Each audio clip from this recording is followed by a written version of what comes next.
Hello, ladies and gentlemen. Welcome back to another edition of A Hitchhiker's Guide to Truth. I am your host, James Cordiner. Today is July 22nd, 2023. We do have a little bit of housekeeping to catch up on. We had a bit of a late start last week. So you've probably noticed that the intro has changed. The introduction to the show has changed. And I have included my friend Joe Murray from freedomforall.online. His song that has been our intro for about 2 years now is now our outro. So he has not been thrown to the bench. He has not been set to the sidelines. He is still a part of our show and production here. He's just going to see us out the door instead of greeting us when we arrive. So to continue with the housekeeping, of course, we are streaming live on the One Great Work Network tonight. All right. The One Great Work Network at onegreatworknetwork.com. Over 70 fantastic content creators over at the One Great Work Network. And we're really trying to live up to the slogan here of ending slavery one mind at a time. The One Great Work Network is really a one-stop shop, a central hub for all things natural law and freedom. And I really do suggest that you go over there, peruse the content creation team with a fine-toothed comb and really find the person that you can relate to. There's somebody for everybody. It doesn't have to be me. It doesn't have to be any single person. It could be a wide range of people that you find yourself enjoying the content that they create. And so go over there and check it out. And next we are, I am looking forward to, everyone on this list is looking forward to this. I mean, if you're familiar with the SEED conferences, who wouldn't be? So SEED 5 Metamorphosis is taking place this September 23rd through the 24th of 2023. It's going to be a free online conference about the occult, esotericism, freedom, history, philosophy, symbolism, and natural law. It's not just going to stop there. It's going to be about a lot more than that. We have, again, like as I always say, just absolutely fantastic all-star lineup of speakers happening this year, featuring myself, James Cordiner, Douglas Martin, Nate Kapp, Mark Passio, Chris Jansen, Will Keller, Brandon Martin, Leslie Powers, Brandon Spencer, Patty Lager, Dorian Greens, Cullen Smith, Dylan McCormick, Mark Devlin, Corey Andrelat, Logan Hart, and Sethicus Boza. I believe we've actually added, another speaker, and I will see to getting an update and making sure that is confirmed before I start dropping names. So with that, next we have this new feature of the show. So we're going to be able to take calls, right? So what does that mean? There's a little bit of a criteria that I need people to follow in order to make sure that we're not wasting each other's time. Your time is valuable. Mine is also valuable. My guest's time is valuable as well. So in order to make sure that everybody is showing each other a little bit of respect, let's just go over this very quickly. Number one, just make sure you're using the proper type of browser. The streaming software that I use does not cooperate with all types of browsers, such as Firefox. Firefox will not work. It is recommended that you use a Chromium-based browser. An example of that would be Brave browser, Microsoft Edge, Google Chrome, Chromium itself. Like these browsers will work. Number two, when you're joining the green room, that I'm calling it the green room, you will be prompted to enter a name. Use a real first name. It doesn't even have to be your real name. Just use a real first name. Your name could be Robert. Use Tim. Doesn't matter to me. But I warn you, if you're using something as a sophomoric handle, you will not be called upon. So if your name is like PP Grabber 2000, you're not going to get called on. You will be dismissed. Again, it's kind of a little bit of a show of respect and a show of courage, I guess, to use a real name. Number three, make certain that you have granted the software access to the proper microphone. You will be prompted on your way in to use your microphone. You don't need to use your camera, so that's optional. But obviously, we need to be able to hear you, your comments and questions. Number five, calls will be answered in the order in which the callers join the green room. there is limited space in the green room, so get in early. And we tend to try to answer calls toward the end of the broadcast or the end of the interview period of the broadcast. So you'll know, we'll start calling out for you guys when it's time. So thank you for that. That does it for our housekeeping this evening. So a little bit of monologue too. So tonight's episode, we're going to be, talking about homeschooling. We're going to be talking about, this pursuit of freedom, as I've named the episode, In Pursuit of Freedom. I'm going to bring in my very special guest in just a minute. So how do we set up our children for success? This is a topic that I personally care about a lot. It is even possible that this topic is the very reason that I am here creating this content today. And I know I go over this a lot, and I know I say this a lot, but I'm going to say it. I will repeat myself about this until I am blue in the face. I will repeat myself about this until the last bit of air has left my lungs. Public schools are government indoctrination camps. And whether you like it or not, you really have no right to put your children through this brainwashing machine. Tonight, I intend to provide to you, the viewer, more evidence to prove my claim. Tonight on the show, I am joined by Stephanie Kosonen of Freedom Labs to explore the topic of keeping your children out of the clutches of the state and what it really means to step up to the plate, to live up to the responsibility that really comes with bringing our children into this world. And, just as a disclaimer right up front, stick around for after the interview. If Stephanie has to go, or if she wants to hang out, she's welcome to hang out. But after the initial interview, I have assembled some videos and clips to do more of a little bit of a deep dive into the material that will unveil more about the intention of these indoctrination camps. So with that being said, Stephanie, thank you for being here. It's so good to see you again. How are you this evening? Hi, James. Thanks for having me. I'm doing great. I'm really excited to see some of the stuff that you're going to share now. I didn't know that you were going to be pulling out some artifacts for us. Ooh, yeah, I've assembled some clips and some evidence to prove some of the things that I need to show the world here. So, yeah, and you're more than welcome to hang out. I don't know what your time limit looks like, but yeah. So, why don't you tell us about yourself, like your background and what has led you to here today and what you're all about? Cool. So I'm here today because I met Mr. James at PorcFest, the most awesome freedom event ever. And I have been kind of learning that the Northeast kind of has it going on. I'm hoping that we can have something like that here. But I am a part of a mutual aid group here in Washington State where I live. And one of the main organizers there is Joshua Hale of Autonomy. And I met him, what is it, like 3.5 years ago now, because I had just gotten my teaching certificate. The schools got locked down 2 months later. And I was like, what is going on? Like, there's got to be more going on than I know. I was only really aware of the health freedom movement. I didn't even know about libertarians. So, or, anarchism or anything, that it wasn't just complete chaos. So I was stuck in my little bubble, but I knew it and I wanted to figure out what else was going on. And so I started to sift through the live chat of these shows that I would watch and try to find more content creators like yourself. And I discovered James Corbett. And on Corbett's show, he had a show about freedom cells.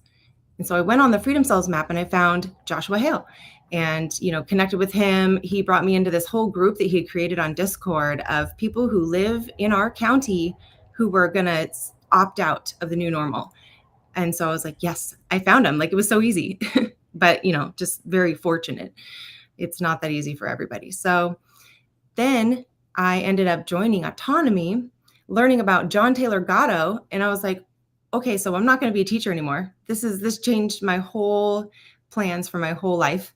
And it was a little bit like fragment, like mind fragmenting there for a while. I was like, depressed and disappointed and confused. And, it's been really great to be able to find other people. It's like a handhold as I try to figure this all out and try to learn some more information. And some of the stuff that I've learned is still like having trouble sticking with the programming. Like, I'll admit that I'm still trying to shed the programming. And one thing that I keep coming back to, though, is my son. He's 10 and the future is his. And I want to raise him so that he is interested in life and interested in asking the questions that I found myself asking 3.5 years ago. So your background with teaching and with you seeing John Taylor Gatto, I imagine you probably watched something like The Ultimate History Lesson, or perhaps you saw the older videos of him explaining his work with an underground history of American education, or any number. But I mean, I'd like to know, like, what specifically was your first exposure to John Taylor Gatto? So Joshua and I had a little meetup, a video chat in our local Discord for our county, and just kind of, it was just getting started. And he said, "Hey, let's meet, and then other people can like find out who we are, and maybe they'll have video meetings." And during that talk, we just got onto the discussion of vaccines, and then he said, "Well, so you're a teacher. Are you familiar with the history of American education?" And I was like, "No, not at all. I just like to, be around kids and watch them learn and grow." And so he was like, "I'm going to send you some." And he did. He sent me the underground history and also the ultimate history lesson. So you read, did you have you read the book? I did. I borrowed it from my neighbor and I had to give it back. I wish I had my own copy because I Yeah, put a bunch of sticky notes in it and then I had to take them out. awesome. No, that's great. One of my first exposures to John Taylor Gatto was The Ultimate History Lesson, and I can't really draw forward the memory of, like, if there what had led me to the Ultimate History Lesson. But it was fantastic nonetheless. And as soon as I personally, I had been doing this like kind of mental tug of war of, do we homeschool? Do we not homeschool? Like, what do we do? My wife wanted to homeschool like right away, and I was not at I was doing an inner battle, right? And Mhm. I was not at a place where I was confident enough. And unfortunately, I projected that out onto other people, and that was a problem that I had to solve. And luckily, I think I solved it. And so that tug of war battle was over, and John Taylor Gatto and the Ultimate History Lesson really helped seal the deal on that. And so, yeah, it's been a big influence on me and everything. I'm glad that we share that in common, because that's he's a very important person in this movement. And so I actually have good news for everybody.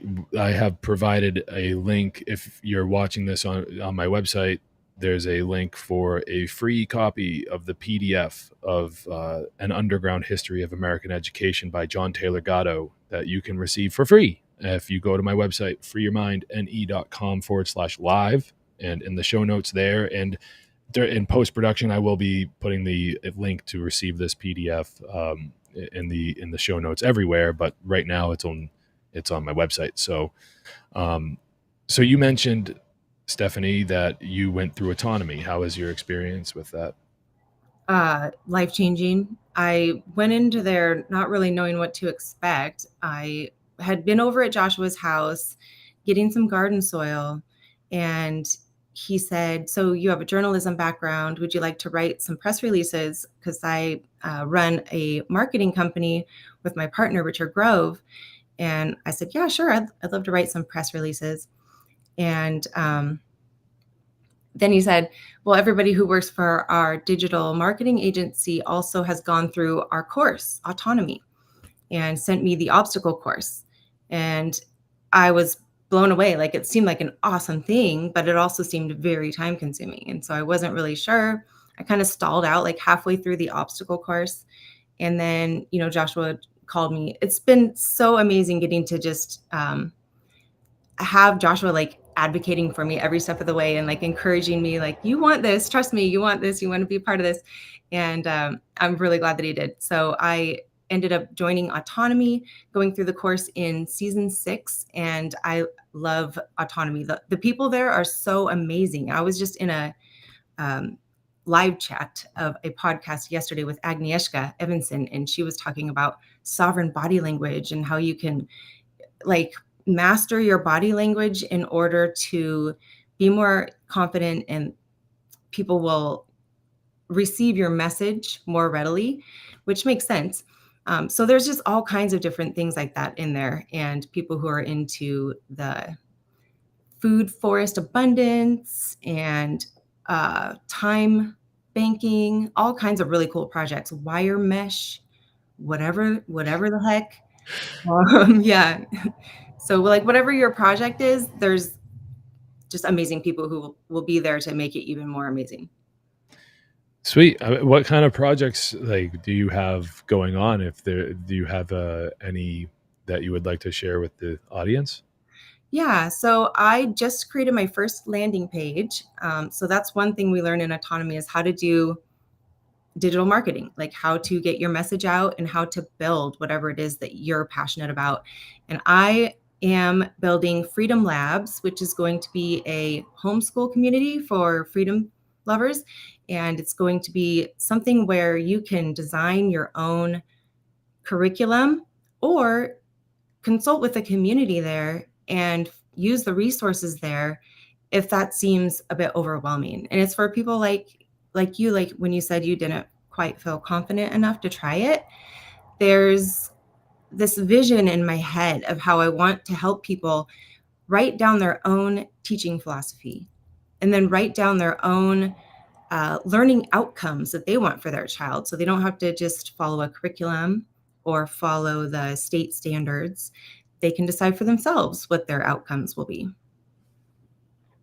Yeah, that is an important that's an important role to fill in this movement here, because the homeschooling rate, like the percentages of people that are doing the homeschooling, they keep going up and up and up. Like there's like this great awareness that's going on right now with just how um, just how corrupt these schools are, and just how distanced they've become from the idea of actually providing beneficial information to the children that will do the children good through the rest of their lives, you know. So I I really applaud you for doing this, because seriously, like there needs to be some place, you know, where there needs to be, well, more places where people can get get resources and even just up their game when it comes to the confidence that they have, and just being able to provide that's an amazing thing. So from me to you, thank you so much for just like putting your neck out there and trying to make a difference, because man, a lot of people are going to benefit from having things, resources like the one that you're providing available to them, you know. Me too, me too. And I just really look forward to meeting more people. Like I said, those are my handholds as I make my way through this and shed the programming more and more. I know that I have a good method and like a framework of teaching and getting started in your homeschool. And I just want to have like virtual meetups and resources that people can like go through this like immersive experience course together, or just like choose little things that they want. It's all about choice. Yeah, and people can find your newsletter, or your you know, they can find that freedomlabs.info. Right. Freedomlabs.info. And you can sign up right now if you give me your email address so that I can tell you what's going on and like what I'm building at the moment, as well as asking questions. So my first newsletter is going to go out in the next week, and I'm going to be asking, what do you need and what have you tried so far? Awesome. Already, I had a little bit of foresight for tonight, and I put a link to your site, to your landing page. It's in the show notes already, folks. So you got to click on that. You gotta go over there and sign up for this. And would you say that this is only for people that are already homeschooling, or is this for people that haven't really put a lot of thought into it yet, but maybe they're flirting with the idea, or they plan, like, so all places on the spectrum of thought when it comes to the education Well, of children? yeah. So I don't want to run into the problem of people getting into arguments about COVID. So maybe not the whole spectrum, but maybe people who are like how I was in January of 2020, just questioning and open. And I I really want to help the moms who were like me, who are just looking for answers. I didn't know what was going on, and I needed somebody to tell me.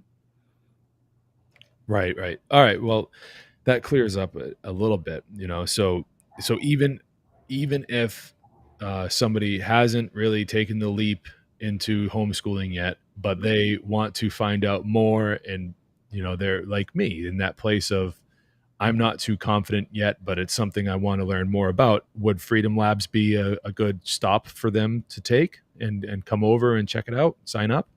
Yeah, absolutely. I think that there should be a resource on there that helps them through that process of decision making, maybe like a decision tree.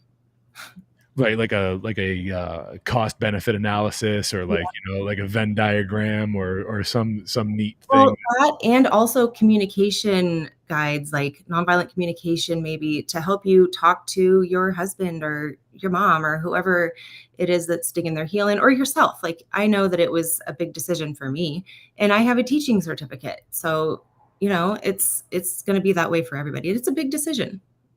Yeah, it is. It's probably like the biggest decision that you can make, because like these kids don't ask to be here. We bring them here, and then we kind of like surrender them to this nanny government indoctrination camp called public school, and it's just not teaching them much.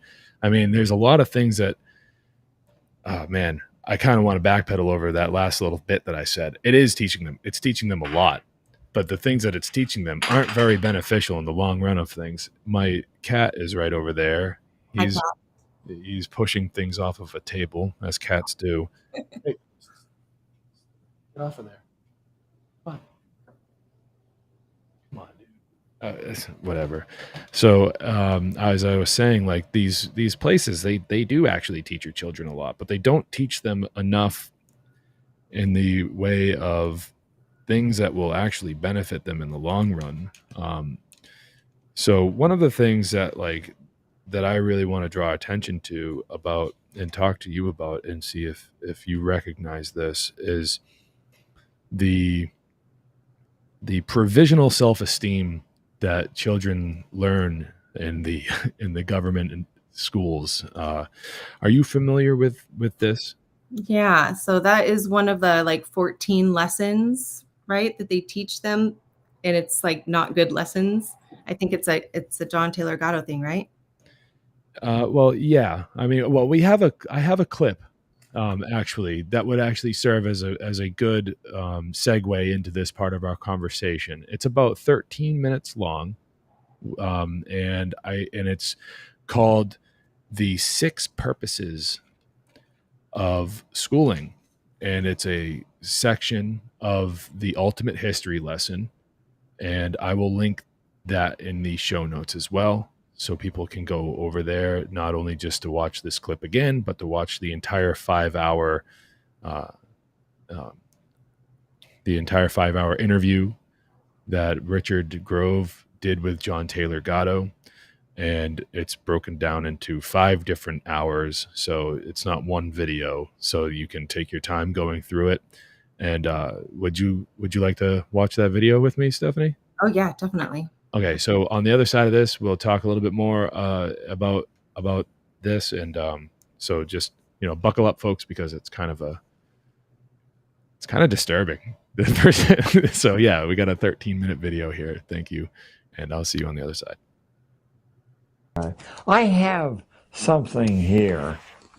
I have the 6 purposes of schooling, as laid down in 1917 by the man who Harvard named their honor lecturer in education for. So far from being a fringe individual, this guy is the reason the Harvard honor lecture in education is named as it is. The Ingalls lecture. Looks like Inglis, but it's pronounced Ingalls. And I would like to read you the 6 purposes of schooling.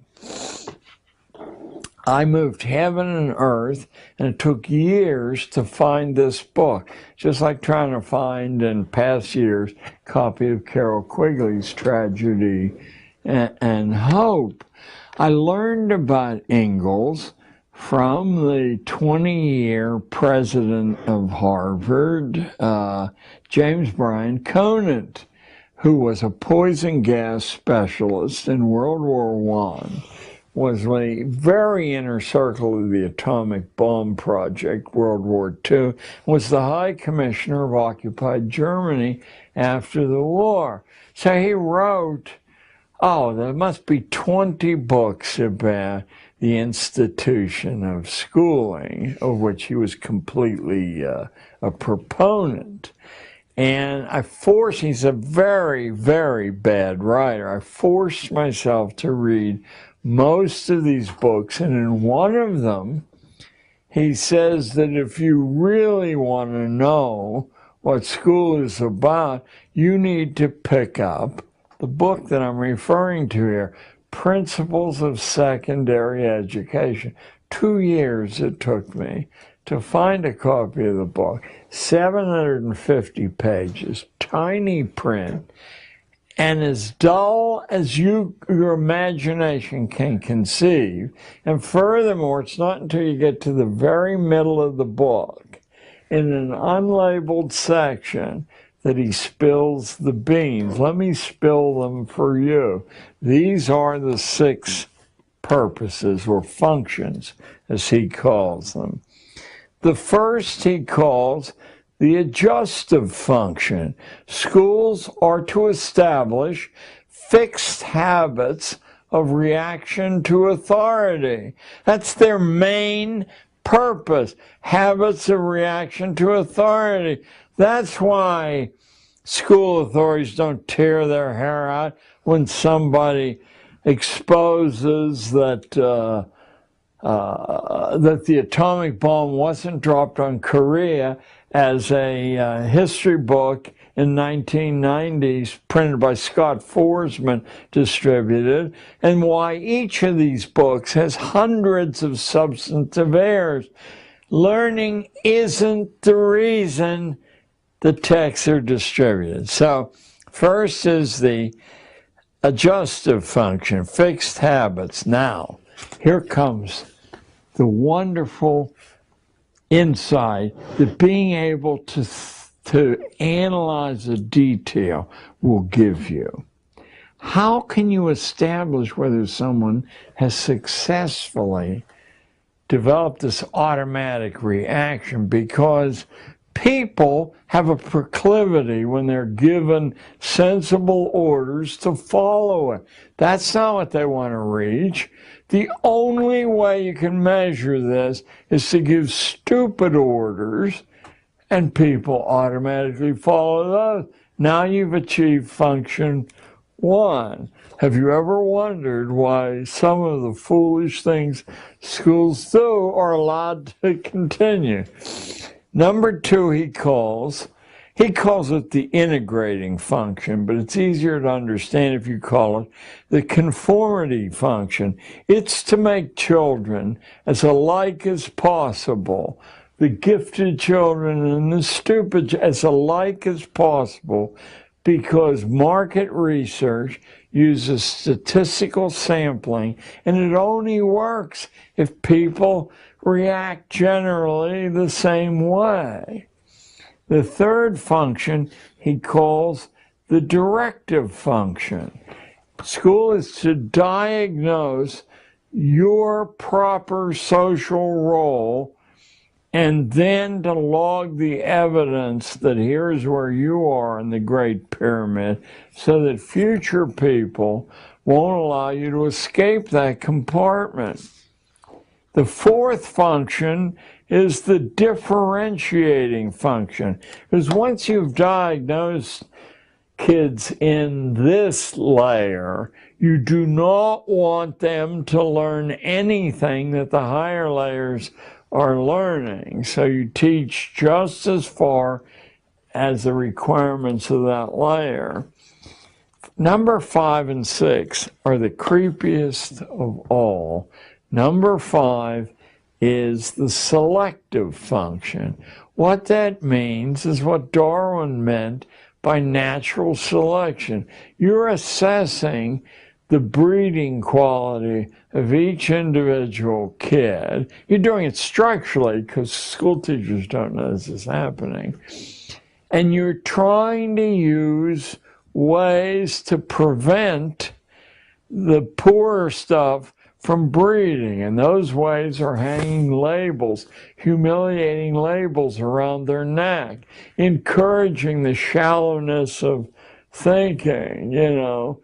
I often wondered, because I came from a very, very strict Scotch-Irish culture that never allowed you to leer at a girl. Well, when I got to New York City, the boys were pawing the girls openly, and there was really no redress for the girls at all, except not showing up in the classroom. You know, high absentee rates.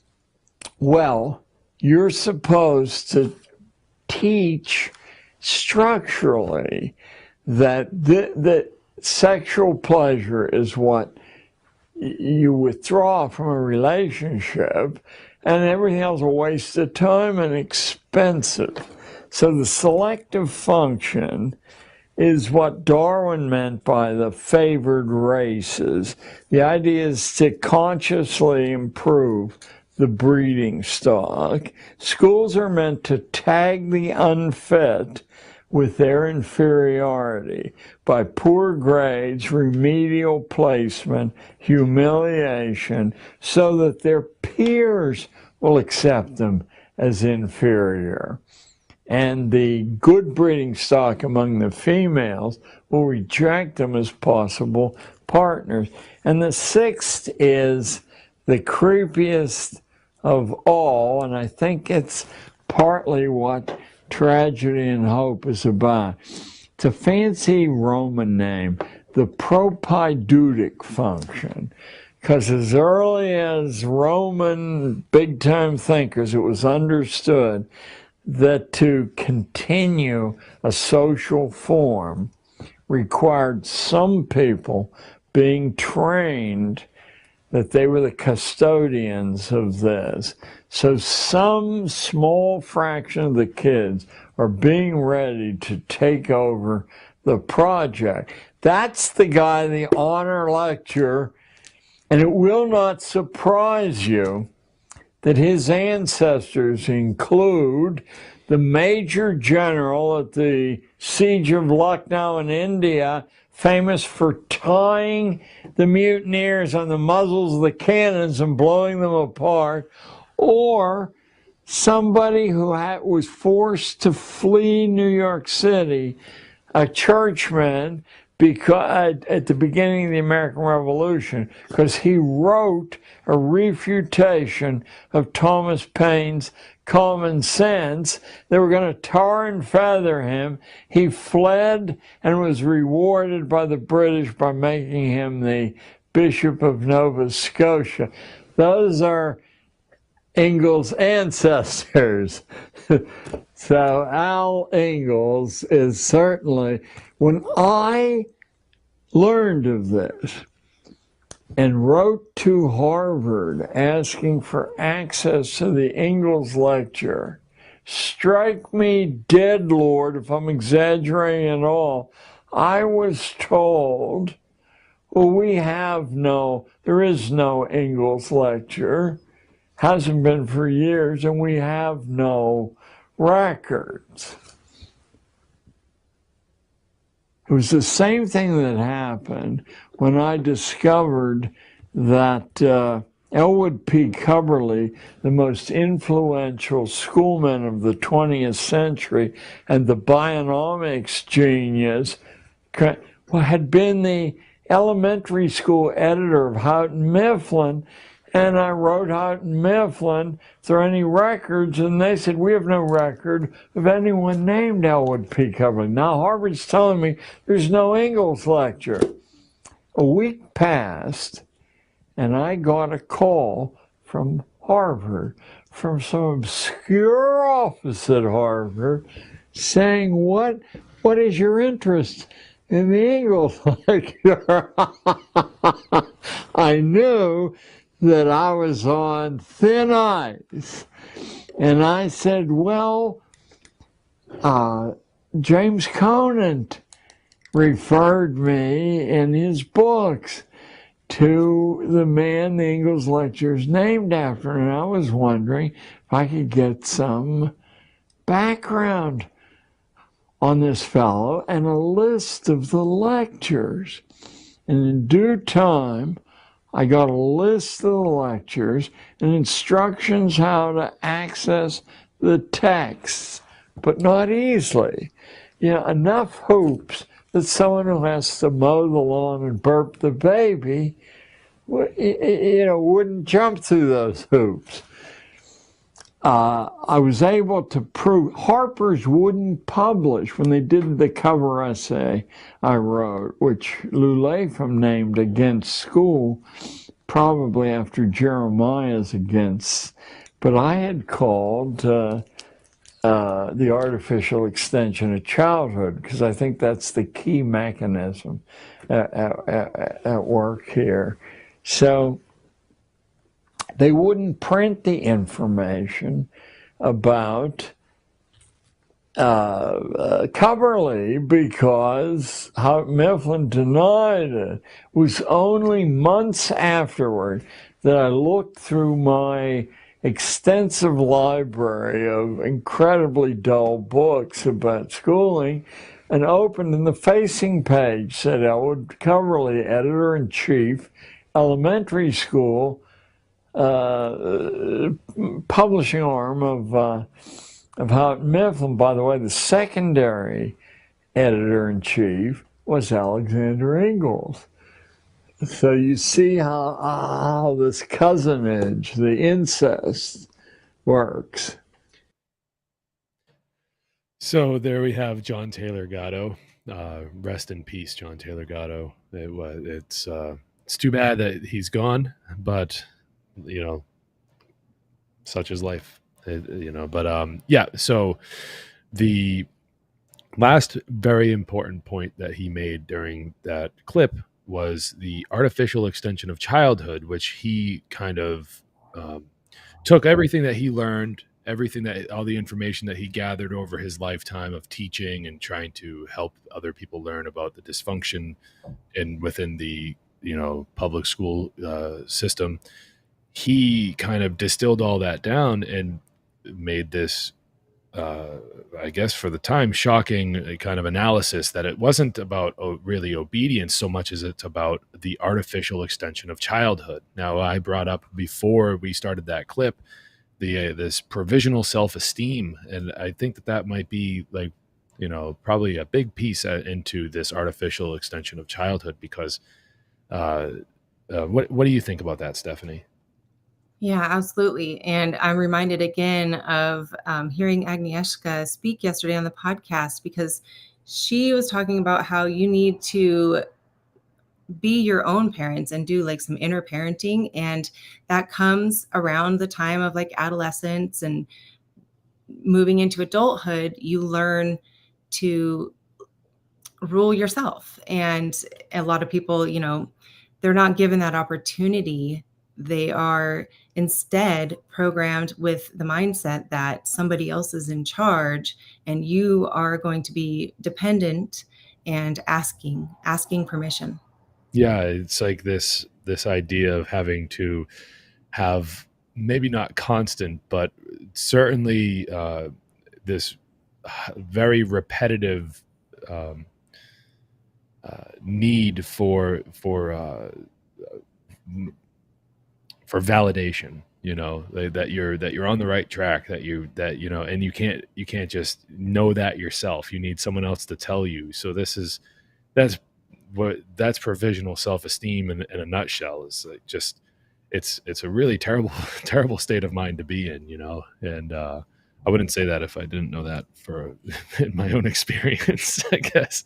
Well, it's funny because in the teacher prep program, we loved the kids who we called teacher pleasers. Mm. And, that's the kids who are looking for that provisional self-esteem, and they're more readily accepting that model.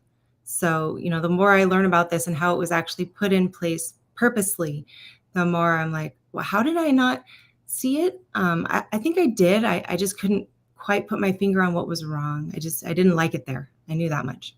So would you say that maybe, like, even if you did see it, you wouldn't be able to have at the time seen past your own your own place in the pecking order of the children's education process? If you can't really even call it education, it's schooling, right? So like their schooling process, this is a large part of how, and maybe this is just my opinion, but through my research and my own experience of having dealt with the system, it seems as though teachers are compartmentalized into these roles, like first grade teacher, second grade teacher, third grade teacher. And what this does is it puts the blinders, like how a horse going down maybe a busy street would have these blinders on, so they don't freak out. They can only see what's in front of them. It's kind of an artificial tunnel vision that's given to these teachers. Would you say that that's accurate? Like, and that maybe you saw it, but you didn't see the full scope? So things, yes, there's a lot of, well, for me, there was a lot of effort for me to work on coming up with a reason we're learning this that doesn't have to do with you're going to need to know it for second grade, for third grade, for fourth. There's got to be a reason, and a real reason and an intrinsic reason for learning stuff. And my son was watching a show with me, and the kids were learning some type of, it was etymology, basically, like where did the different parts of this word come from? He's like, when are you ever going to use that in real life? And I was like, good job asking questions, but this is good information. Yeah, like you gotta encourage the question asking for Yeah. sure. So what I want to actually, off the cuff here, what grade were you involved with in your time in the school? I never asked you that. So I got a certificate to teach K through 8. I don't know What was what that, that? I don't know what that was. Okay, well, just let's power forward and that'll be fine. That was weird. We just went into another dimension. James, you ready? Whoa, whoa, whoa, whoa, whoa, whoa, whoa. So my student teaching year was split up between, I started in the middle of the year and then finished out the fall with fourth graders, and then had a summer break, and then finished off my school year of student teaching in a first grade classroom, because the teacher whose classroom I was student teaching in changed grades during my, tenure, I don't know what you call it, during my period of student teaching. And so I got to see fourth graders and first graders. Now, one thing that I do appreciate is when teachers do what they call looping, where they'll loop with their kids and they'll stay with the same group of kids, first grade and second grade. So I think that's pretty cool when they do that. Yeah, that is in other countries, that is kind of a more common tradition, where where the class will have the same teacher for a very, very long period of time. I'm pretty sure I'm almost certain that even in some other countries and cultures, that the teacher will stay with the students for like they'll just have like one or two teachers their entire schooling period of life, whether it be 10 years or 12 years like us. Yeah. Well, that's one puzzle piece. I mean, there's still so much broken about it. But I just wanted to mention that there are some efforts by some, administrators and teachers that are trying to find little broken things and fix them, but it's just foundationally wrong. So it's going to be, I don't know if it's fixable. I don't think it is. And I don't think that it's really like the system. I don't even think that it's necessarily broken. I Mm. firmly am under the. I'm with the understanding that it's operating exactly as it's intended to operate. I mean, it's been kind of really been this like large science experiment done to people over the course of how long now? Geez, it's been well over 100 years. We're probably getting close to 150 years. We're definitely over the 100-year mark for sure of in the way of not much changing in the exact way that the education is being. Well, sorry, I keep saying education. I gotta chickadee check myself before I wreck myself here. But the schooling hasn't really changed as much as but the people that they are schooling has changed. I know that like segregation and all that stuff ended, and that's not what I'm talking about. I'm talking about like the actual system that they use, as far as like the Prussian model, and then the Rockefeller influence in the early 20th century, and all of these other major influences on the way that the kids are schooled in this country, particularly.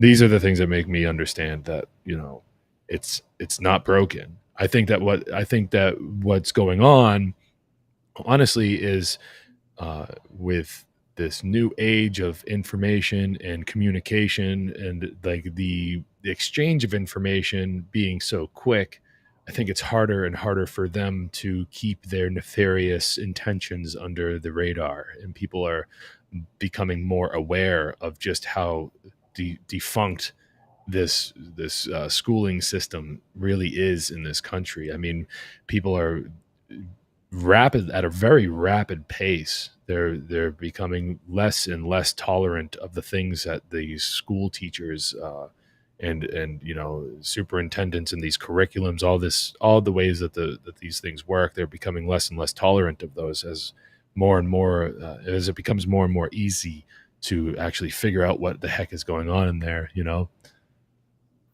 Well, yeah, and unfortunately, the teachers unions hold a lot of sway, and I'm not sure like the history of that, but they've got some crooked ideas too. And speaking of that word broken, yeah, I think maybe defunct, as you said, or like twisted might be a better word.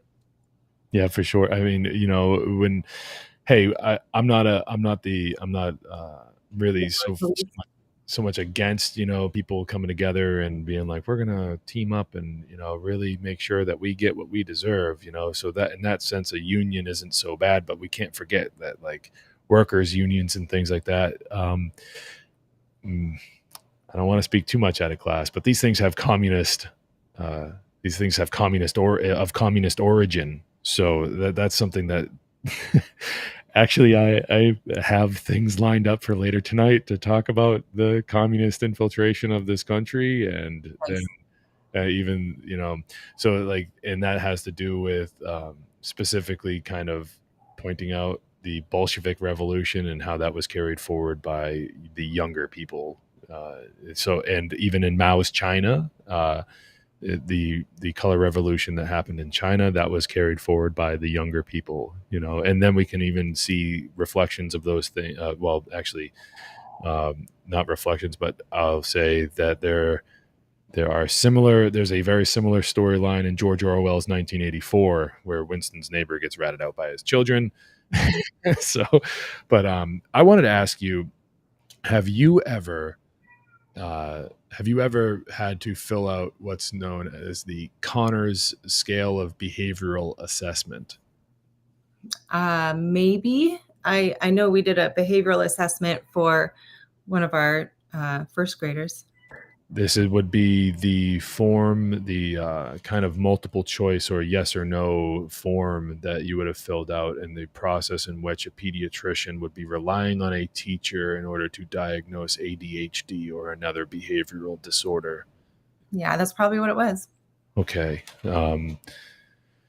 So the Connor scale is like given to teachers, the parents, and the student. And basically, what this comes down to is each person gets a different version of this kind of questionnaire, right? And usually they defer to the parents. The parents do have the final say, but because of how detached they are from having an actual relationship with their children, turn it off, folks. Turn the show off. Really, I'm telling you the truth. If you're not with your kids and you send them to public schools, you don't have a good relationship with them. I don't care what you have to think. I'm correct. Sorry, I know, but it's the truth. But Well, anyway, let me just say, like, I have a little bit of a different say on that, a different mindset on that. go I ahead. like to let the parents know, and well, I have a monthly meetup with the other parents in autonomy. I like to tell them, you have always been and will always be your child's primary educator. Yeah, So encourage them to like take that power back and use that. yeah, for sure. I'm just kind of mean about it, but that's okay. That's but I was going to say that the teachers defer I mean, the parents defer to the teacher's judgment because of that disconnect that they have. Like they're not with their kids as often throughout the day. So this is like how we see a bunch of children getting diagnosed with like ADHD and other they call them behavioral disorders, but really like it's just children like kind of being children most of the time. I'm not going to be so bold as to say that these things don't that they 100% don't exist, because there are head injuries and there are other circumstances that can lead to something just not being right. You know what I mean? So I'm glad that you spoke up about that point, because like, yeah, I'm kind of harsh about it, because personally, like, they got me. They got me with it. And there was nothing wrong with me. And they drugged the fuck out of me. And That's they, my- so like that's why when I speak about it, you know, it's personal to me. yeah. And my own mother years later would tell me that, oh, she didn't want to do it, but she did it because the teachers told her Yeah. that she should, and that the pediatricians told her that she should. And it's like, well, you didn't want to do it, but you did it anyways. I couldn't consent because I was a kid, right? Right. And Yeah. you mentioned teacher pleasers. I was that kid. I was the teacher pleaser. I was the mom pleaser. Dad's not around, so mom's raising me and my sister.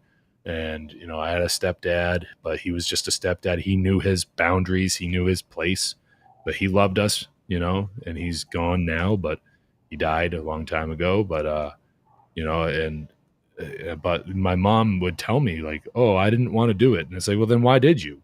Like you could have taken me out of the school. You could have told them to shove it up their ass, but you didn't. You could have defended me. You could have showed up, but you didn't. So It's really messed up what happened to you. And I think that your response is measured. Honestly, it's like it's commensurate with what happened. So, but you do have to also, you don't have to do anything, but I like to think about how everybody is a victim of the programming, sure, yeah, it's an intergenerational kind of scheme that they're pulling off on people in order to control the masses. So like, I get it, but I sometimes think that people need to hear the harsh truth of it, where it's just like, look, if you're sending your kids to these places, like, you really have to do some evaluating. You really have to reevaluate your position and like, what kind of parent do you want to be? There's so many different paths to success that they don't need to be involved. These public school systems, they don't need to be involved. In a large part of it is, look, like, you are participating in this perpetual kind of revolving door cycle type of thing, where you're just training your kids to be soldiers or factory workers. Maybe the factories don't exist anymore, so they're going to go into office buildings, but it's essentially the same thing. Wouldn't you rather like it if your kid was able to kind of forge their own path forward, instead of all these things that the schools trick them into thinking that they have to do? Exactly. And I have a book that I was reading earlier today that that just reminded me of, James. I want to show you this one little, like, it's not even a full sentence, I don't think, but it says, at the heart of interest. So there's different principles that they talk about in this guerrilla learning book by Grace Llewellyn. One of them is interest, and it says, at the heart of interest is individuality. Help your children identify their unique talents, gifts, and passions. Honor their originality. Their job is to develop their inner natures and to find their calling in life. You got to let them do that stuff. Yeah, They're- absolutely. Yeah. But I mean yeah, just to sum it up, like that's just me, but I appreciate you putting your that perspective out there, Stephanie, because it does need to be, sometimes it needs to be spoken harsh, and it's then sometimes it depending on who you're speaking to, and you have more experience speaking to people about this than I do. I kind of just shout out into the void of the internet, but it's helpful. We all respond to a different message, and somebody might not respond unless it is said in such a shocking, like attention grabbing way. Did you hear Carlin Borsenko speak at PorkFest during the soapbox thing? No. If you remember, I had actually left. I think it was. Oh yeah, and then I texted you. Did you see what happened? So yeah, she stood up. This isn't what I texted James about, but she stood up on the soapbox and she was like, if you send your kids to school, you hate your kids. And I was like, whoa. And she said it like 5 times really loud and, had her reasons and stuff. But yeah, it was one of those messages that if somebody, what was really kind of like, I don't know how I felt about this, but right before that, she was like, okay, let's see a show of hands. Who here has kids in the public schools or the government schools? Oh no. And so they had just raised their hand, and then she's all, yeah, you hate your kids. But I'm sure it got some people's attention, unlike anything that I could ever say. Sounds like something I would have been cheering her on for, because I have been that harsh in the past. I am very honest about my perspective of that, because like you seriously need to have your head so far in the sand in order to cope with, or just to be completely ignorant, just ignoring what these public school systems really are like putting your children through. You look, the thing is that it takes an insane amount of true love and care in order to do for your children that which they need you to do for them. Okay. And in large part, if you think about it, if they're in those places for 8 hours a day, 5 days a week, that's a third of the day for 5 days a week. Right. And then what? Like, you got to do homework, like all of these things, but look, you're putting them in a place where how many kids, the first time they're actually exposed to a very violent situation happen in a public school, and I firmly stand on my feet when I say that sending children to public schools is a soft form of physical abandonment. Mm. And that is something that is a very harsh truth for people to hear. And at the end of the day, when you're doing all these things, like, how many times, and I'm not trying to scare anybody, but how many times already have we turned on the news and there's another tragic event happening? I don't dive too deep into the realm of conspiracy theory when I talk about, that specific topic.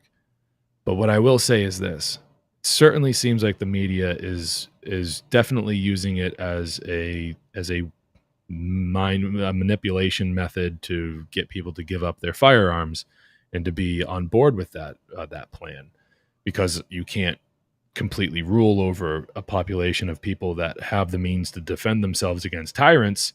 So they have to be able to get people to consent to giving up their firearms one way or another. And what better way than to make everybody think that their children are constantly in danger? However, you're still sending your children to those places, and the argument is always give up the guns, and you never ever hear anybody ever, not one time in the history of these incidents being put out into the public, show me the video. And I'm not asking you, Stephanie, I'm just kind of putting the word out there. If anyone can send me a video of any one of these parents ever saying that they wish they never put their kid in public school, where's that video? Where's the video of saying, hey, instead of giving up the guns, how about we just stop putting kids in public schools? How about we stop locking them in these buildings? How about we stop doing that instead? Those don't exist. And if they do, I will be the first one to say I was wrong. I didn't have the information, but based on what I have now, I've never seen that. So that's a pretty good question to ask, I would say, you know. Yeah. Well, like if we can find it, will you eat your hat? I don't know, maybe. It's a pretty gross hat. Can I wash it first? Yeah, you can wash it. Okay, then I'll eat my hat. Clean hats for dinner. So, but the problem is really twofold. Like the violence in and of itself, even if it's not one of those like big traumatic events. I was just watching a news report the other day of some kid that was just beating up on some other kids on the school bus for no reason and then lied about why, said that they were teasing her. And so, people are just probably encountering that first experience with extreme violence at school 100% of the time. Like you just said, they spend a third of their day there. The other third of their day, they're at home. They're not going to be getting beat up at home. Hopefully. Yeah. So those type of people, send your kid to school. But yeah, so that's one problem, is the violence in and of itself. And then there's the response to the violence that we've all been programmed to reflect. And it's part of that adjustive function that Gatto mentioned, fixed habits in terms of our response to authority. We're all supposed to be reacting the same way. And, if we're not educating our children as much as we can, whether it's after school or, you have them at home 100% of the time, we got to use this time wisely and make sure that they are not going to be the automatons that they're being programmed to become.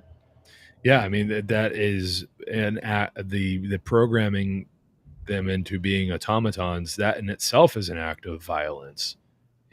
It's like this way of taking away their free will, and that in itself is an act of violence. It's coercion, really. It's teaching them to be slaves to this system. And it confuses them too, because you tell them about physical activity and a healthy diet, and but then you make them sit in a chair all day. So it's total gaslighting. And then same thing with the food pyramid that they teach in schools.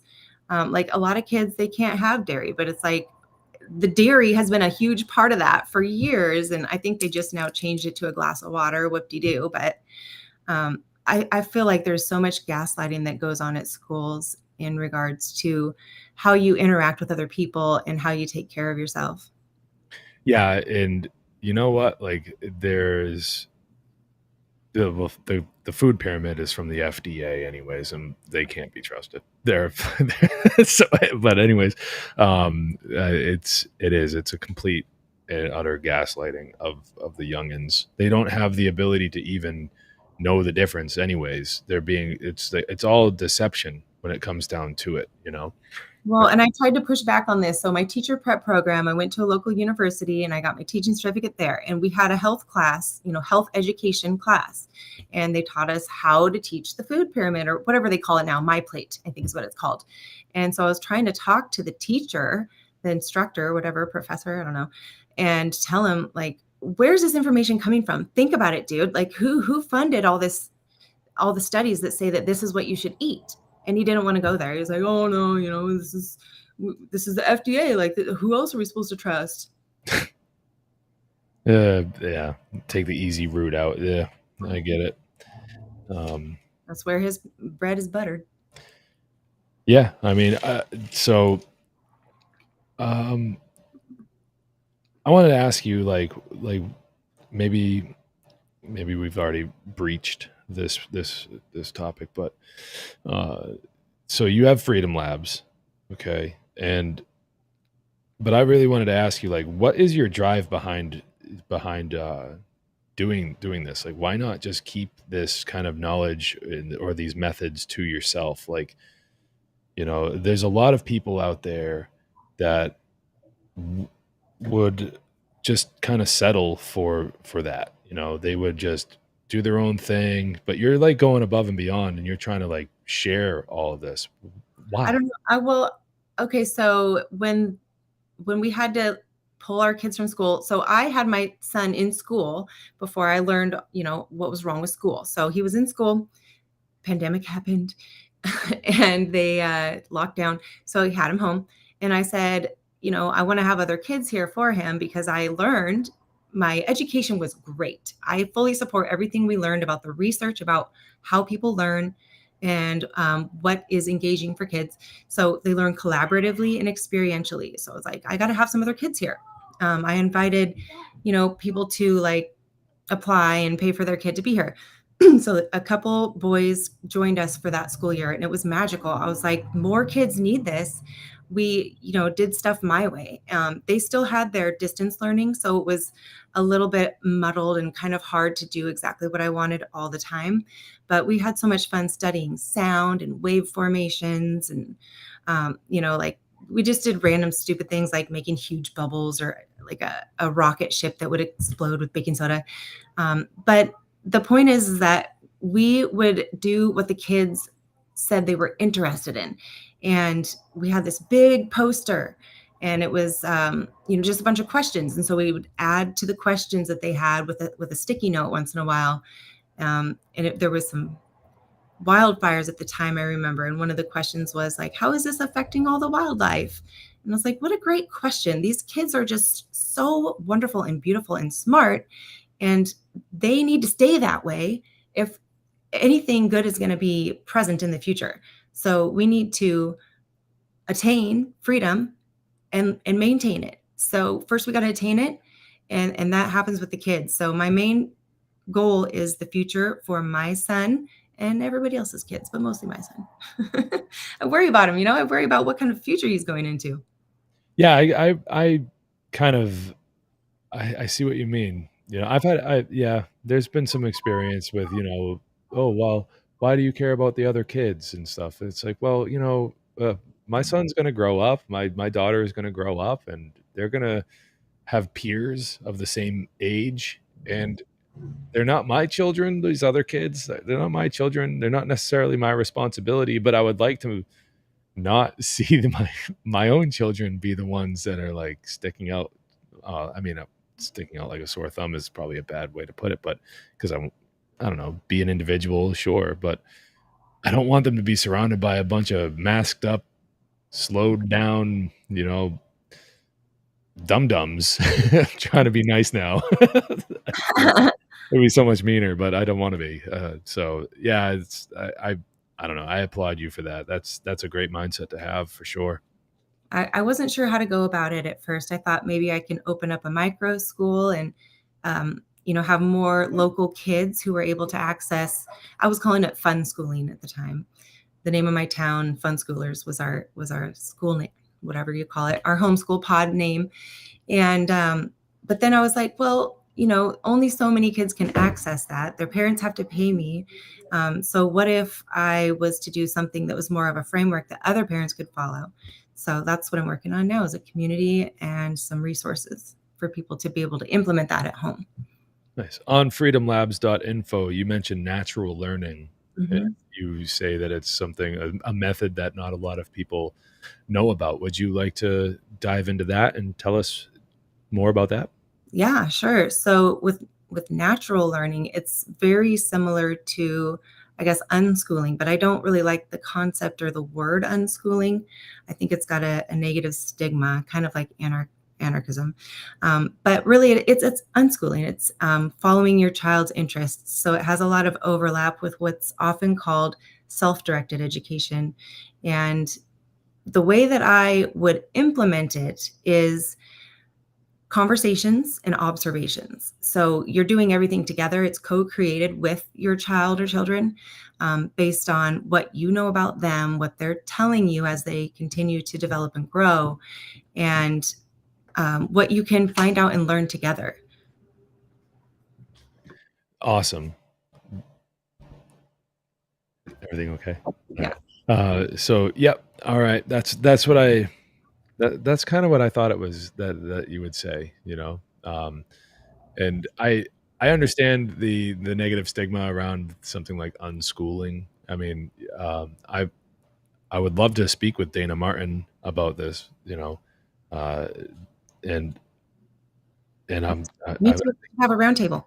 yeah, I think that would be great. We should. I think I can arrange that actually, if everything lines up correctly, that would be awesome. Then there's nothing wrong with unschooling. So it sounds like you're kind of describing unschooling. It's just it's sort of like how a lot of anarchists would say, okay, like maybe we don't get so much in people's faces and use the word anarchy. We'll use the word voluntarism, Exactly. Yeah. and so it's like a way of kind of getting people's attention, making them comfortable, and being considerate of their comfort level, and understanding that phrases and wording mean a lot to people. So It helps it kind of take root in your mind too, because it's natural. It's what you've been doing ever since they were a baby. And that's when my spark was really lit for education and watching a child grow and learn, was when my son was a baby and a toddler, and just going out and exploring as much as we could and seeing his cool questions. And it's just carried forward year to year. It's natural. It's what you've been doing ever since they were a baby. yeah, I mean, and they have like, that's the thing. Like, one of the things that John Taylor Gatto said in the Ultimate History Lesson, I think he was, and I say this all the time, but I think he was talking about, I think it was his wife said to him, well, you must love children. And he said, no, I don't love children. He said, I love people. And and they're just little people. That's so funny that you said that, because when you first asked me this question, I was like, I've always said for years, I love people. I love all people, even if I don't know them yet. I almost said that to you, but I was like, it just sounds super cheesy. But yeah. There's little people. They have all the same rights as any other person. It's just, there's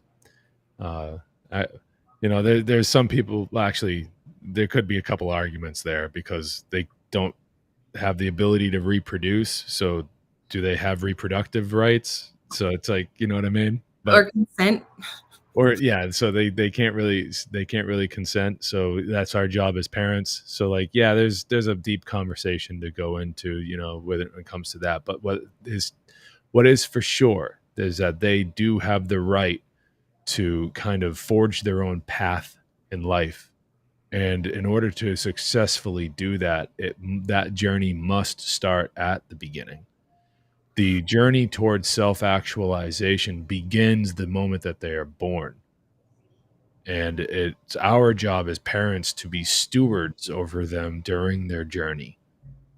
And we are to claim responsibility for these young people until they are old enough to attain the ability to understand the consequences and the effect of their actions. And then that's when they kind of attain the responsibility for themselves. But us as parents, our job will never end. There's no clocking out. I die, and that's when the job is done. That's when my job, because I can't do it anymore. So it's really important that we have this revolutionary type of thought process when it comes to raising our children. That phrase has been thrown around a lot through the generations of people, and I think that they're lost when it comes to actually understanding what that means. It's different than just seeing your children grow up. That's one thing, but actually raising your kids, right? There's a little bit of that's a little bit of a,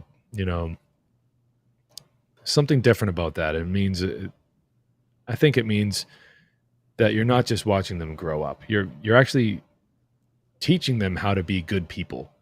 You're facilitating them to teach themselves and learn from others. Yeah. And they're not going to be doing like violent actions toward other people. Like, you know what I mean? Like, we're teaching them to like be good people. It's like to understand cause and effect, to understand how these laws of nature work. Like that's a good parent right there. That's how you're helping them raise their consciousness, and that means their awareness of what's going on around them, their influence on these things, and how their actions affect other people, and whether or not those actions have a good or bad effect on those other people. you know, but like it's tough, you know. Well, speaking of cause and effect, there's the word natural again bubbling up, because I think one of the best ways, if not the only way, to learn cause and effect is with natural consequences.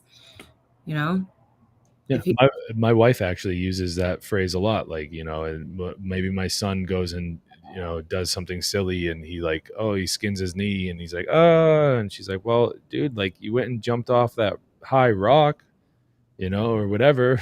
yeah, and sometimes they need that guidance to connect it, and that's great. Yeah, She sounds yeah, like a great teacher, and um, you know, I understand the hesitance at first. My husband too. You know, he's like, should he be going to school? Should he be coming here and staying here all day? And there's the question. And I just I think that parents don't really understand their influence and their power, because you are the model, you are the adult, whether they're at home or not. That's having an effect. It's like the non-action is also a decision. yeah. That's true, because that's gonna carry over and to kind of contribute to this like like this generational type of the culture, you know, Mhm. how the family kind of acts, you know, like if you're doing to your kids what was done to you, even if that thing was bad, like, you know what I mean? Is that what you're getting at?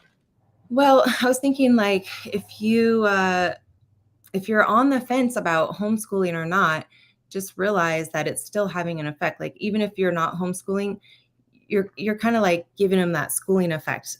And I don't think that's what any of us want, for our kids to be indoctrinated in the schools. I don't know. I guess I'm not explaining it very clearly. But in terms of their time at home, I really like what you said about the generational learning and how you relate to one another. And I think that should be an important part of Freedom Labs, as we can talk about, communication styles, and how to relate to one another peacefully. Yeah, then there comes in the idea of like um kind of this progress, or this like this stepwise progression, you know, so that way you're not overwhelming the young children, you know, but like we need to make sure that they understand how communication happens.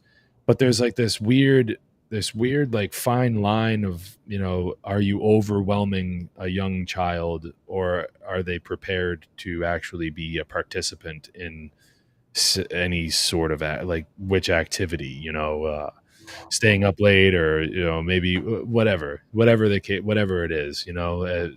And this is kind of where we got to be at as parents, as homeschoolers, is like, you know, are we really, you know, helping? Are we doing things that are kind of age appropriate, or are because one thing you don't want to end up doing, you don't want to end up like kind of, you know, stealing their childhood from them, right?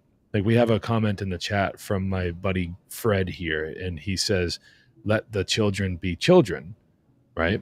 And that's actually a very important thing to remind ourselves of, you know, because we don't want to get too ahead of ourselves and kind of, I don't know, kind of steal their childhood away from them. What do you think about that? Yeah. So there's definitely, and every child is different, but there's definitely ages and stages and developmental milestones that are common amongst children, but they've each got their own path through that, right? So I think if they're allowed the freedom to play and explore, and given space to have given the respect to be heard and really listen to them, and you can have a really deep conversation with a 6-year-old. You really can. And so just letting them explore and expand out, like giving them as much space as possible. When I was pregnant with my son, I remember the first time I felt him moving around, thinking he needs more room. And so I keep reminding myself of that every year. Like, what does that look like now? What does that look like now that he's 10? What sort of space does he need to expand into? And some of it is navigating social relationships. and just giving him the freedom to do that and have the natural consequences. If he's going to be a pushover, then that friend's going to keep picking on him. But we do, like your wife did, we have the conversations and try to help him connect, like, this might be why that happened. Yeah, I mean, because you can't be like a backseat parent. It's such a it's like a tightrope walk, It's this delicate balance that we do on a daily basis.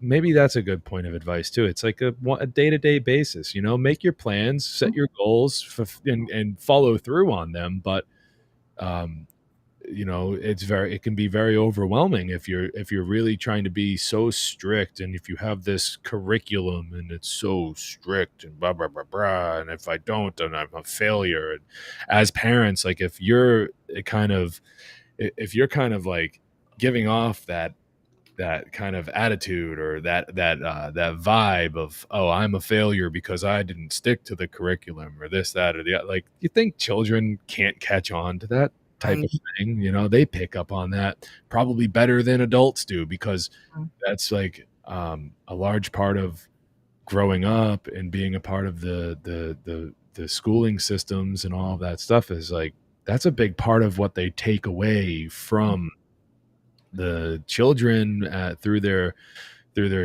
schooling and everything. The imagination is ripped away from them. Their ability to really be in touch with other people is ripped away from them. They're kind of turned into, and I think you told us before, these automatons, like these, if you really think about it, it's kind of sad.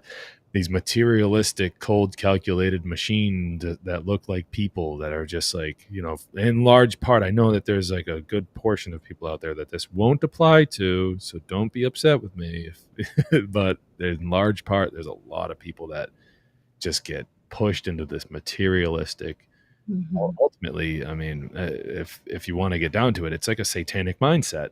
This self-preservation type of mindset, where everything's about me, and I'll step on anybody.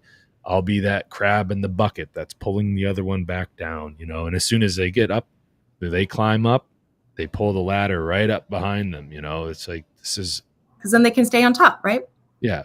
And that's, I think, what John Taylor Gatto was talking about with this, the propaidutic function. Like certain children are recognized at an early age, like, to go back to what he said, that they'll be the ones to be able to take over the managerial positions of this whole thing, right? And that's the propaidutic function. It's like, those are the kids that have no problem stepping on over anyone else that they have to, in order to be the valedictorian, or the straight A student, or the this or the that, and like, they don't care about who they have to push over to get to that position, and that's a fucking terrible way to live your life. It's not. Yeah. I mean, we're all being victimized in different ways of the propaganda and the programming. And, when you mentioned automatons in school and the relationships being taken away, I pictured when you're walking a classroom full of students down the hallway, they are not allowed to, speak or hug or touch. They can go like this and wave with their pinky, which is just a suggestion, right? But they do it. They all do this same exact thing when they're going down the hallway, and it just seems creepy to me. It's like, well, can't they, like, be encouraged to have their own type of, I don't know. And you can't talk. You can never talk. You can only talk like during recess, and that's like 15 minutes. And some places are getting rid of recess. And I think schools should be a lot more like they are in Finland. I heard there's some kindergartens there that their recess is all day, pretty much. Yeah, I've heard of the same thing. In fact, I think that we have featured video footage in the past on this show. I think it was on a Black Pill Digest episode, where it was a school over in Europe, and the kids just like went into the forest for the whole day. And it's like, well, who's watching them? And then the teacher or the person in charge of the school was like, the older kids are watching the younger kids. Nice. And they're learning together out in nature, and it's like, okay, there's a time and a place for things like math but they can learn that out there too. Oh, what about writing? Well, maybe I don't know. But anyways, yeah, there should be more of that, where it's play. Children learn so much by playing, And I really love that they had the older children and the younger children not only together, but them being the guides. It's kind of mixing the one-room schoolhouse with the forest school methodologies. Yeah, I mean, like, if you really think about it, that's a very beneficial way for young children to learn, is from from children that maybe aren't too much older than them. I mean, adults should be in the mix somewhere, because all age ranges, when you grow up, you're experiencing interactions with all different types of age ranges, So I just had a pretty decent conversation on Thursday evening with this dude, and his name is Mac. And I was at a Liberty meetup in town here, and we got to talking, and he's like 80 something. Wow, that's cool. And we're having a decent conversation, and there's a mutual respect there. And it's like, okay, like, does this happen anywhere else? Not too often. You see all too often older generations of people talking down to younger generations, and that's kind of fucked up. Right. Yeah. Instead of imparting wisdom, you're just like belittling and being condescending, and it's like, It goes the other way too, like younger adults making fun of the old people for being old or whatever. yeah, I guess you're right. It can be a two-way street. It's just tough because younger people just, I don't know, you kind of want to impress the older crowd. You want to be like, hey, look what I know. And then they're just like, you're dumb, kid, or whatever, whatever their attitude might be. But what we were talking about is the importance of like a diverse set of age ranges in the education process. I mean, it's very beneficial for children in particular. I think we touched upon this before, but just for the sake of making sure it's on record, they do benefit greatly as young children when it comes to like conversations and things like that. Like, you think they're only gonna, when they grow up, they're only gonna talk to people that are the same age as them? No, that's on. Yeah. So, what else do I got here? Too, like that's more natural. That's what it's like in a family unit. You're gonna maybe have an older sibling or some older aunts and uncles and cousins around, and those are the people that traditionally you would be around until work and school took us all away from each other. Yeah. This is what else I had. And to go back to your point about the way that the kids in the school, like the Pinky, and by the way, that brings to mind that kid from The Shining, one of us. Tony. Yep. His alter ego is Tony, but sorry. So have you met with this cliche when you were like telling people close to you that you're gonna homeschool your kids? How are they going to be socialized? Okay. Yeah, we all do. Yeah. All right. And how did you answer that question? So my son loves soccer, and he's got lots of neighborhood friends, luckily. So they go outside and play a lot, play baseball, play on the trampoline. And but we do talk about that, my husband and I, about, is he getting enough interactions with other kids? I don't know. You never know if you're doing the thing right, but our goals are, I feel like we're getting more benefit than harm from keeping him home and not getting socialized in how they're socialized at school, because that is not a positive form of socialization. I agree. I definitely agree with that. But more directly, like what type of answer? Say it was, I don't know. I'm just gonna throw out, like, what if it was your mom saying, "Well, what about the socializing?" Like, how would, in that moment, like, how would you answer that question, right?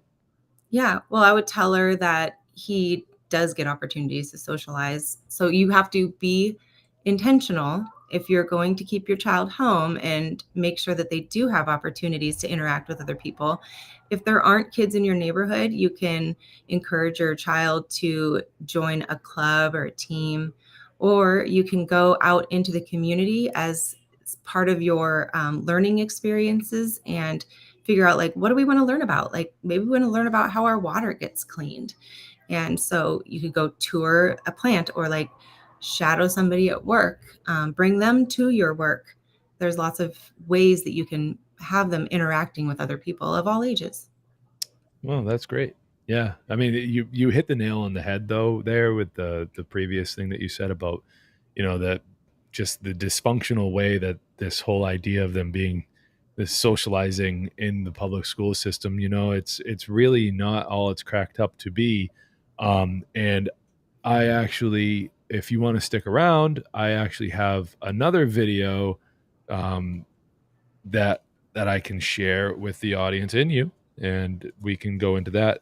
What do you say? It's I can cut it off about halfway through, because the second half is not necessarily conducive to this conversation. It's just more elaboration into the point that this person's trying to make. But I would say we'd probably end up like about 10 minutes. 10 Yeah. to 20.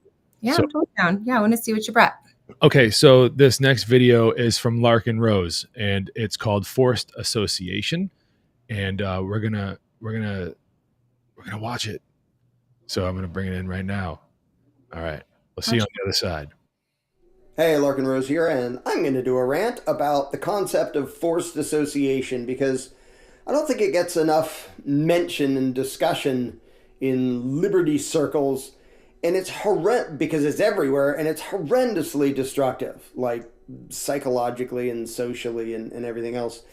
And it's easy to miss. Like if you're going about your life and you decide whether you're going to take a job somewhere, you decide where you're going to shop, you decide who you're going to hang out with, it can sort of feel like, well, what do you mean forced association? Like I can decide, or I can be off in a cabin by myself. Now, the obvious example of forced association is government. Like, yeah, you can be in your cabin by yourself and government's still going to show up and say you have to pay tribute to the parasites, or will steal your house and kick you out of it. Send the sheriff to kick you out because you didn't pay your property taxes. But I'm not just talking about that forced association. I mean, I've talked about that 8 billion times, and that's an obvious example. But consider what most children go through, even from the time they're really little. They, and I know this will offend some people, so maybe you need to be offended enough to reconsider things. School is forced association. It's basically a prison, where you take some kid and you say, you have to go over there. And you have to go into this building and hang out like 5 days a week for hours on end with people you didn't choose to be around, under the control of bigger people that you didn't choose to be around and don't know. Now, some of those bigger people that you didn't choose to be around try to be nice, try to be helpful, try to actually be decent human beings and try to, teach and do that stuff. But that doesn't change the fundamental arrangement, which is the kid isn't allowed to leave.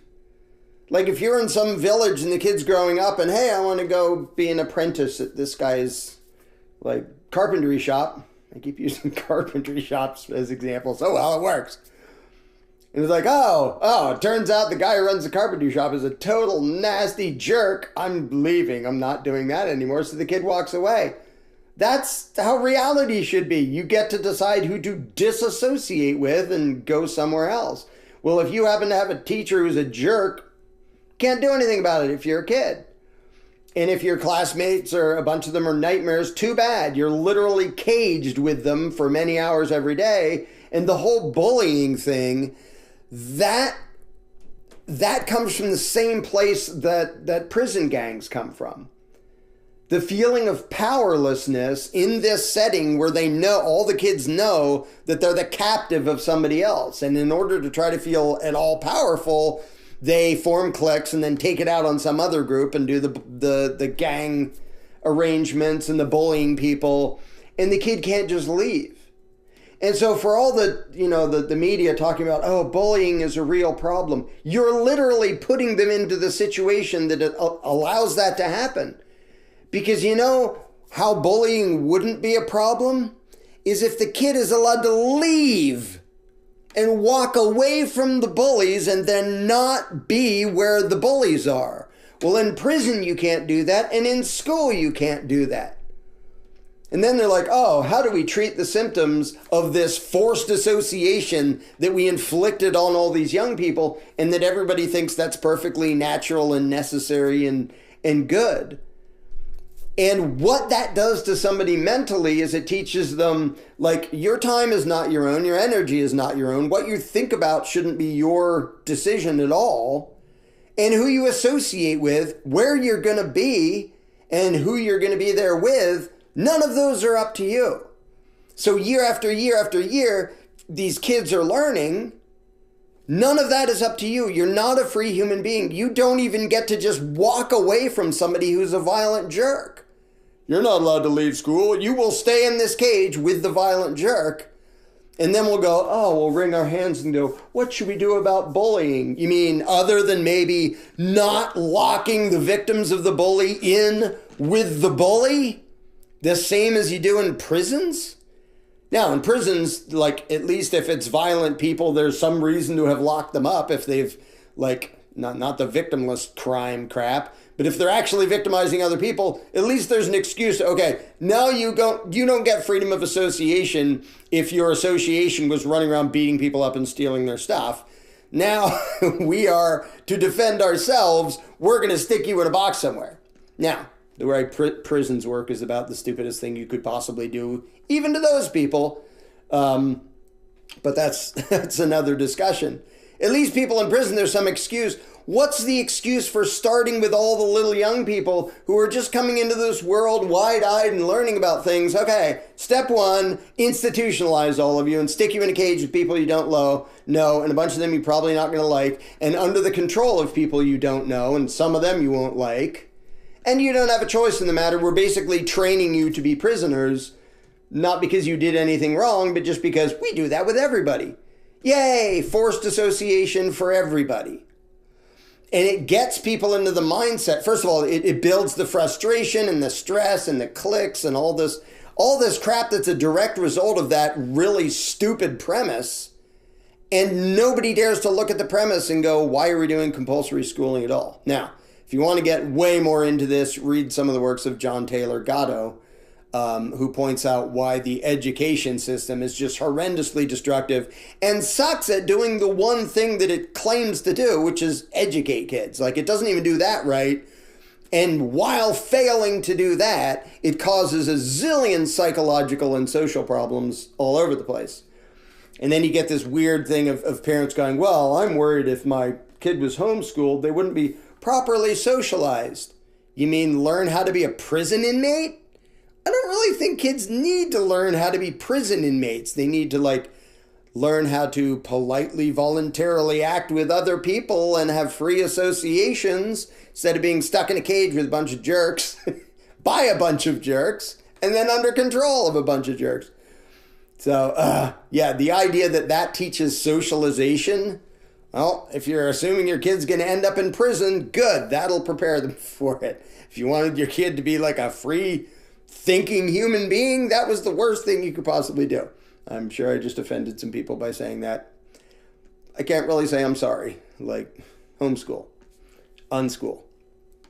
Anyway, that's not even the end of forced association, because there's so many ways in which even sort of...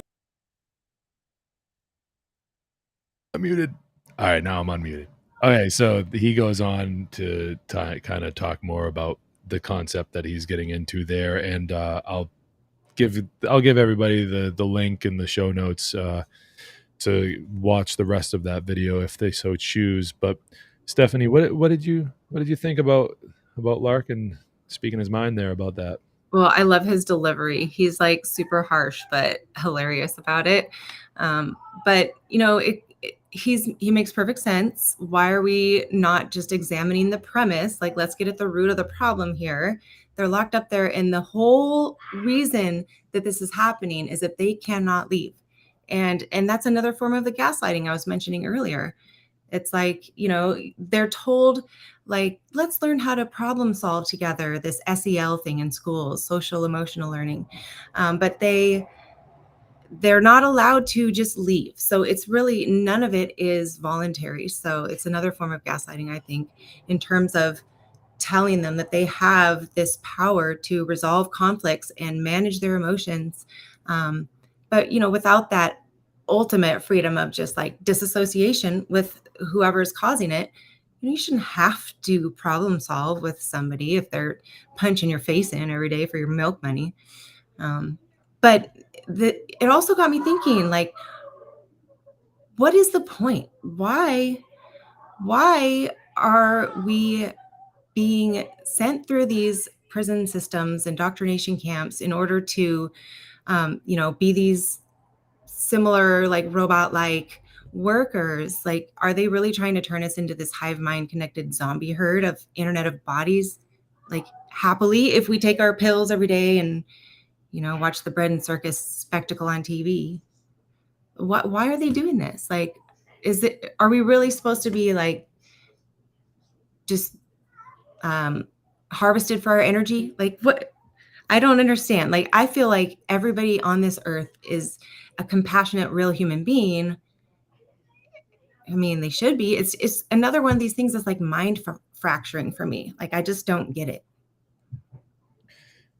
Yeah, that is like the question, right? That is the why. Yeah.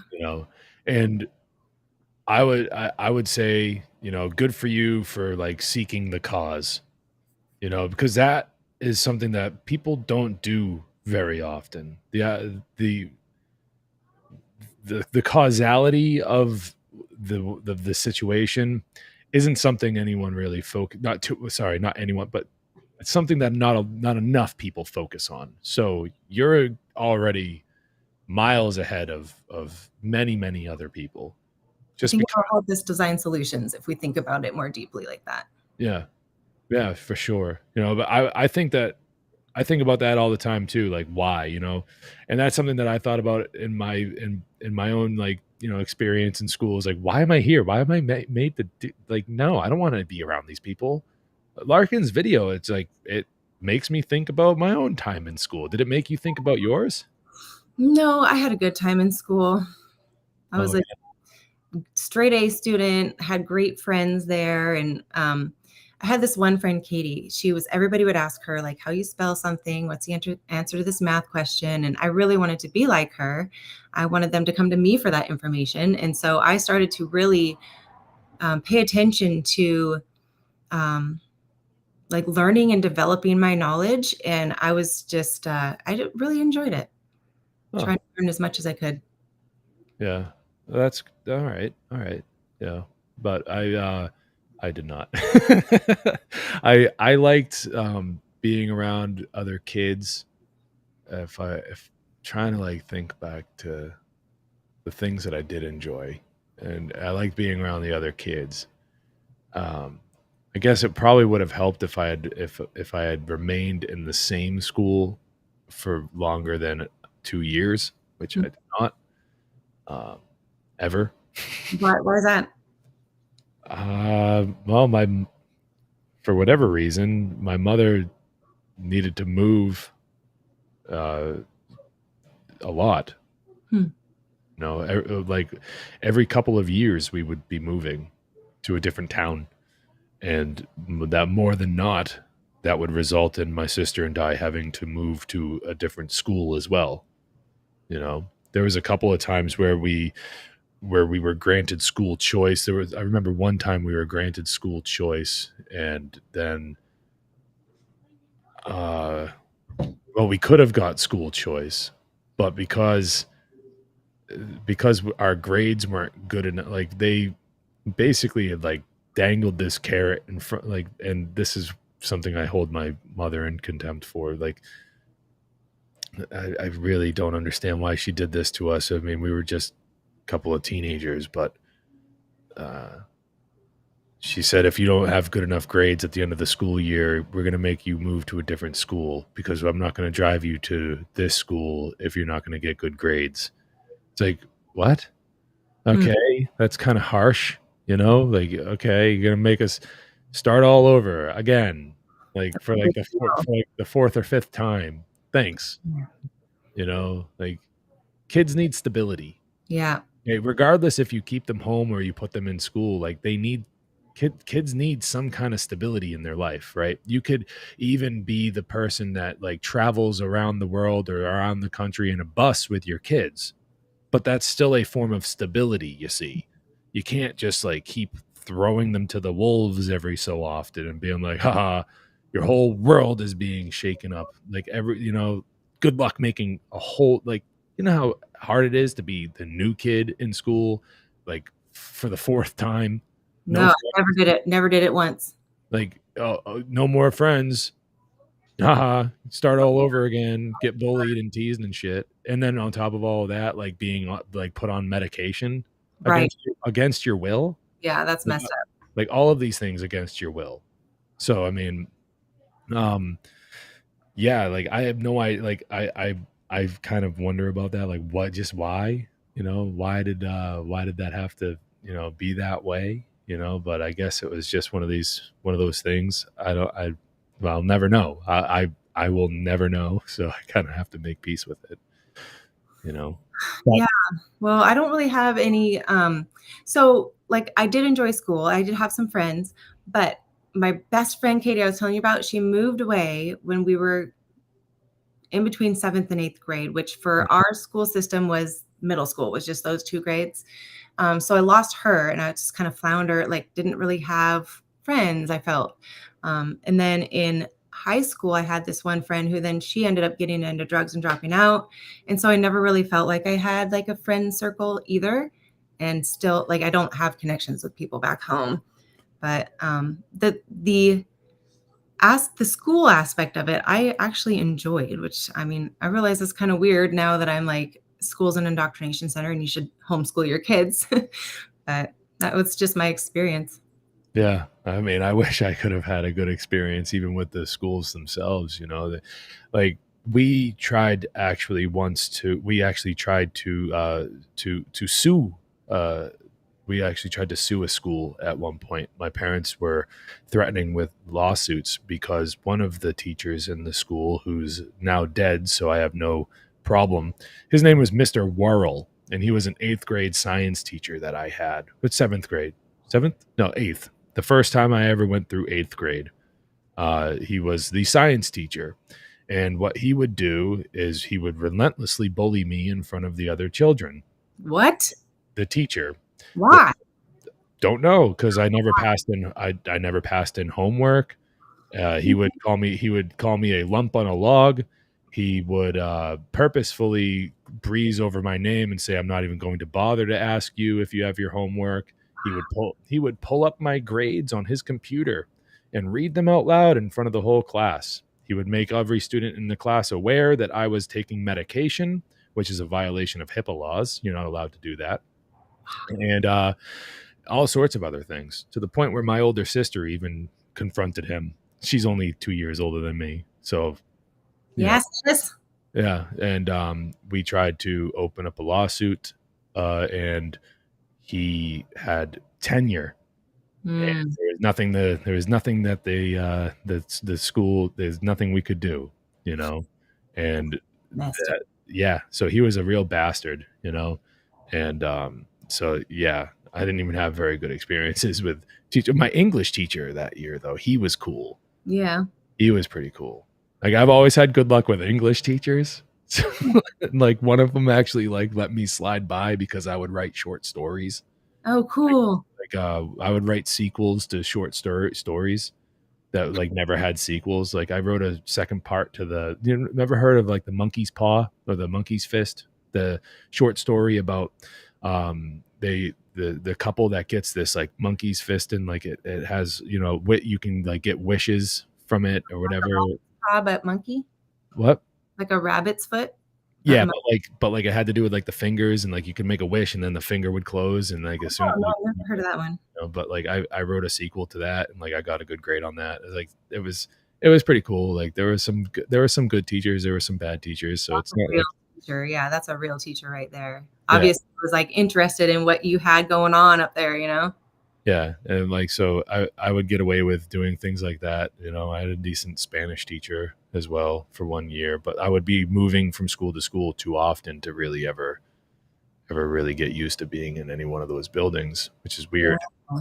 That is really unfortunate. It would be really cool if you could develop a relationship with the good teachers over several years, if since you had to be in the schools anyway. But I had really good science teachers in middle school and in high school, which is part of the reasons that inspired me to name the community Freedom Labs, because that's what we enjoyed about it is we were in a lab. We got to have a partner and investigate and guess what was going to happen and then make it happen, like with real stuff that exists in reality in our hands, and I think maybe not all, but a lot of learning can be that way, where you're actually interacting with the real world.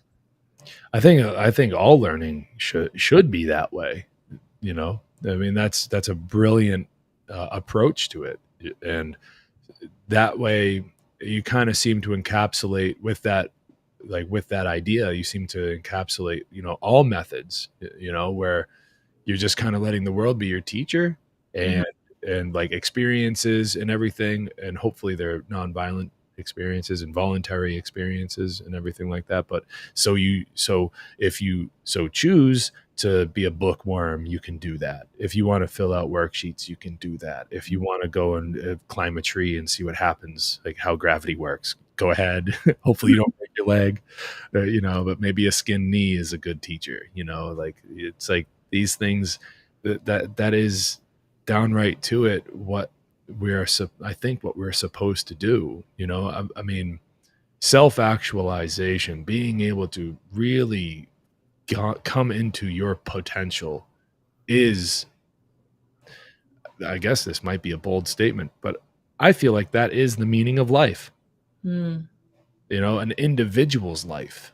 I don't know about the broad stroke life, but your life, my life, everyone individually. Like we're supposed to realize our potential, and we're not going to be able to do that with this, outcomes-based education model that we're all kind of thrust into from a young age, 15,000 hours over the course of 12 years. And well, yeah, how are you supposed to self-actualize when you don't believe that you own yourself?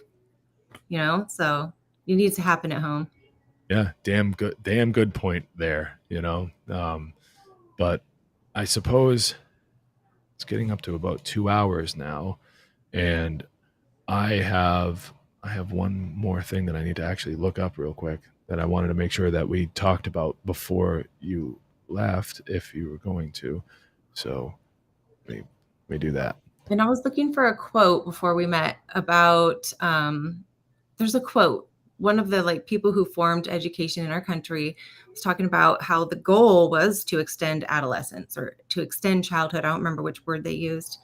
So if anybody in the chat knows who said that, I've heard Richard say it so many times, Richard Grove, and need to write it down.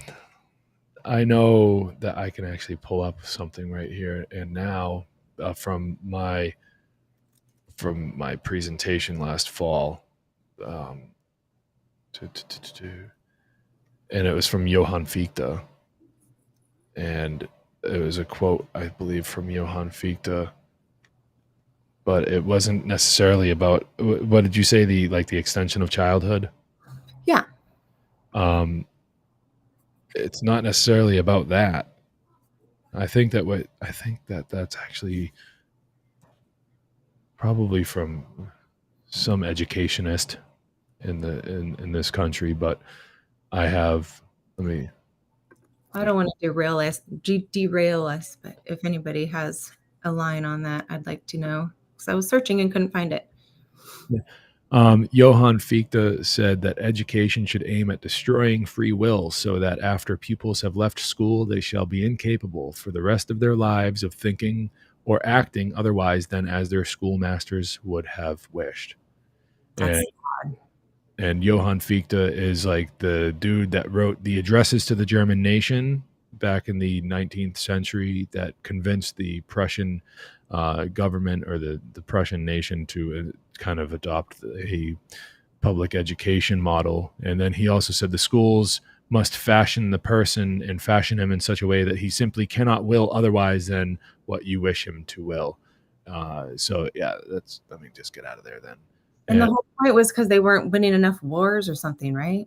Well, the Battle of Jena, where like they were, you know, they had like a trained army and everything like that, and they were supposed like, and the soldiers were just running off the battlefield, and they were fighting, you know, the Napoleonic era, you know, the wars and everything that like that. So at the Battle of Jena, the Prussian soldiers just kind of ran off the battlefield. So the you know, the German nation was like, what the hell do we like, what are we going to do? We can't have this. Like, these are our highly trained soldiers. What are we going to do? So some, you know, some highly influential people got together, Johann Fichte being kind of the tip of the spear of that. Johann Fichte wrote addresses to the German nation, and it was like a series of like, I think, you know, probably I think like 7 or 12, something like that, of letters that were basically published, and they were given to like the king or whatever, the czar. I'm messing this all up because it's been a while since I really had to, like, you know. I'm getting a sense for it though. Yeah, it's coming back. But basically, like what had happened was they came up with this education model to get people to follow orders. And that's what they kind of came up with. And then people like Horace Mann and other education, well, Horace Mann being the most prominent, actually traveled over there and saw this education system in action, and then brought it back to the United States and said, this is what we should do here.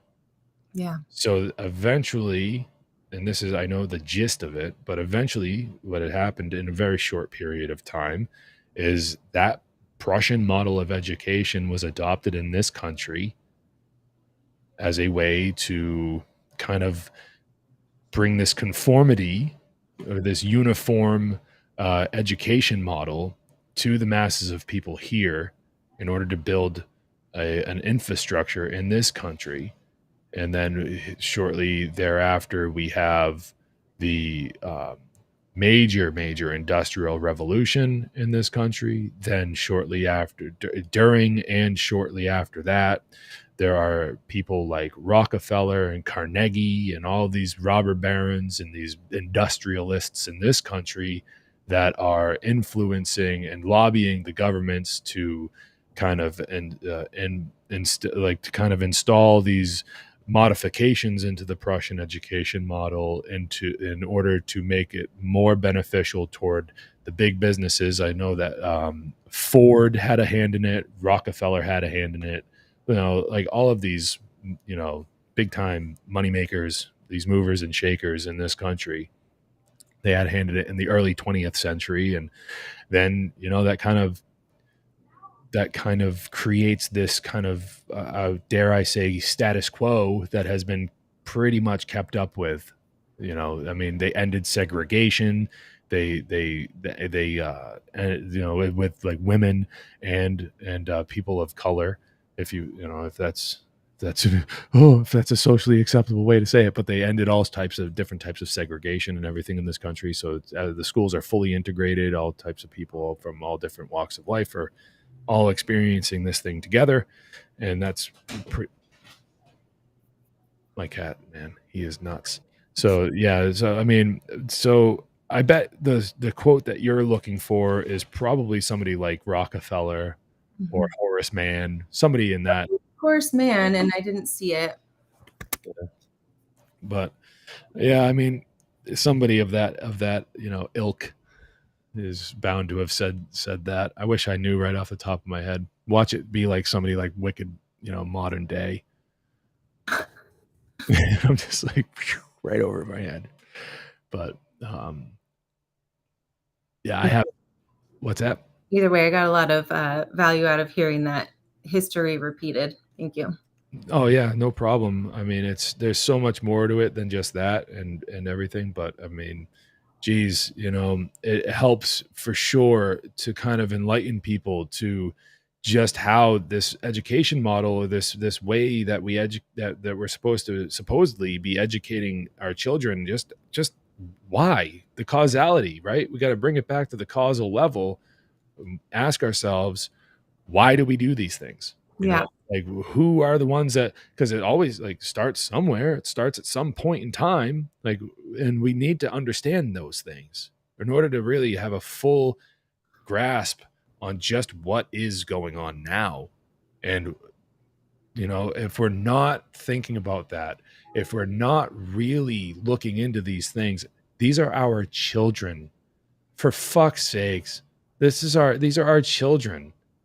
Like we say we love them. We say that we want everything. We want the best in the world for them and blah, blah, blah, blah. But you don't even know the history. Like, yeah, I can't recite it word for word, but I know more than the average person would ever care to know about it. How did you learn it? How did I learn it? I got really interested from hearing the Ultimate History Lesson with John Taylor Gatto. Oh, and you don't remember how you encountered Gatto? Yeah, but why? Like, all right, let's talk about the causality for me as an individual. Why did I want to learn more about it? Because I had terrible fucking experiences in the public schools from the time I was a very young kid. I tell this story all the time, and I'll tell it again.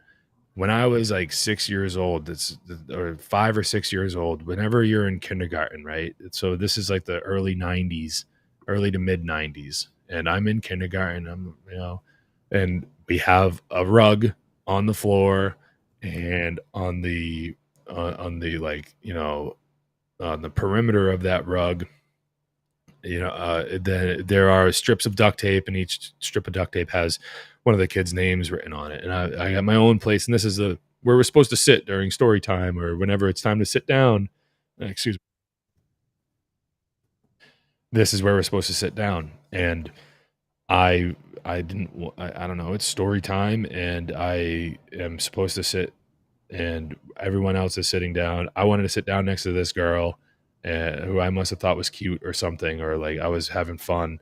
Like it doesn't matter. Like I didn't want to sit where my name was, but the teacher told me I had to, and I was just like, why? I'm going to sit down. Like I remember saying it to the teacher. Like I was like, I'm still going to sit down. I don't understand why I can't just sit here. Why do I have to sit over there? I don't want to sit over there. I want to sit over here. Asking too many questions, James. And I wrote in a blog post is like the look on the teacher's face was the same look that a ship captain has on their face when the crew members are about to plan a mutiny. Jesus. And the look on this teacher's face was like, I gotta get this kid to shut up right now. And I still remember it to this day. So like my entire life, I have been wondering, why do I have to do what these people are telling me to do? I want to sit down and read the story. I want to go and have a career. I want to go and contribute to society. I want to be a good neighbor. I want to do all of these decent person things. Like I don't want to cause harm to other living things. I don't want to. Sometimes I do. I eat certain food and whatever, but I don't want to have that conversation really, because I know I'm wrong. But anyways, like I don't want to cause harm. Like, so why do I have to be told what to do all the time? Like since I was a very young kid, this has always been on my mind. And why, and to bring it back to the part of the story I told earlier about this one teacher being such a fucking jerk, that was not an isolated incident. I moved from school to school. There was a teacher like that in every single school I went to. So every time I moved, I thought this time things are going to be different. It's going to change. And it wouldn't. It would stay the same. So eventually what I came down to from just living my life, what the conclusion that I drew was there is something fundamentally wrong with this system of schooling. If I can move from a school district into a different school district, different teachers, different people, different school districts, yet they all act the same, there's something fucking wrong here.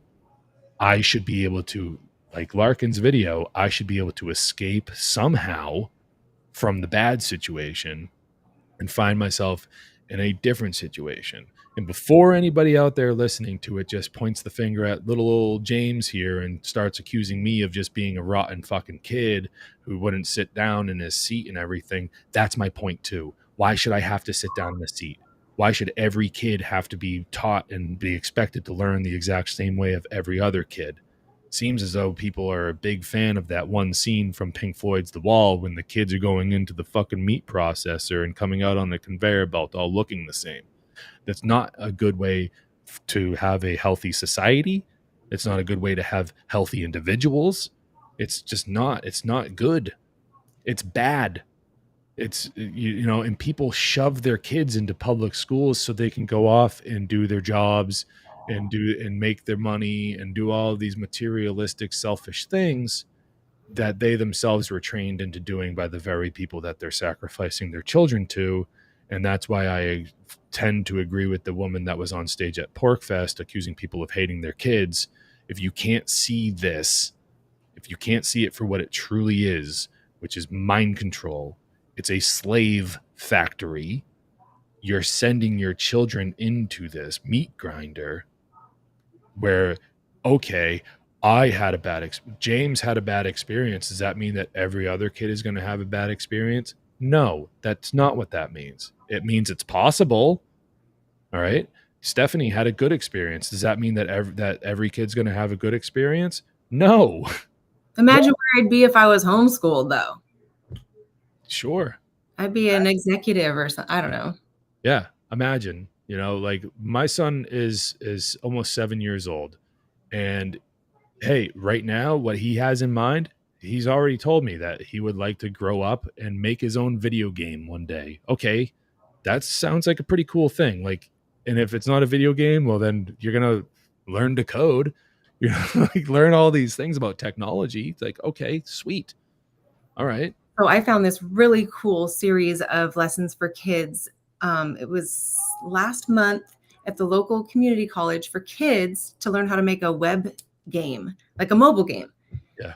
So yeah, he could totally do that now, like before he even gets older. But speaking of the mean teachers, it reminds me of that prison experiment where they had like them shock the other people and see how far they would go with it. Oh, you're mixing up two. So that was the Milgram experiment. I think you were talking about it sounded to me almost like you were talking about the Stanford prison experiment. Stanford prison experiment. And then there was also the separate one was the shocking. The Milgram experiment was a test to see if people would listen to authority.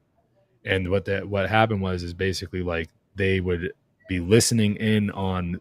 So the idea was that people would be told to shock another person by like a doctor, right? So the person the person being shocked was in a separate room, and the person doing the shocking would be listening to like a two-way radio or whatever, so they wouldn't see the person or whatever. And the doctor would be like, you need to shock them, and they would turn up the voltage incrementally, and but the whole thing was, so the trick is that nobody was actually being shocked. Yeah. Right. They would just be like, oh, okay, you got to scream louder because the intensity supposedly turned up more. Right.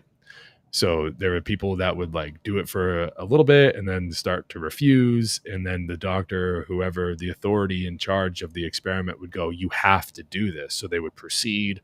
There were some people that like straight up like did it, and then like refused and then wouldn't continue.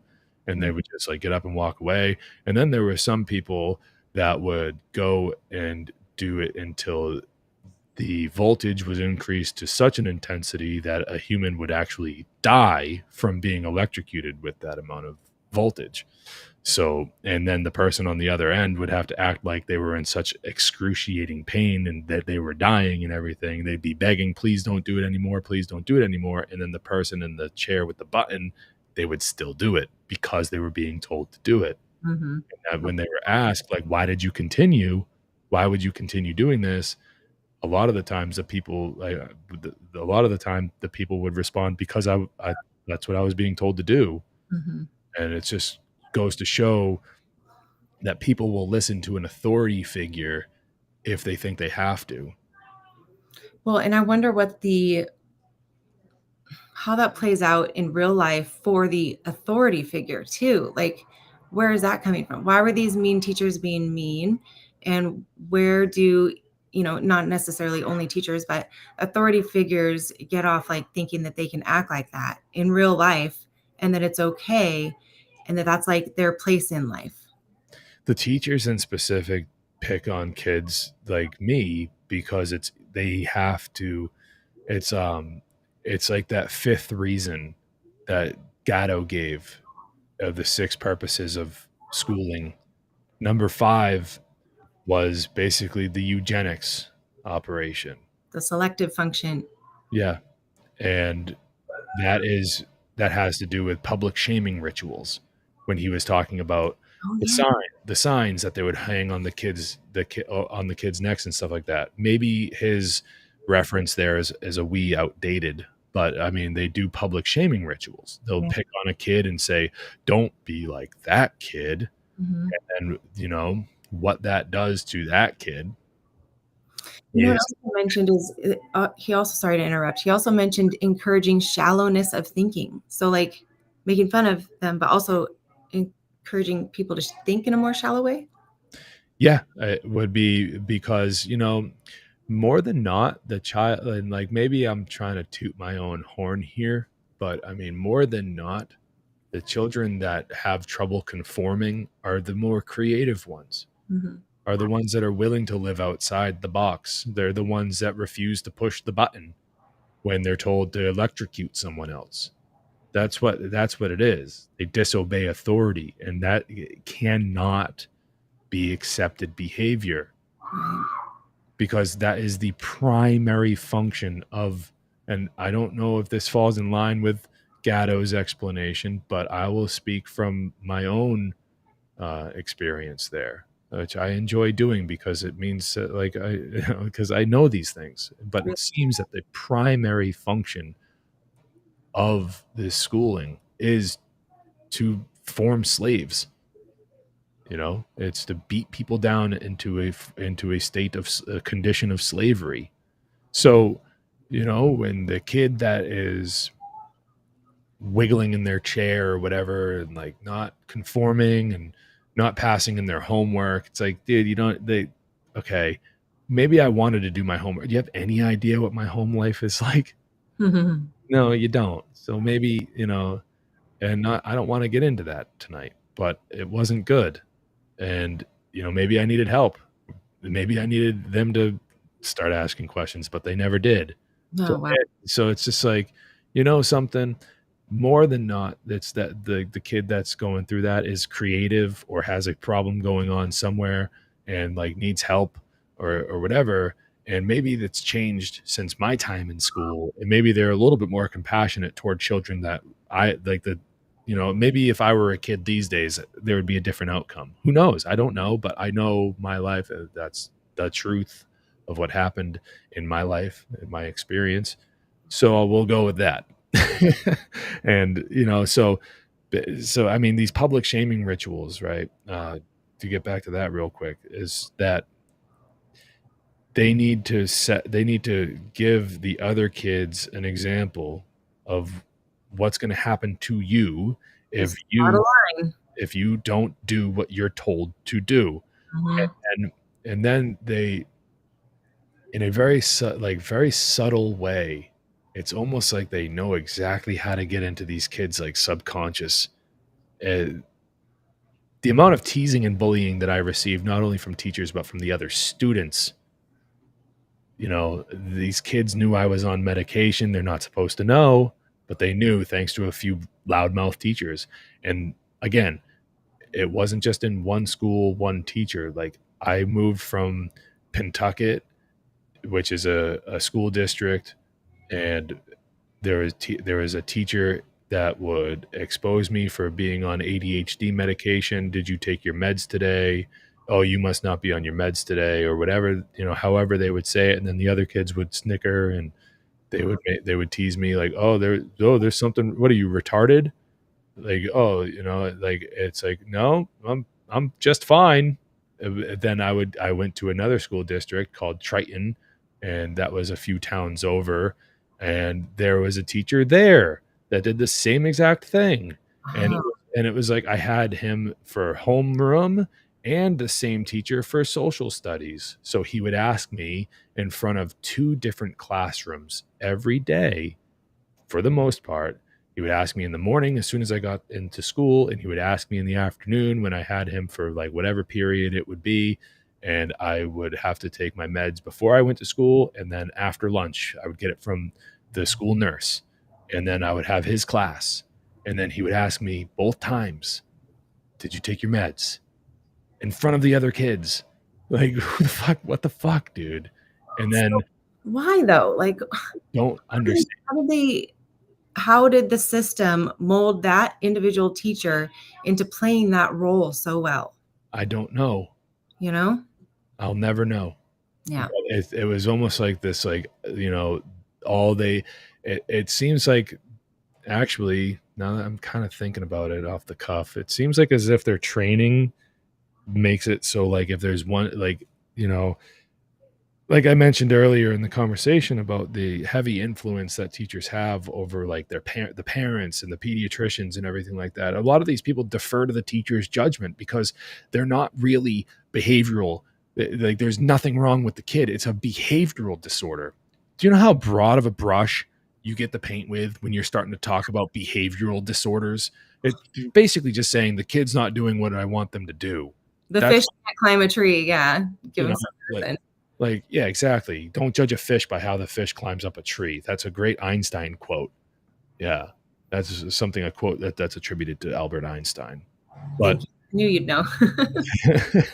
But like, the thing is that like these teachers, I mean, I would have to probably defer to you and your education on how to become a teacher. But I would almost say that there's got to be a part of that process where it's kind of like in a teacher's like kind of subconscious that they are supposed to be in control of the classroom, and that they need to be the one that is like the captain of the ship, and that if anyone is starting to step out of line, they need to put a stop to that shit right away, and to let everyone else in the classroom know that these behaviors will not be tolerated. I mean, they teach better ways of doing it.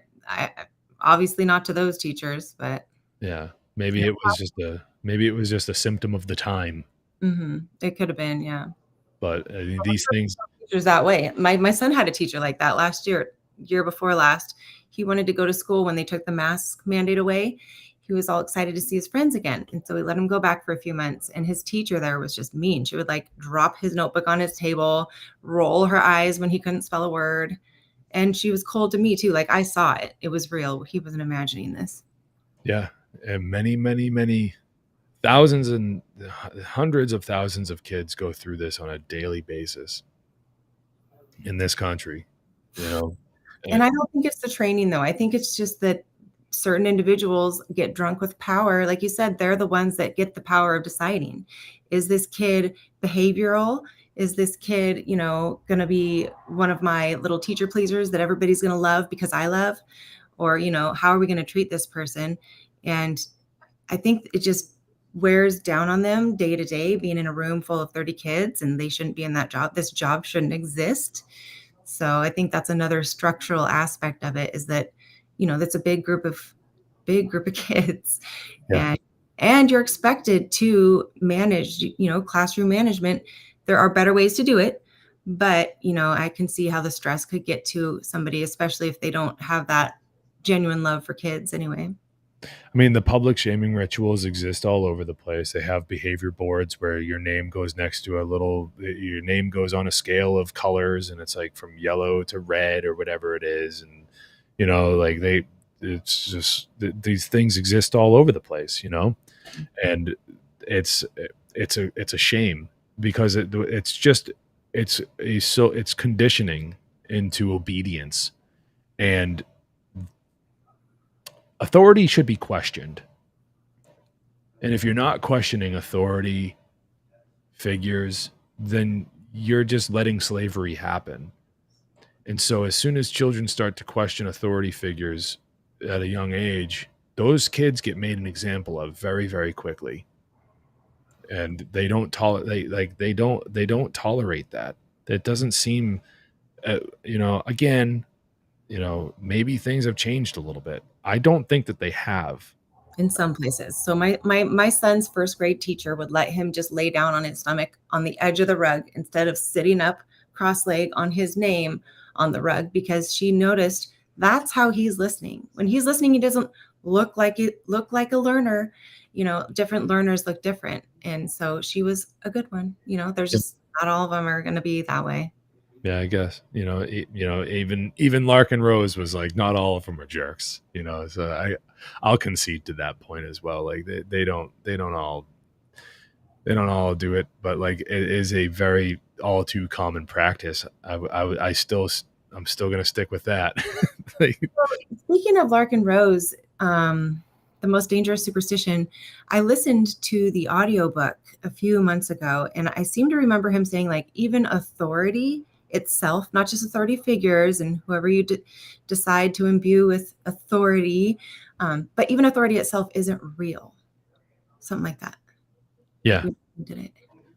Yeah, authority is not real. It has to be something that people get tricked into believing, right? I mean, and in his book, he's not talking about somebody who has gained such a skill set that they could be an expert, and that you might want to defer to their judgment. Like if somebody's like a master carpenter and you're about to embark on a job of building a house, and you have this master carpenter who's leading the charge on this, then yes, maybe you can refer, like, I'll respect your authority on the subject, right? But the book is not talking about that type of authority, right? It's talking about law and order type of authority, like legal authorities and things of that nature, So in that sense, authority does not exist, because you can't make that claim. People have to be tricked into believing it. So it's a social construct? It's a social contagion. Yeah. We can agree on that for sure. And the thing is that, like, it's all rooted in fear of like the Milgram experiment. What's going to happen to me if I don't do, if I don't do what I'm told to do by this supposed authority figure? Maybe that's the why of all of it. The fear. Maybe that's the why to all the questions we've been asking why about. Yeah, I mean, if you look through the timeline and you kind of like, people have to go to work. Well, why do they have to go to work? Well, because somebody told them to, right?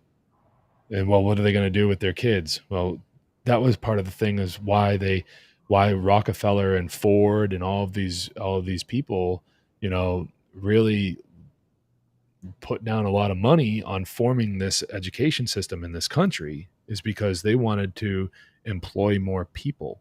They knew that if they could figure out a way to send the kid, like in this, John Gatto goes over this in the Ultimate History lesson, they needed some place to bring the kids every day so they could have both mom and dad go to work. Okay. And that's sick. That's pretty sick. It's not only just to take their energy and steal their income and their energy, but also to separate the family. Yeah. The breakdown of the family is a goal in and of itself. Yeah. And that, bingo. Yeah.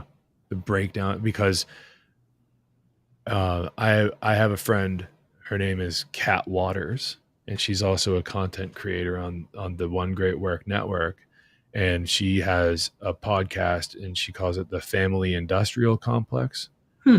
And this her goal is to draw attention to how that mental fitness is required, and a big part of what she talks about is how the family system has been broken and shattered into pieces.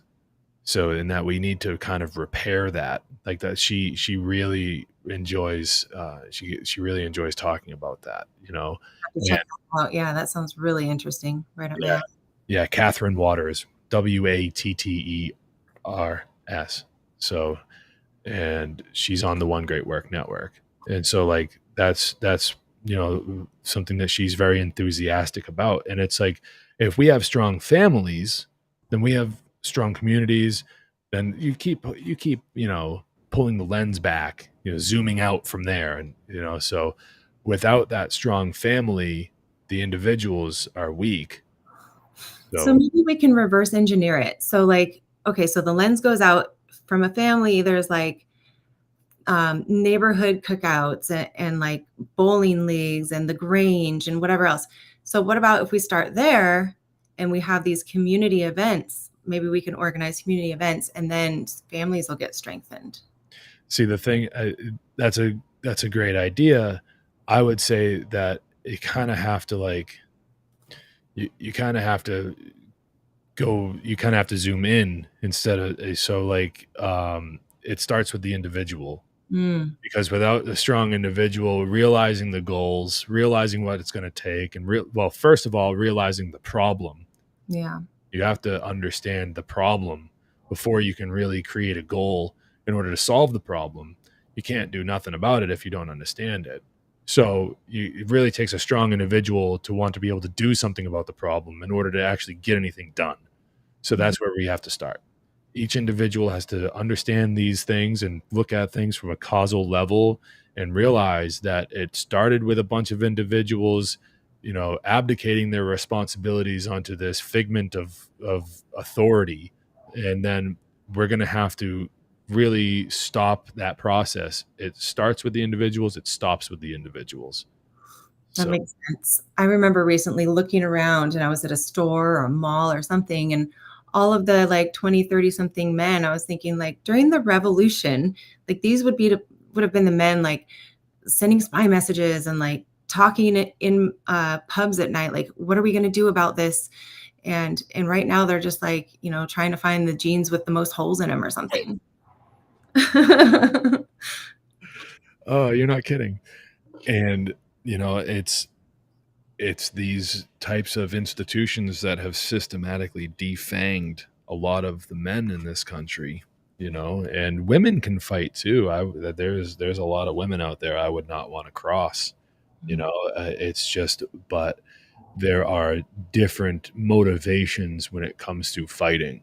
And I think that there are certain, roles that the different sexes fulfill in those intentions of like why are we fighting, and I think that there are different purposes, like the physiological purposes to fighting, like bone structures and things of that, like biological things that kind of prime the different sexes to do different things, you know what I mean? So yeah, there'd be men like me that would be like in charge of like a small battalion or whatever, officers or even just regular old soldiers.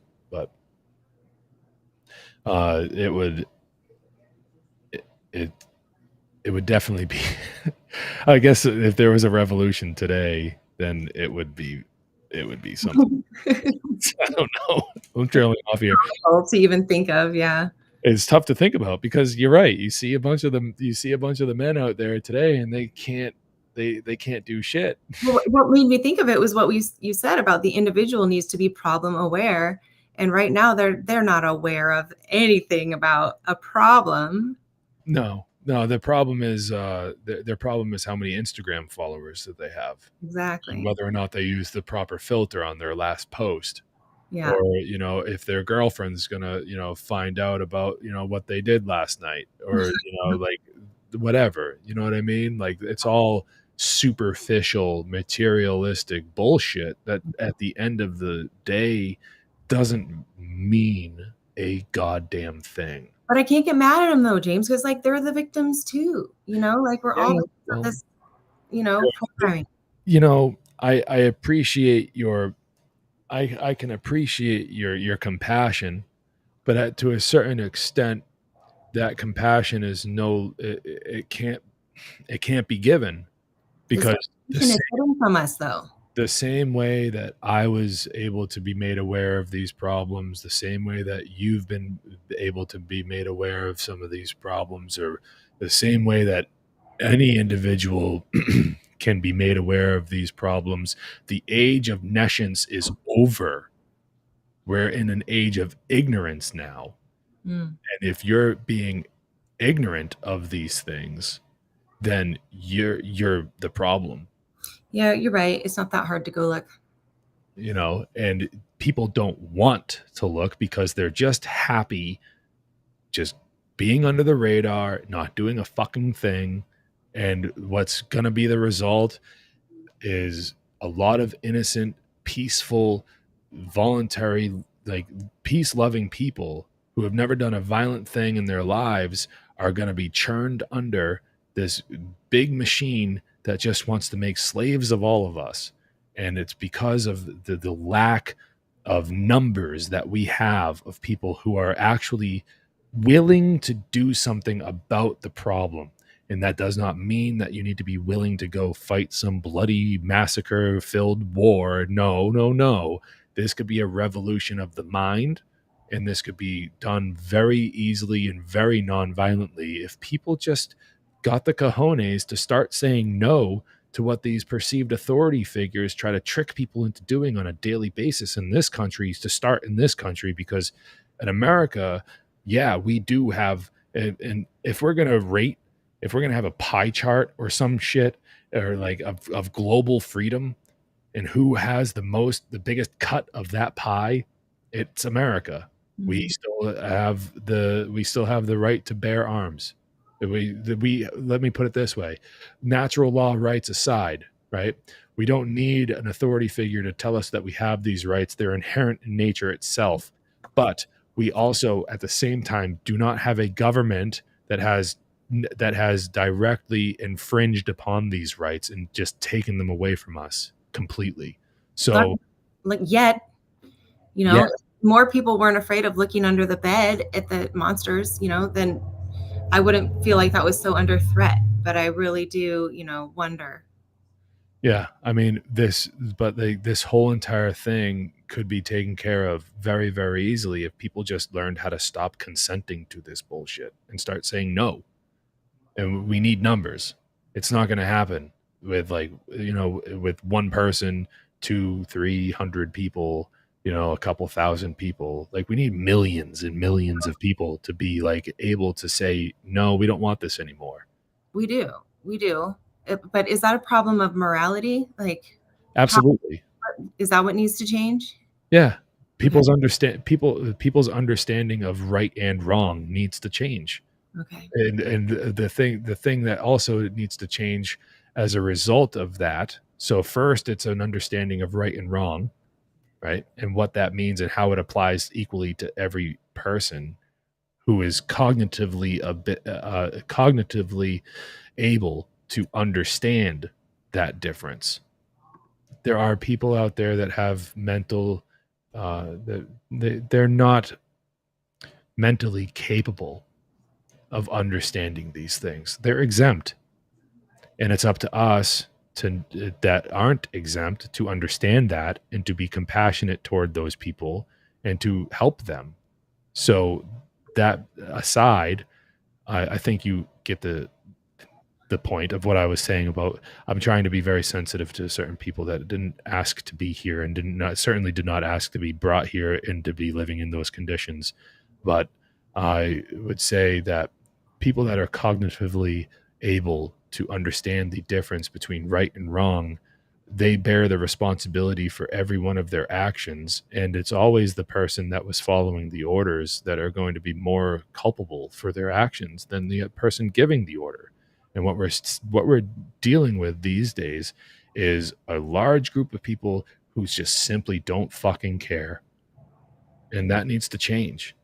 They don't care right, wrong. They're just in it for themselves. It's not that doesn't work. It's never going to work. It's just not. So there's a book for kids. It's about how to tell the difference between right and wrong, written and illustrated by Woody Martin in Autonomy. That if I can get that link to you, maybe you could share that. Yeah, for sure. I would love to do that. I'm pretty sure that Woody is actually even One Great Work Network. Yeah, I was gonna say I'm pretty sure he's on there. Yeah, he is. Yep. So I don't know how to get a link to his book, but I'll try. Yeah, we can look that up. Let me make a note of that. Woody Martin. That's what we need to do if we're going to solve these problems. So I think we're doing a good job of identifying it and defining it. Like it's a moral problem, telling the difference between right and wrong, not being afraid to shirk authority and not conform. Yeah. Now it's like, what's the solution? And I think part of it is starting young, learning the difference between right and wrong. That'll help. Oh yeah, for sure. I mean, that is so, everyone wants to talk about waking people up, right? Oh, we got to red pill people. We got to wake them up. Oh, when did you get red pilled? Oh, it was the pandemic, or it was 9/11. I was red pilled and blah, blah, blah, blah. But what about the people? What about making sure that people don't ever find themselves asleep? Mm-hmm. Right? What about making it so we don't have to red pill people anymore? Yeah. There's opportunities, and I'm not talking about telling your 6-year-old that 9/11 was an inside job, or or whatever. I'm not saying that. What I'm saying is that there's a very, very great opportunity at hand for the next the generations to follow, to have an understanding about morality and how these rules are inherent to the universe itself. It's inherent to creation. It's woven into the fabric of creation. And whether you like it or not, sorry, karma's a bitch. There's no escaping it. I was just going to ask about karma. Is that how you teach it? Like, if you do something bad's going to happen to you? It doesn't always happen to you now, does it? You do something bad could happen to somebody else. You do something wrong, and it could be somebody else that gets the consequence for it. It could be like it could be a while before you feel the consequence for it, but it's very simple. It's very easy to avoid doing these wrong actions that have such a heavy impact on maybe your life or other people's lives. It's, I think, very important to stress how your actions could affect other people, and that is something that you want to be aware of, because it's not all about you. Yeah. It's like there's other people here. This is like the principle of vibration. Your actions, your words, everything that you like, that you're sending a message out, and there's going to be recipients to that signal, and you're gonna, and like, and then, maybe it's not good, and then it's just like, that's where personal responsibility comes into play. That's why children, hey, man, you got to teach your kids right and wrong from a very early age. I like that idea of the ripples, because it makes it easy to visualize how I could explain it to my son. And like I said, every kid's at different stages and whatever, but for him, I could let him know, like, those ripples are going to go out and pollute your environment. Like, you're there too, because a lot of kids, it's hard for them to look at it from a place of empathy for others. So maybe just describing like, hey, you're there too. Like, that's polluting your whole environment. Something negative is going to happen from that. Yeah, it could, and I mean, eventually it will. You might not even be aware of it. Like, you're all the way on the West Coast, I'm on the East Coast. I could do something tomorrow, and in a month, you could be the one to bear the consequence for it. Mm-hmm. It's called the butterfly effect. Yeah. You know, it's a very real thing, and people think that it's some like new age frou-frou bullshit, or like woo woo woo woo woo woo woo. In fact, it's just natural consequences. Right. It's just the law of cause and effect, mixed in with like the law of vibration, these principles that we've known about, you know, that the human race has known about, species has known about for, you know, millennia. And it's some of the most occulted knowledge on the face of the planet. Because if we as individuals understood this, and on an individual basis, but understood it, you know, under this, like under the same umbrella, like in the same way, because like this is the thing, it's objective, right? But it takes an individual to understand it. You know what I mean? So there's right and wrong, and we're all we're all supposed to know what that means, and it applies to all of us the same exact way. You know, like I can't go and murder somebody and be like, oh, I thought it was the right thing to do, and boom, poof, it's the right. Oh, hey, you thought it was the right thing to do. You know, like I can't go and assault somebody. You know, like all these transgressions against natural law. Like I can't just say, oh, it's okay for me to do that. You know, and then everyone else is going to go, oh, well, he said it's okay for him to do that, so yeah, it's fine. Yeah, you know, I had never really understood like Satanism until I met Mark Passio at PorkFest, and he talked to me for like 20-30 minutes and told me what it means. And it's like the individualism, all you care about is yourself, and then also your morality can change based on your goals. Yeah, I think you're describing moral relativism. Yeah, mixed in with self-preservation. And that is a recipe for an individual disaster, not only for your own soul, but for the people that you're around. Like these are going to have these two things, moral relativism and self-preservation. They're going to, like, look, we all want to live a long and happy, healthy life, right? But if your only goal is if you're just willing to do whatever it takes to get that long, happy, healthy life, okay, and you don't care what you have to do, you don't care who you have to do those things to in order to get that long, happy, healthy life that you so desire, that's really disturbing. That's what self-preservation is. So yeah, if you're making sure that you're eating right and everything, you want to live a long, happy, healthy life, because I got kids and I want to be there for my kids, they need me. Well, that falls under the category of service to others. So yeah, there's a certain element of this idea of self-preservation that isn't necessarily evil. But if you're not thinking about others, and if you're not, if you're not being a moral person while doing it, then if you're practicing moral relativism, well, I'm going to do whatever I want, whenever I want, to whoever I want, wherever I want to do it, for whatever reason I choose, and I'm going to decide what's right and wrong, and I don't care whose neck I got to stomp on to climb that ladder. Like that's pretty fucked up. Yeah, I wonder if it comes from not caring about right and wrong or not understanding it.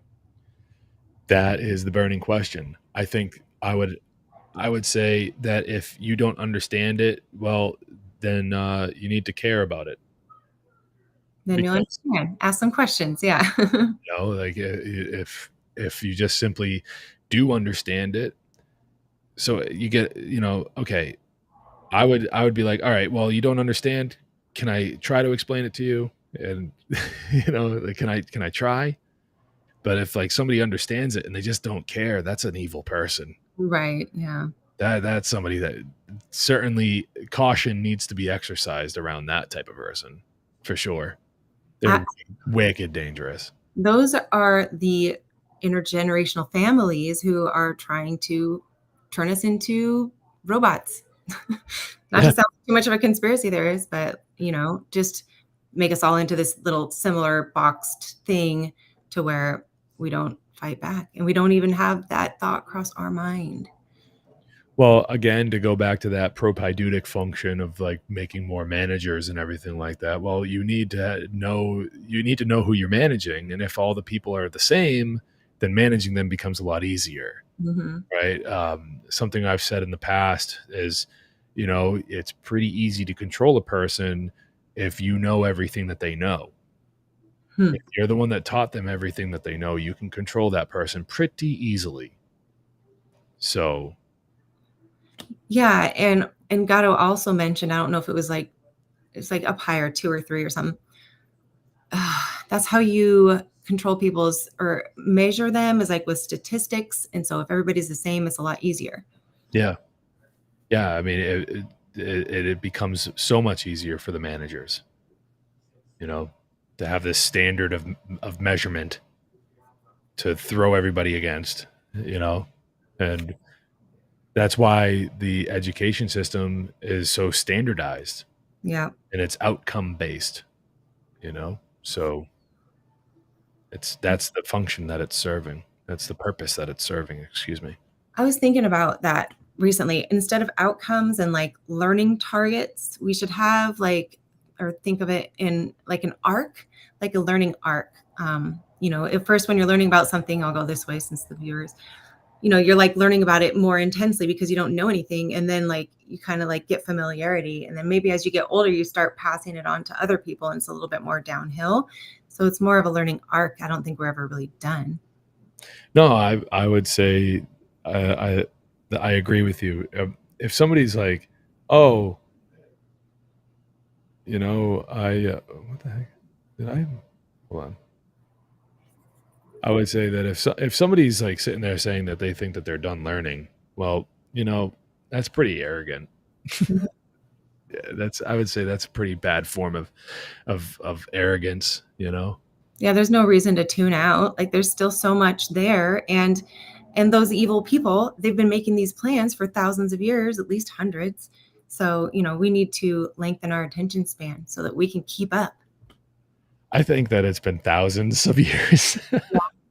But I'm just getting into that area of study, really. But it just seems like there's some there's some serious shit going on, and I think that the cat's been let out of the bag, so to speak, with like the internet and everything, and this age of communication and information that we find ourselves in, where everything is just so lightning quick.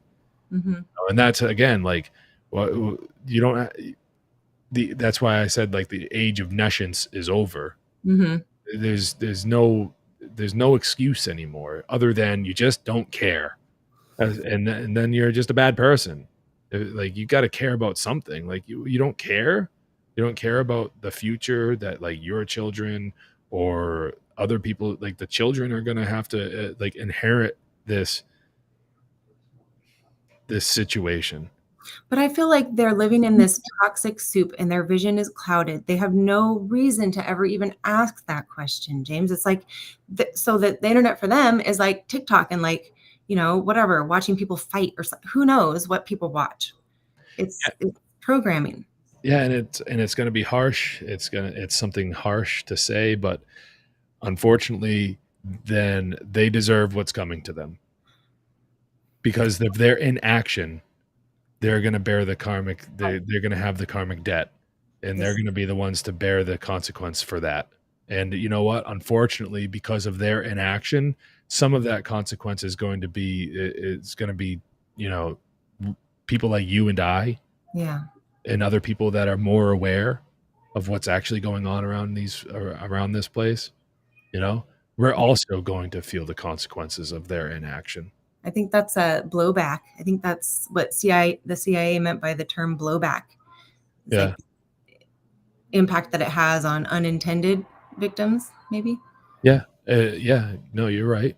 That's exactly it. Like the innocent bystanders or we're not even innocent bystanders because we're actually trying to raise awareness of these things, right? Mhm.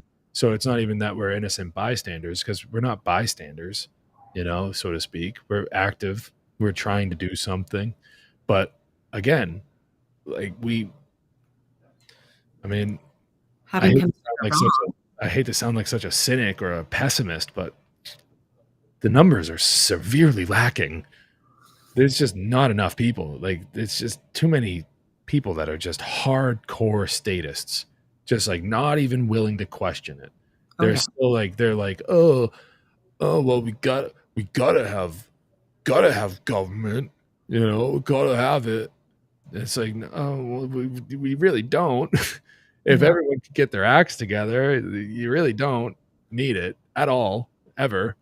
Like, it's fine to have like affinity groups and things like that on a small scale or whatever, but it's impossible to.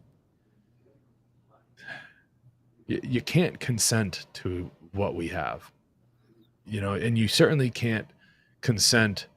You can't be right in consenting to what we have if it means that there's another, similar in size portion of the population who doesn't consent to what we have. Mhm. Even if we are talking about a two-party thing, Yeah. there's less people that actually vote in this country. So if we were talking like, if we were, then the people that don't vote, so like it's Oh, less than half of the people that actually live, that are actually like legally allowed to vote in this country. Less than half of them actually vote, and oh, that's what they base the elections on. So if we were actually in a democratic republic, or whatever the fuck they're calling it this week, then I guess the people have spoken. They don't vote, so they don't approve.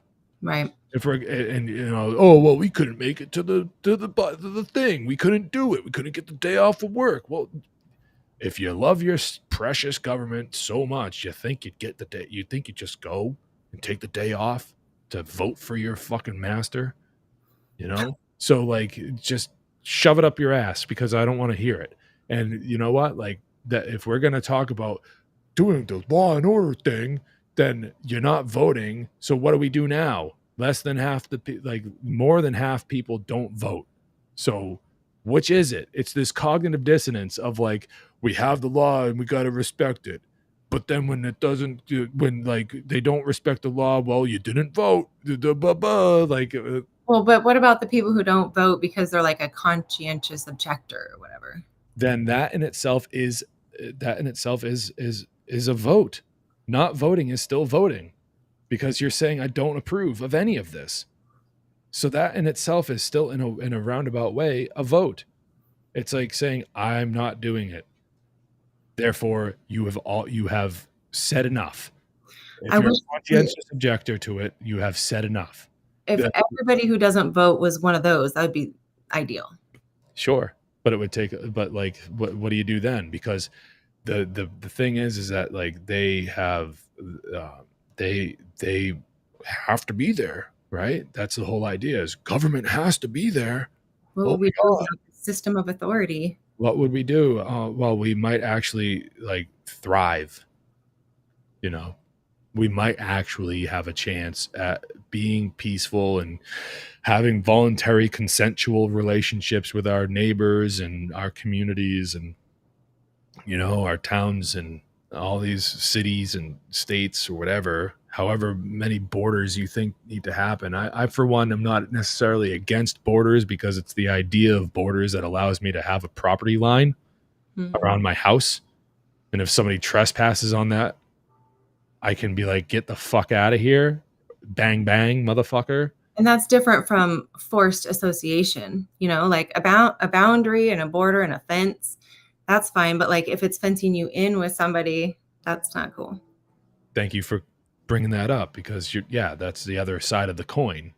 Like, the whole idea of borders is to be like, oh, well, across this line, we do not do these things. And this is how we do things over here. And, blah, blah, blah. And it's just like, okay, yeah, the wall, right? The walls are meant to keep people out. Well, they also keep people in. Mm-hmm. Yeah. So During the pandemic restrictions, especially. well, yeah. I mean, I remember going up Route 95 on my way home from work, and there would be constantly in the state of New Hampshire, the state troopers for about a few months, I would see it every single day. They'd have people pulled over. And it was like right after the oh my God, we didn't listen. Oh my God, the fucking world's gonna burn down. This thing no one can see. And oh my God. But every time they'd have someone pulled over, it was an out of state plate. Someone from New York or Connecticut, traveling through New Hampshire, and they'd have them pulled over. I swear to God, Wow. they never had anybody with New Hampshire plates pulled over. Not one time. And I saw it every single afternoon on my drive home from work. So were they looking to make sure they were an essential worker, or that they just didn't No venture clue. far from home? I never bothered to ask. You just get out of there. What else? What am I? I mean, I would have loved to pull over and be like, "Hey, what the fuck are you doing?" But like, what good is that going to do? I guess it would be like, what am I going to throw myself on the fire for them? Yeah, I could have, but it just never crossed my mind to do that. It was just an I'm just and telling you about an observation I made. And it was actually call the police. Like the police blotter would come out, and my job would be to call them and ask them, like, what was this incident? What was that? What was that? And then make an interesting little write-up in the paper. So that'd be one way to get the info. Just call the police station and be like, hey, what are you guys doing out on 95? Right. I mean, it was pretty obvious. They're like stopping people, this was during, so I don't know, with you being on the West Coast, you probably had your own situation similar to this, but over here, there was at one point in time the the state of Connecticut was stopping people with New York plates and saying, "Turn around and leave." Wow. Go. And like infected or something. Like you're the hotbed of this whole thing. We don't want you here. And wow. When I mean it's absolutely disgusting behavior, but that was happening. And then there was like people in Massachusetts that started to do it.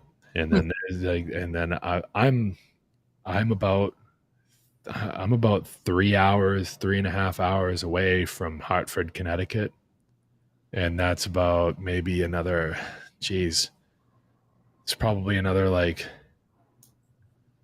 I don't know, probably like another like within an hour and a half away from New York City, I would say. I think the last time I drove through New York, it took me about 4 hours to get there. And that was I left a little closer to Boston. So that'd be cool to be that close to New York. Huh? That would be cool to be that close to New York. I've never been there. Yeah, I mean, I've just driven through it, like on the highway. I look over and I see the Statue of Liberty, and it's like this big in the distance. And I can't even imagine the scale. Like Seattle is the biggest city around here, Right. I mean, I did drive over the George Washington Bridge, which is pretty cool, but it's like a cool bridge, I guess. But I was like probably like 11 or 12, so I don't necessarily very, very well remember it. But yeah, I mean, yeah, that was happening. They were just turning people around and saying, "Get the fuck out of here." I remember seeing videos of drones following cars to make sure that they weren't going too far from their home or work. Make sure they were just to work and home. Yeah, I mean, it's just, if there were ever a time where I would have been personally confident that a lot more people would have actually woken up, and if we ever had a chance at really rallying, the mass amount of population that was actually capable of doing something about the tyranny of the government that we are experiencing in the United States, the COVID bullshit was it. And unfortunately, too many people were just like, oh, better do what they say. Yeah. You know, there were small pockets of, small pockets of people that were really screaming at the top of their lungs, like out in public. Like my friend Will, who like I don't know in real life, but he and his friend John, they would go out and like, have, picket signs, and it's the guys from Natural Freedom League. And during the pandemic, they would go out and try to raise awareness. David James Rodriguez and Howard Lickman, they like blew the lid off of a story about like these hospital camps or whatever, and there was nobody in them. Wow. Like, and even David Rodriguez got like arrested for like not wearing a mask. Insane. It's like, what the fuck? What the fuck? And that's all on the West Coast, like over here, there was nothing. There's no one. Interesting. It's so strange. Like, it's so strange. Like in New Hampshire, people got sick of it pretty quick, but I personally was yelled at in a store once for not having a mask on by another person. So you mentioned you were talking about the Milgram experiment, and you like mixed it with the Stanford prison experiment. It sounded to me like those two were mixing together when you were bringing it up. Well, that's what the Stanford prison experiment basically is. It's like it gets people to be the authorities. It gets people to be the police. People self-police each other. What's that word? Propaidutic? What? What's that word that Gatto used? Propaidutic or something? The propaidutic function of, Is that but that's more like they are noticing. That's more like the current managers of this thing are noticing traits in the younger crowd, that will make it possible for these traits are basically flags that pop up and say that these kids are going to be the next generation of the managers of this thing. Okay. So that's kind of what the propaidutic function is. But the Stanford prison experiment was like it was supposed to be like 2 weeks long and only lasted for 6 days. But basically it was just like one group of kids were the guards and the other group of kids were the prisoners. And it was basically just a role-playing game of a prison at Stanford. So college-level kids, and these were the roles that they were playing. And by day 6, the conditions were so bad that the guy in charge of the experiment had to call it off. Wow. It was supposed to last for 2 weeks. So if it had gone the full 2 weeks, oh my God, who knows what it would have led to? We'll never know. But they called it off after 6 days. Neglecting and abusing the prisoners, or? Yeah, and the details are pretty nasty. I mean, they were like verbally abusive, physically abusive, and just all around it was just terrible. Wow. So I mean, but what this goes to show is, and how we can relate this to the COVID stuff, is how quickly people will fall into this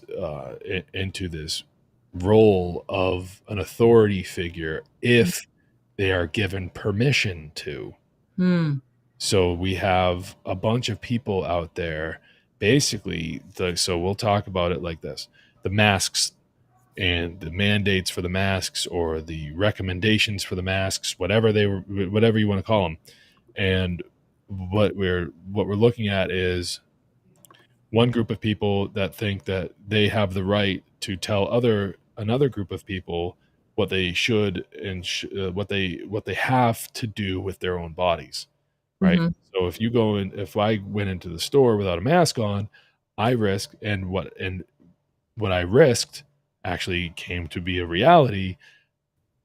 Somebody started yelling at me about not wearing a mask and saying that I have to wear a mask. And then so that's basically like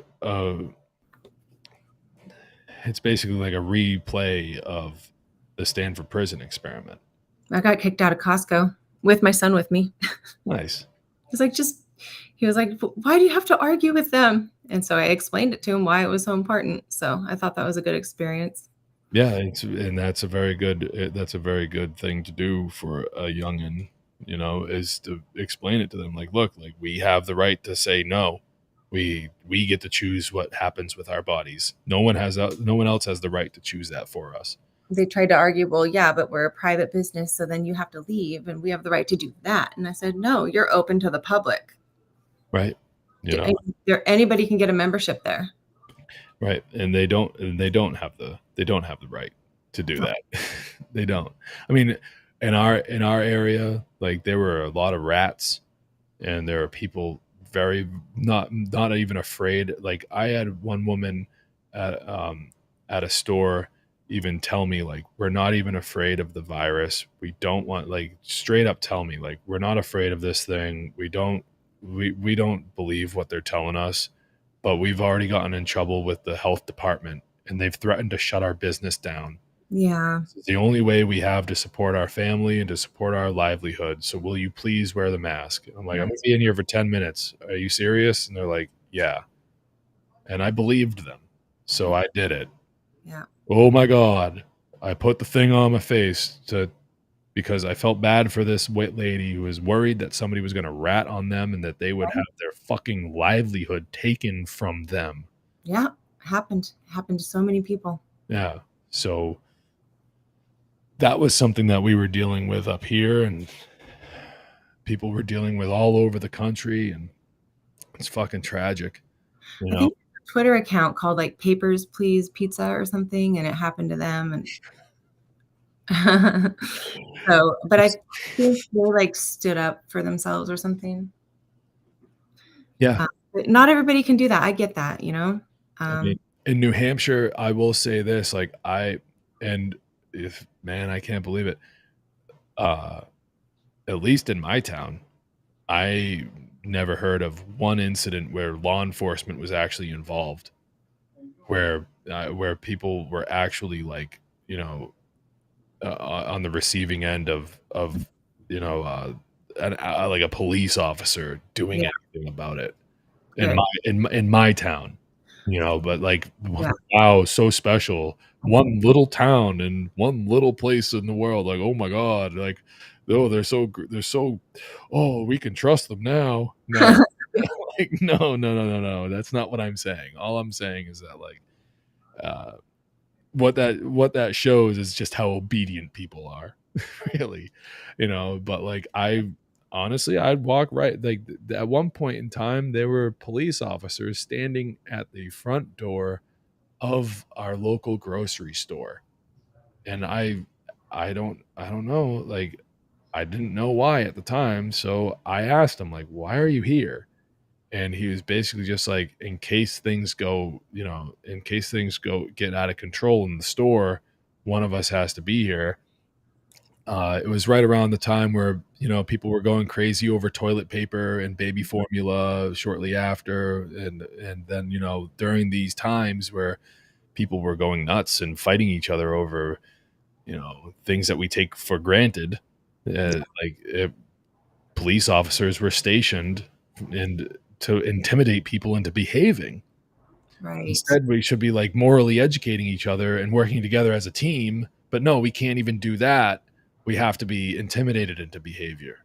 Yeah. And like, this goes to show even more, like, it's like the perpetuation of childhood, where instead of it's being a teacher in a classroom, now it's a police officer in a grocery store.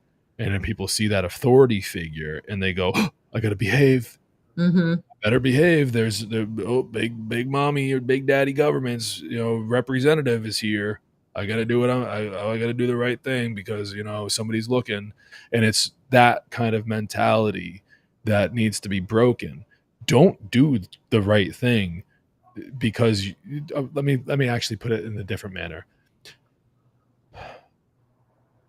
It's not wrong because you got caught. It's wrong because it's causing harm to another living thing, right? So do the right thing even when no one is looking. And I think for now, I feel like we're in like a transition period to where we can have those conversations, and we need to be really good with our communication skills so that we can talk to the police officers and the Karens at the store. Because I do think we're going to get there. Like you had mentioned, there's a bunch of more people starting to homeschool. Like that is the foundational solution. And so, I think if we just stick it out and communicate clearly about the problems and the solutions, then maybe this transition won't last for too long. I only worry that the people that are like the increased numbers of homeschoolers are doing it for the wrong reasons. I think that there's a good chance that a lot of the people that are starting to homeschool their kids are doing it because of some cultural battle that they think is going on. And they're doing it and they're going to be like, oh, well, as soon as this blows over, I'll send them right back into the public schools. As soon as, drag queen story hour isn't a thing that we have to worry about anymore, we're going to ship them right back. It's like, I worry about that. Well, then this is an opportunity to educate them. Yeah. Like while they've got their kids out and they're starting to notice one little thing, like how can we turn that into a wedge and show them what else is there? Yeah, I mean, it's a pretty good question. All it took for me was a question. Joshua was like, have you heard of the history of the American education system? Or what do you know about it? And I was like, no, I'm not very familiar with it. Yeah. And then you were like, let me learn, right? Mm-hmm. Because you were curious. Yeah, he's looking at the video, and then I wanted more. Yeah. And you challenged yourself to be like, oh, well, because that's what I mean by like, that was like the window of opportunity, where people could actually see how this thing was affecting them directly. Yeah. And actually apply that to something, whatever it was. And that thing should have been, and maybe I'm being a little pushy about this, but I fully believe that thing should have been, how the hell did this institution get to this point where they're allowed to do this? Mm-hmm. And if people weren't asking that, then the mind control of the virus worked. Yeah. The fear response of this global sickness, it worked. And hey, everyone was afraid for a little bit. There were some people that knew right away, like, no, this is bullshit, and good for you if that describes you. But a lot of people for a little bit were like, oh my God, is this really happening? Holy shit, like, what are we gonna do? Wow, like, there's videos online of people ransacking stores for their toilet paper. This is nuts. So like, whether you believed in a virus or it's infection or whatever, the sickness, however much you believed in that, there's ancillary things that were happening that like everyone should have been like, whoa, like this is nuts. Like they're stopping people at the border of the state of New York and telling them turn around and go home. Like shit's going down. Whether or not the thing exists, it's going down.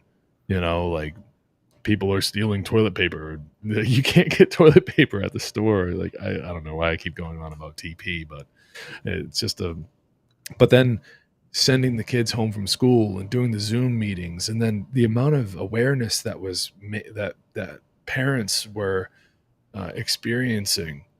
Like I heard story after story after story about parents basically just being like, it wasn't until I overheard that Zoom meeting that I understood what these fucking teachers were saying to our kids. The teachers, they thought that they were still in a classroom. So they spoke to the kids like they would in private, or how they would if they were still in the classroom. They didn't realize that, here, look at the screen, look at my little section on the screen, and picture, like, watch my hand. Where my hand goes, that's where mom or dad was standing. Right. Yeah. And Stephanie, you're the teacher, but you're not in my headset. You're coming through the monitor speakers, and mom and dad are right there listening to everything. And they're like, what the fuck? So there was an opportunity, golden opportunity there for people to be made aware, to gain a better awareness of just how this institution came to be so powerful. But they squandered that opportunity like they do everything else because they don't want to rock the boat. Very few people actually took that opportunity and ran with it. Very few. I was one of them. All right. And I tried to bring other people with me. There's somebody who I still to this day care about very, very much. And I refuse to give up on the care for this person, a family member of mine who has committed to ostracizing me, my wife, and my children because we refuse to get the vaccine. And to this day, we refuse to get it. We don't need it. I'm not anti-medicine. I am pro-truth. Okay? And I don't need that. So I'm not going to get it. And you know what? Me not having it, I got to say, for the sake of things, they're completely safe and effective. You want to stay on YouTube, right? I don't want to stay on YouTube. I'm just making a joke. I don't care. They don't work. It's just the facts. They just don't. Oh, how's that? Oh, it was 2 at the beginning. And I remember asking my grandmother, that's funny. Why does your vaccine card have 4 slots on it? You're only supposed to get 2 shots. You're not supposed to be thinking that critically, James. Stop asking questions. She was like, oh, that's interesting. Like, anyways, but like, people really like, so I tried to share information with people, and largely was just basically met with a big no. I'm not interested in that. Oh my gosh, so frustrating. Similar experience. So when they were doing the masking on the kids all day long at school, a bunch of moms and I got together in our local community, and we formed the Parent Coalition, we called it.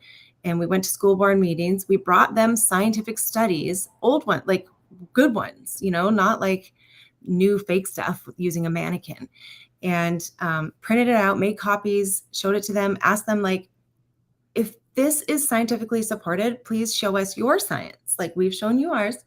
They never did. That the health director would come and pass the buck, and then they would pass the buck to her. And we never got anything like that. And then all of a sudden it's like, oh, now there's no mandate, so we're going to take it away. It's like, it's too late now. Like, you lost our trust completely.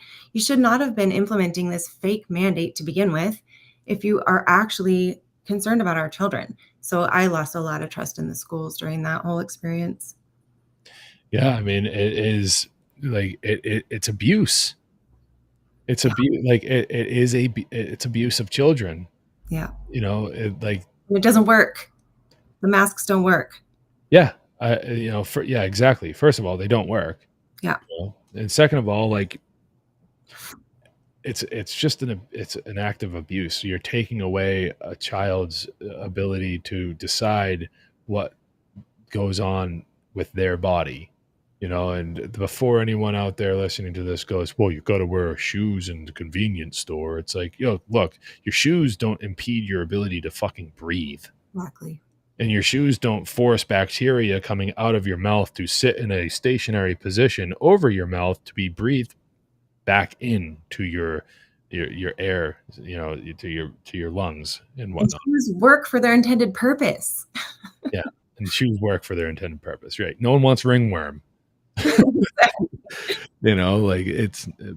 never had ringworm. I don't know what it's like, but it's just probably very uncomfortable. But it's, man, I saw videos where like young children, like like preschool age children, like they were like tying the masks onto their heads, like tying the mat, like it wasn't like the regular, like they just had off, like, so they couldn't take them off. Yeah, I've heard of that stuff like that, like them taping it on and stuff. Yeah, it's like, it's just gross. And then the pictures of them like cutting out part of it so the kids could play an instrument, but they're like still wearing a mask. Right. I mean, you want to believe that people are that dumb. I don't know, but something like that might be true, right? That might be staged. Who knows? Right.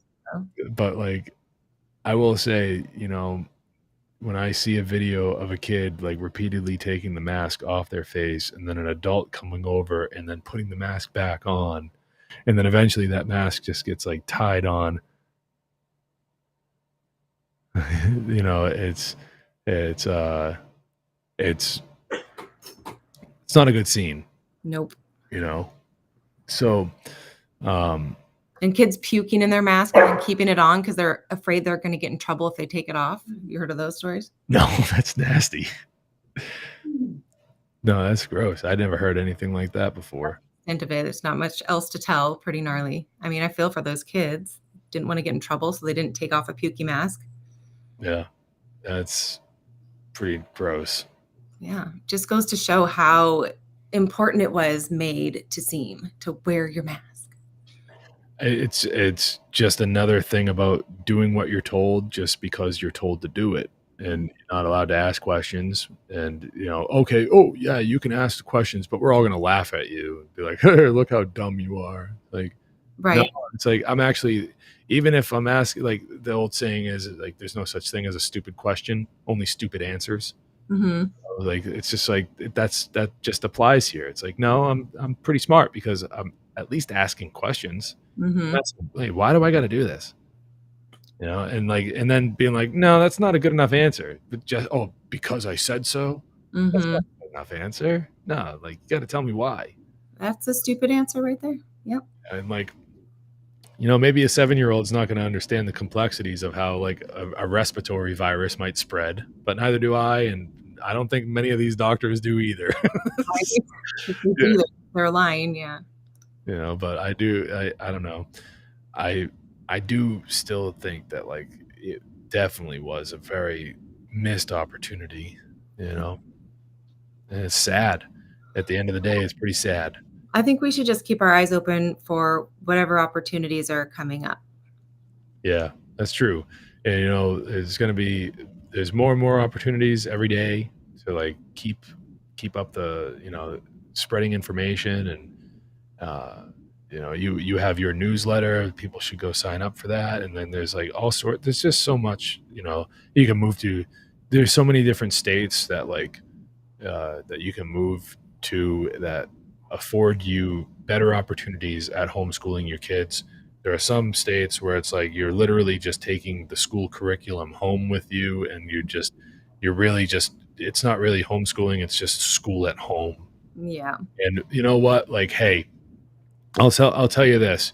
Even somebody as hardcore as me, like that's willing to be like, you don't love your kids if you send them to public schools. Like, I'm totally willing to say that right to your face, but I'll still say this: do whatever you got to do to keep them out of those buildings. Yeah. Because that's where the real that's where the majority of some of the like real torture goes on. Like Mm-hmm. it's really bad. Yeah. And the gaslighting, which is basically mental torture. Yeah, for sure. I had another couple of videos, but they're very long that I wanted to play.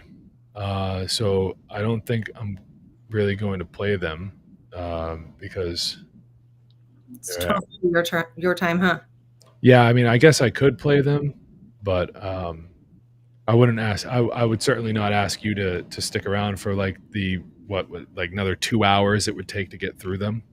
I might just like watch, like from afar, like say goodbye and like kind of be here. Okay. Yeah, I mean, so the next video that I was hoping to play, that I'm going to play, is, so I'm kind of unfolding a tapestry here. But Cool. before I get into that, why don't we let you give your send off and remind people where they can find you and sign up for your newsletter, and then anything else that you want to say in closing here.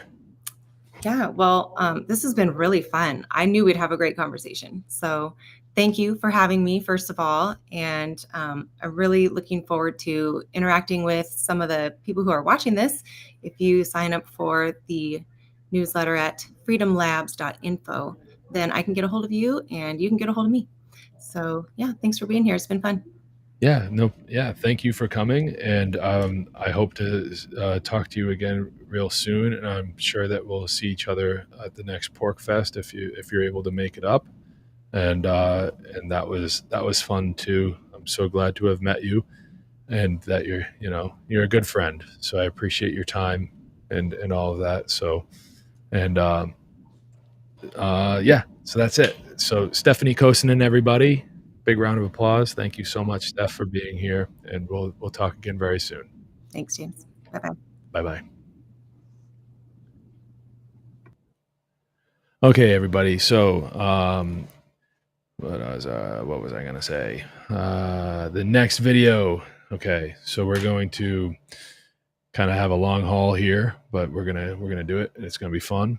And so we're gonna watch a video. Let me pull it up. All right. Next is going to be a presentation done by one of the OG of the truth movement, G. Edward Griffin. And what we're going to be watching is a presentation that he did quite a long time ago.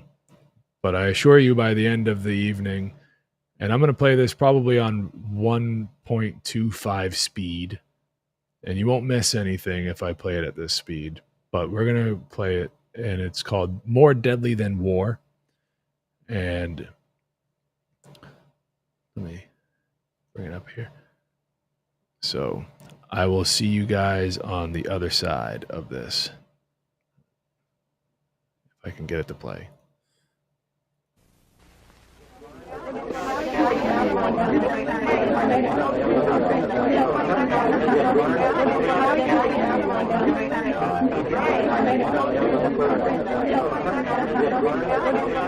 Ladies and gentlemen, again let me say welcome to our home, and thank you for taking the time to be here.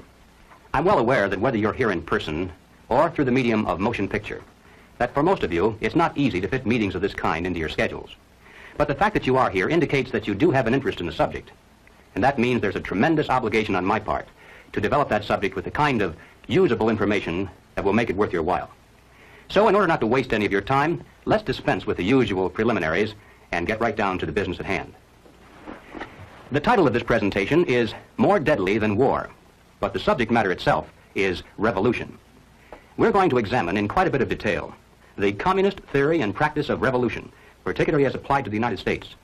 Now, this will not be something dreamed up out of thin air. This will be the strategy as taught by them and advocated by them in their own manuals, in their textbooks, and in their schools. Now, the organization of this material will lead to three rather startling conclusions. The first is that the communist program for revolution in America is divided into two phases, violent and nonviolent. The second conclusion is that the strategy for violent revolution calls for chaos, anarchy, mass confusion and panic among the people, a crisis in government, and then, out of the vacuum, the sudden seizure of power by communist-led guerrilla bands. The third conclusion is that the nonviolent phase of revolution actually is more important to the communists and more potentially dangerous to us. Now, the strategy for this phase calls for the gradual transition of our government into a communist regime, done peacefully and legally, but under the banner of socialism. This, then, is the outline of the material that lies ahead. So, let's start right at the beginning with conclusion number one, which is that the communist program for revolution in America is divided into two phases, violent and nonviolent. Now, a good place to begin is with this communist booklet entitled On the Nature of Revolution, the Marxist Theory of Social Change. It was written by Herbert Aptheker, one of the leading theoreticians of the Communist Party in this country. And on page 11, Aptheker says, "The equating of violence with the nature and process of revolution is not correct. Violence may or may not appear in such a process, and its presence or absence is not a determining feature of the definition." Now, this comes as quite a surprise to many of us because for years we've been used to thinking of communist revolutions only as those which involve the overthrow of governments by force and violence. Now, that entire phrase has been written and spoken so often as a single concept that many of us haven't even considered the possibility that the communists might have another approach to their goal, that they might overthrow the government without force and violence, that they might in fact plan to come to power through means that properly could be called peace and politics. Now, in order to go any further, it'll be necessary for us to define a few terms. When the communists speak of the two kinds of revolution, they don't come right out and say so in plain English. Of course not. You see, they claim to be practicing something called scientific Marxism, and so they have to dress up these crude concepts in elaborate phraseology. For instance, when the communists speak of violent revolution, they describe it as a war of national liberation. Now, the so-called theory behind this is that the people of the country marked for takeover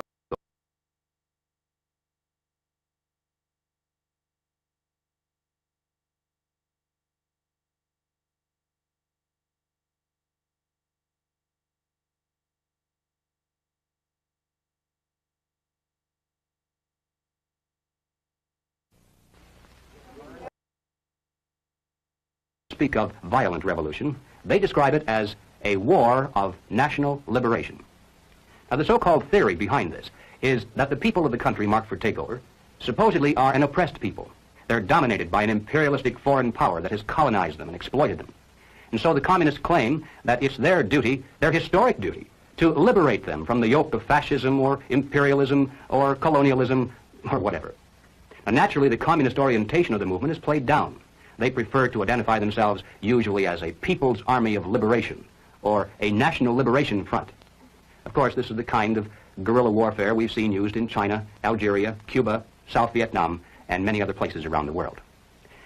But there are other phrases also used to describe the same process. Occasionally, they'll refer to this violent type of revolution as an anti-imperialist war or an anti-colonialist war. But they all equal the same thing.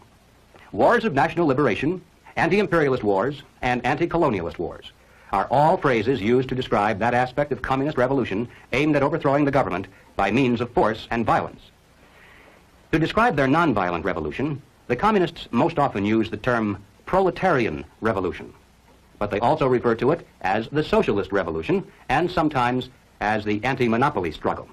But here again, they all add up to the same thing. The proletarian revolution, the socialist revolution, and the anti-monopoly struggle are all merely different ways in which the communists describe their strategy for overthrowing the government through non-violent means. Well, all right, having defined some of the key phrases, we can return now to the communist literature and be able to understand what they mean when they use these words.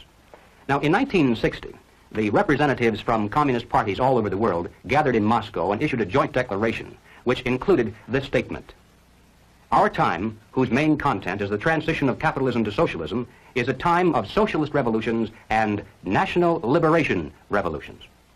In other words, simply stated, we're living in an era of two kinds of revolution, one violent and the other nonviolent. Now, here's a document published by the Communist Party in this country in 1968. It's entitled "The New Program of the Communist Party USA, Second Draft."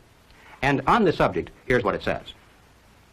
"Contemporary revolutions bear two distinctive marks. They are socialist, they are anti-imperialist.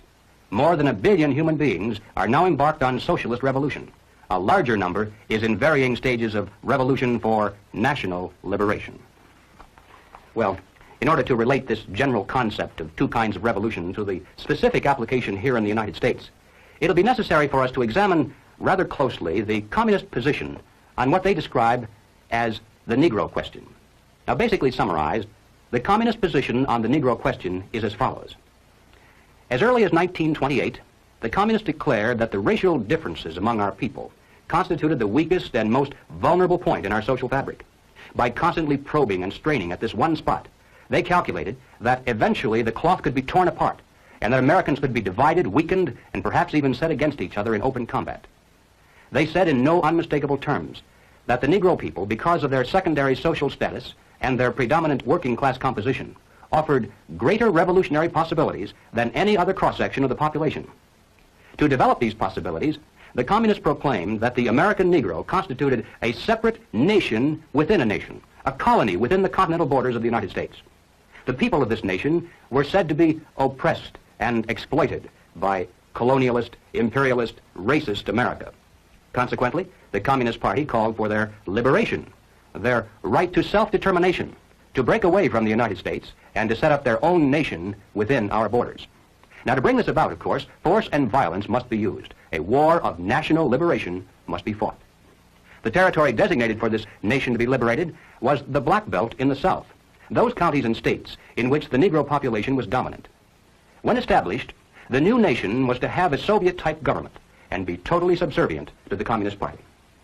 But, and this is extremely important, the Communists made it clear from the very beginning that they could never hope to capture all of the United States with a war of national liberation, only part of it. You see, elsewhere in the world, the segment of the population supposedly liberated by the Communists has been a majority segment. the peasants in China, the Muslims in Algeria, all the people in Cuba. But in the United States, our Negro population is in the minority. And even if the communists should be successful in creating similar liberation movements among other segments of our people, as they're trying to do, for instance, among Mexican Americans, Puerto Ricans, and even American Indians, even if they should succeed and then amalgamate all of these together into one large liberation movement, it still adds up to a minority of the total population. And the communists are not stupid. They realize that revolution of force and violence dependent upon a minority is doomed to ultimate failure, except in those areas where they actually do constitute a majority. But they aren't going to settle for just part of the United States. They want all of it. And so they made it clear long ago that their violent war of national liberation must be secondary to the nonviolent proletarian revolution. To take the United States, all of the United States, it'll be necessary, they say, to involve white people as well as black, to create a broad coalition, a revolutionary link between the civil rights movement, organized labor, peace groups, student dissidents, and in general, to escalate their revolution in America from race war to class war. Now this, in a nutshell, is the communist position on the Negro question. Let's turn now to the record and see how the communists themselves explain it. Now, this communist booklet, entitled American Negro Problems, was published in 1928. It was written by John Pepper, alias Joseph Pogany. Now, Pogany was sent to this country as the personal envoy of Joseph Stalin, and his specific mission was to bring the American Communist Party into line with the policies and directives from Moscow, particularly with regard to the Negro question. And here is what Pogany said. The Communist Party of America, in its fight against imperialism, must recognize clearly the tremendous revolutionary possibilities of the liberation movement of the Negro people. It is the basic duty of the Communist Party to develop all revolutionary possibilities of the Negro race. The Black Belt in the South constitutes virtually a colony within the body of the United States of America. Self-determination means the right to establish their own state, to erect their own government if they choose to do so. The Communist Party of America must come out openly and unreservedly for the right of national self-determination for the Negroes. But it would be a major mistake to believe that there can be any other revolution in imperialist America than a proletarian revolution. Now let me repeat that last sentence, because it's the key to this entire presentation. It would be a major mistake to believe that there can be any other revolution in imperialist America than a proletarian revolution. Well, moving forward to the year 1935, we come to this communist booklet entitled The Negroes in a Soviet America, written by James Ford and James Allen. Beginning on page 24, the general strategy is laid out in rather graphic form. You see, there's a major heading here entitled The Negro and Revolution. Directly beneath this, there's a subheading entitled Two Revolutions in One. And then within this section, it says, The problem of Negro liberation has two aspects. We shall first consider each separately and then show how the solution for the first flows into the solution for the second. Now, the next subheading then is entitled The Rebellion of an Oppressed Nation, and the section that follows that describes the violent revolution that must be fought to liberate the Black Belt of the South. And then finally, over the next page, there's another subheading entitled The Proletarian Revolution. And here we begin to get an idea finally of what this phase of the revolution is all about. It says, Capitalism is decaying. It is an outworn system. Capitalism is based upon the private ownership of machines, factories, railroads, land, and all other means of production. Only one thing can do away with the basis for the existence of capitalism, the expropriation of the capitalists. And by the way, I'm sure you realize that everyone here, by communist definition at least, is a capitalist. So you should feel good to know that there are those who are planning your expropriation someday. In order to expropriate the capitalists, the workers first need to discard the existing government machinery and to institute a working class government. Under this new workers' government, the building of socialism begins. Now, exactly what that's all about, the building of socialism, we'll get to in a moment. But finally, on page 28, under the third subheading entitled The Combination of Two Revolutions, the communists reveal how the two phases of their revolution are related to each other and which of the two is most important to them. Between the proletarian revolution and the revolution of the Negro people, there is a living link. This is the working class. Here reposes the leadership of the two aspects of the revolution. But the Negro communist is first and foremost the exponent of the proletarian revolution. Well, 1935 is a long time ago, and sometimes we hear it said that the communists have since abandoned this concept. But ladies and gentlemen, they cannot abandon it, for the simple reason that if they did so, they'd be abandoning the classic dual form of revolution dictated by Marxism-Leninism. They'd cease to be communists. To justify violence, they have to be able to claim that they're liberating people. And if people are to be liberated, then it's necessary to go through the motions, at least, of pretending that they have a right to form a nation of their own. And so the communist position on the Negro question today is no different than it was back in 1928. Now, Political Affairs is the official monthly magazine of the Communist Party in this country. The date on this particular issue is November 1968. The feature article for that month was The Right of Black America to Create a Nation, written by communist theoretician Claude Lightfoot. Now, Lightfoot points out that many years of migration of Negroes into the North and of Caucasians into the South have altered the population statistics to the point where the black belt is considerably smaller today than it was when the communist position on the Negro question was first drafted. Therefore, he says, the concept of a Negro nation must not necessarily be restricted to just one large territory in the South, but must be expanded now to include the so-called ghetto areas in the North. So having updated the basic strategy to reflect present realities, he then repeats the same old communist line. On page 9, he says, we should call for a plebiscite of all black Americans on whether they want to remain in the general Commonwealth or to establish another nation within the continental United States. Thus, the slogan of self-determination today means the struggle for the right of black America to form a nation if it elects to do so. Now, in passing, ladies and gentlemen, you may have wondered why the Communist Party has been a staunch supporter of the drive to place a black studies curriculum into our high schools and colleges. Well, the reason becomes obvious the minute you take a look at the textbooks and the study guides. The net effect of these courses on the students who enroll is to create a consciousness of nation. By stressing the historical and cultural differences between our black and white citizens instead of the similarities, the predictable impact upon the student is such that he'll view the communist call for a separate nation with far more acceptance than his parents did. Under the guise of academic balance, these courses have become a brilliant device for conditioning young people to accept still one more part of the total program for revolution. But returning once again to Claude Lightfoot, after having called for a separate nation, he then repeats the ever-important point that as important as the national liberation movement may be, it still must be secondary in importance to the nonviolent, peaceful transition to communism called the socialist revolution. He says, from this it follows that the advocates of a black nation must identify themselves with all that is required to set up a socialist America, recognizing that black people alone could never destroy capitalism. To digress again for just a moment, I'd like to point out that this concept of two kinds of revolution is really the basis for that much publicized split between Moscow and Peking. The Moscow group says, there are two kinds of revolution, violent and nonviolent. We believe in using either or both, depending on which combination proves to be the most effective.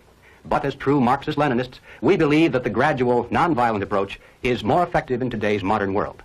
To which the Peking group shout in reply, heresy, heresy. True, there are two kinds of revolution, and we too are willing to practice either or both, but we are the true Marxist-Leninists, for we believe that the quick, violent approach is more effective in today's modern world. And there's the total difference between the two factions of world communism. Each claims to be more correct in its interpretation of classical communist strategy. But as far as the United States is concerned, you can be sure that it makes precious little difference. Both types of revolution are being used against us today. Both are enhanced by the presence of the other, and both lead to exactly the same destination. All right, let's move along now to the second conclusion. The strategy for violent revolution in America calls for chaos, anarchy, destruction, a crisis in government, mass confusion and panic among the people, and then out of the vacuum, the sudden seizure of power by communist-led guerrilla bands. Now, this is the kind of activity, the overthrow of government by force and violence, that most people think of when they speak about communist revolutions, so there's no need to belabor the point. But I'm going to take just a moment to show the extent to which the communists actually are planning to use this kind of revolution against the United States. Now, this is not so well known. Now, here is a book that I think ought to be in every home library. It's entitled Color, Communism, and Common Sense by Manning Johnson. Now, as you can see from his photograph, Manning Johnson was a Negro, and he was also a member of the Communist Party. He joined the party as a young man because he honestly believed that the communists were trying to improve the conditions of his people. He was a dedicated communist, and eventually he rose to one of the highest ranks. He was appointed to the National Negro Commission of the Communist Party, USA. But after many years, Manning Johnson finally came to the realization that the communists weren't the least bit interested in improving the conditions of the Negro people. He discovered that instead they were merely planning to use his people, and these are his words, to use them as cannon fodder in a bloody revolution to destroy America. And when he woke up to this, he dropped out of the party and devoted the rest of his life trying to alert his fellow citizens of all races to the true nature of the Communist Party as he knew it to be from the inside. and this book contains much of that story. I wish I had the time to examine the entire volume with you page by page, but here at least is one short quotation that pertains to the immediate topic. Manning Johnson said, "Black rebellion was what Moscow wanted. Bloody racial conflict would split America. During the confusion, demoralization and panic would set in. Then finally the Reds say," now at this point he quotes verbatim from a communist directive that he studied while inside the party. "Workers stop work. Many of them seize arms by attacking arsenals. Street fights become frequent. Under the leadership of the Communist Party, the workers organize revolutionary committees to be in command of the uprising. Armed workers seize the principal government offices, invade the residences of the president and his cabinet members, arrest them, declare the old regime abolished, establish their own power." Now, here is a piece of vicious communist propaganda that perhaps some of you have seen. It's called The Crusader. It's published periodically in Red China and is widely circulated through the Negro communities here in America. It's written by Robert F. Williams, one of the organizers of the Revolutionary Action Movement, better known as RAM. Williams also was the president of the local chapter of the NAACP in Monroe, North Carolina. At that time, needless to say, he wasn't telling very many people that he was also a member of the Communist Party. And one day back in 1961, he decided to start a small war of national liberation of his own. Apparently he was too impatient to wait for the big signal. So finally, to avoid prosecution for assault with a deadly weapon and for kidnapping, he fled to Cuba and then to Red China, where he now writes communist propaganda. One other thing you should know about Robert Williams is that recently he was elected by members of SNCC, CORE, RAM, the NAACP, and similar groups as the president in exile of something called the Republic of New Africa. Following the communist line in every detail, these men claim that they're the representatives of a new government and a new nation within the continental borders of the United States. They issued a demand to the State Department that a large segment of land be turned over to them as their rightful territory. The proclamation said that they're now prepared to negotiate in good faith the peaceful transfer to them of the southern portion of the United States. The implication being, of course, that if they don't get it peacefully, then they'll just have to take it by force and violence. Already, the Republic of New Africa has established a central headquarters in Mississippi, and its leaders in the north are actively recruiting a Black Panther guerrilla force and what they call a Revolutionary Freedom Corps, the RFC, from among black militant students to act as organizers and to set up local provisional governments, as they call them, in the so-called ghetto areas. But the reason I've mentioned all this is merely to introduce properly one Robert F. Williams, the president in exile of this Republic of New Africa and the author of The Crusader. Now here is what Robert Williams says. The lifeblood of U.S. capitalism is its productive capacity and its extensive commerce. If these two factors were to become paralyzed and rendered sterile, the orderly function of the government establishment would degenerate into a state of chaos, and the superstructure of the system would collapse. The more automated a society is, the more vulnerable it is to forces of calamity. What would highly mechanized America be without electrical power? What would it be without modern transportation? What would it be without its industrial capacity? And then, having asked these questions, Robert Williams proceeds to explain in minute detail exactly how to manufacture the devices that can be used by a mere handful of people to ensure that highly automated America will lose its electrical power, its modern transportation, and its industrial capacity. I can assure you, ladies and gentlemen, that less than a dozen people, if they know what they're doing, can reduce any of our major cities into a helpless, seething mass of confusion, panic, and death. Just one person can poison the city's entire water supply, or destroy the main aqueduct, or blow up the principal pumping stations. And where would people in Los Angeles, for instance, get a drink of water if it didn't come out of a pipe? And how long can a human being survive without water? 4 or 5 days, perhaps? But long before that, there'd be tens of thousands of people dead in our cities, not from thirst, but because they were unable to defend what water they had from roving bands of desperate people who were dying of thirst. And that's thinking only of the loss of water. In your mind's eye, compound that with no food, no electricity, no way to dispose of sewage, no police protection, no water pressure to fight fires, no radio or TV, no telephone, no buses, no gasoline for your car, no way to escape, no place to go if you could. And don't think for a minute that the countryside would be immune from disaster either.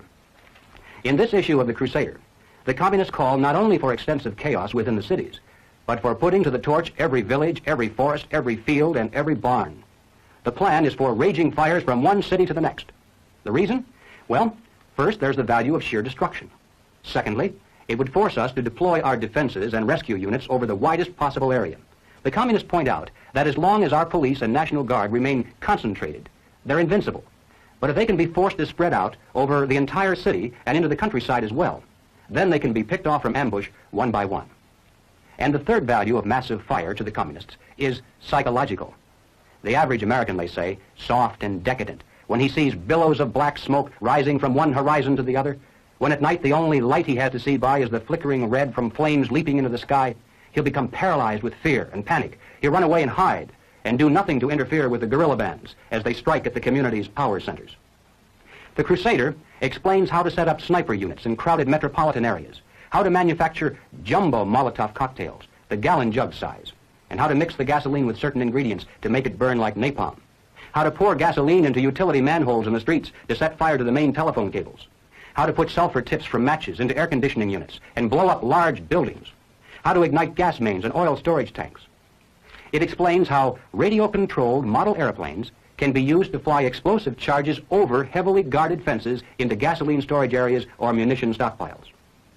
It even calls for infiltration into the National Guard units, revolutionaries posing as non-militants for the purpose of getting free military training and for gaining access to critical military supplies and heavy weapons. And then, finally, Robert Williams says this: any all-out minority revolution must create a state of crisis wherein almost all of the male population would be forced to remain in their homes to protect their property and families. The middle class is very large, but it is not accustomed to deprivation and terror. Because of its affluence, it has waxed soft. It has no stomach for massive fire, blood, and violence. The motive force behind its life drive is its endless pursuit of prestige, conspicuous consumption, and sensual pleasure. A few years of violent, sporadic, and highly destructive uprisings will set the stage for the grand finale. After the stage is properly set through protracted struggle, America could be brought to her knees in 90 days of highly organized, fierce fighting, sabotage, and massive firestorm. Now, ladies and gentlemen, no evaluation would be complete if we failed to note that the communist blueprint calls also for white retaliation and violence in the black communities. It's a very important objective for the Communist Party. So far, they've only been able to involve a small percentage of our Negro people in this war of national liberation. The great majority want no part of it in any form. But the one sure way to change that is to have white vigilante groups striking into the Negro sections supposedly to seek revenge. We mustn't kid ourselves into thinking that the communists have placed their agitators only into the black communities. They're working both sides of the street. They want hatred, violence, and bloodshed between the races, and they don't care how they get it or whom they use, even children if necessary. Part of the plan calls for commando squads of black revolutionaries to drive into the white residential areas and shoot little children playing on the sidewalks for the sole purpose of drawing out of the white communities violent retaliation into the black communities.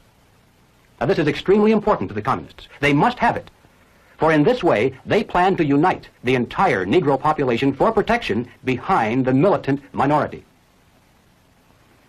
It's not a very pretty picture, but it's one we need to understand, so that no matter what happens to us or to our families, God willing, we'll have the strength at least to avoid doing anything that would play further into the hands of the communists. Ladies and gentlemen, the plans and preparations for a communist revolution of force and violence are far advanced. The organization behind these preparations has almost unlimited financial resources, and it provides both training and leadership based upon years of experience in many other countries. Our enemies are deadly serious about their task, and it's nothing short of national suicide for us to continue to ignore their plans and their progress. Well, all right, having said this, now I'm going to qualify it somewhat by turning to conclusion number 3. As important as the strategy for violent revolution is, and it certainly cannot be overstressed, nevertheless, the strategy for nonviolent revolution is even more important to the communists and more potentially fatal to us. So let's turn next to that part of the total picture. Ladies and gentlemen, as pointed out previously, the communists can never hope to come to power over the entire United States through a so-called war of national liberation of a minority population. They can capture a large portion of it, and they can create an awful lot of chaos and destruction everywhere else. But to take the country as a whole will require an entirely different approach. The violent revolution becomes of primary value to the communists to the extent to which it can be used to condition the masses psychologically to accept the nonviolent revolution, which is offered supposedly as the only alternative. Hoping to avoid further violence and bloodshed, the public is to be pressured into accepting measures that will move the country gradually and legally toward communism, but without calling it that. The strategy of the proletarian revolution calls for the quiet conversion of our government into a communist regime, but under the banner of socialism. Well, what is socialism? All right, let's define it. According to the dictionary, socialism is a political concept based upon the principle of government ownership and control of property, the means of production, and the avenues of commerce. But the important thing, as far as this presentation is concerned, is how do the communists define it? And this is where many people are surprised to learn that the communists have an entirely different meaning for the word socialism than the average American has. Did you know that there isn't a single communist country in existence anywhere on Earth? That's right, not one. Russia isn't a communist country. Red China isn't. Cuba certainly isn't. These are socialist lands. That's how communist leaders always describe them. You see, according to the teachings of Karl Marx, communism will come to this world only in some future utopian era, when men will have learned to live together in perfect harmony, when they'll no longer be greedy or competitive, when they'll want to share equally with their fellow human beings and have nothing better than anyone else. When this comes to pass, there'll no longer be any need for police or for government of any kind. And then, he said, the state will wither away. When that happens, said Marx, it will be communism. In the meantime, comrades, whenever we come to power, we shall call it socialism. So the next time you hear a communist spokesman stand before a college audience or a TV camera and say innocently that all the communists are doing here in America is working for socialism, you must understand what he means by that word. What he's really saying is all the communists are doing is trying to bring to America exactly the same thing they now have in the Soviet Union and Red China. Now, they can call that socialism if they want to, but most Americans, I think, would describe that over there as communism. The new program of the Communist Party on this subject has this to say. The term socialism describes but the first stage of a new society that in its full development is called communism. Socialism is a transitional stage. Well, the important question, though, is why do the communists promote socialism? Is it merely because they honestly believe that it's a necessary transitional stage to some higher, more perfect form of society? I don't think so. I doubt very much if the communist leaders believe their own fairy tale. And I'm sure they're not so naive as to believe that their present super state is ever really going to wither away.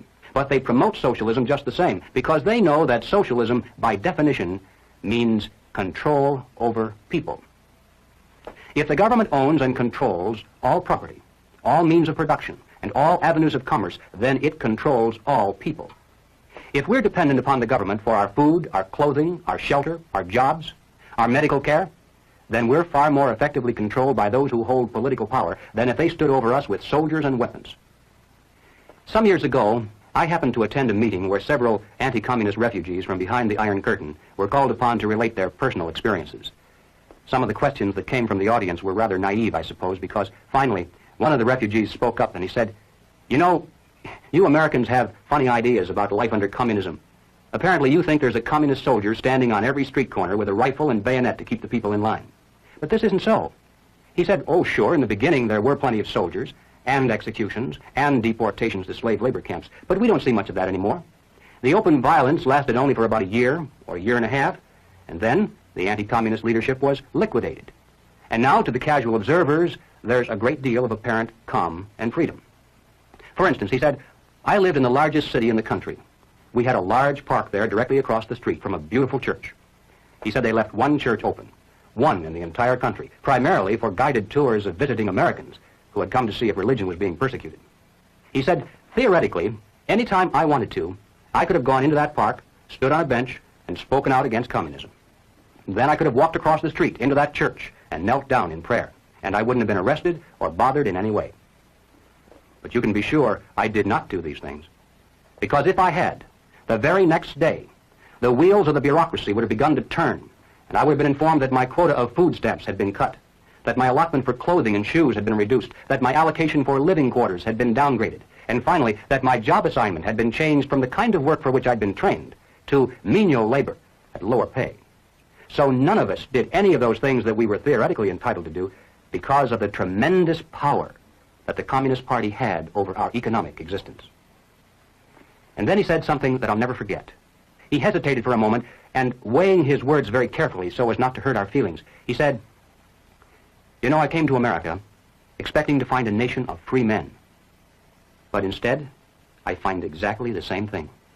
Everywhere I look, I see men and women who know that communists are making headway in this country. They know that something must be done and that someone must stand up to them. But they themselves do nothing. They remain silent because they're afraid that if they speak out or take a stand publicly, it'll be bad for business. They may lose a client.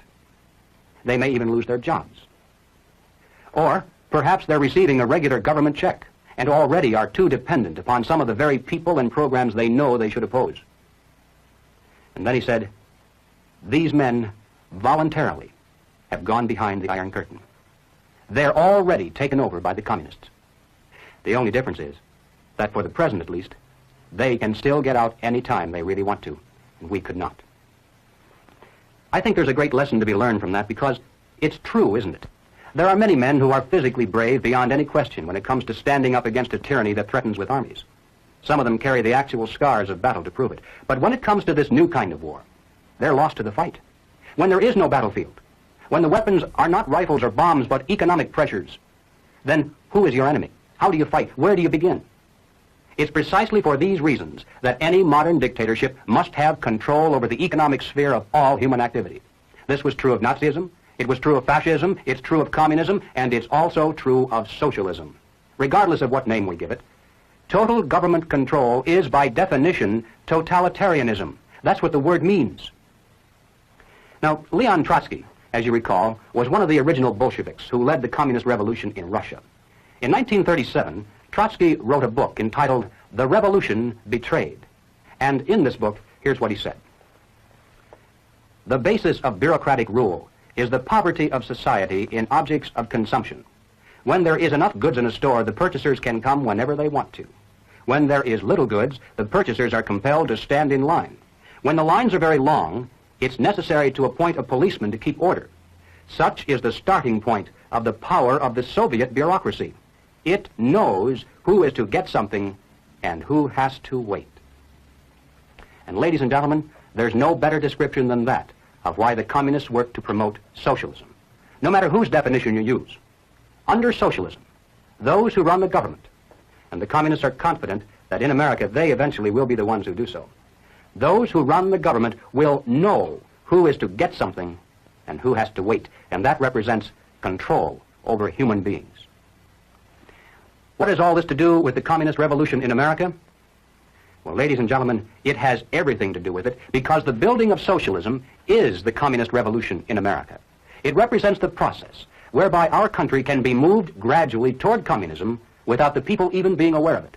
No matter what grievance we may have, real or imagined, no matter what national problems we may face, the communists seize upon these as excuses to build socialism. They have one and only one solution for all problems: more government, and then more and more until it's total government. And forgive me for saying it one more time, total government is communism. Again, let's turn to the record. Shortly after the Watts riot in 1965, the Communist Party brought out this pamphlet entitled The Watts Upsurge, a Communist Appraisal.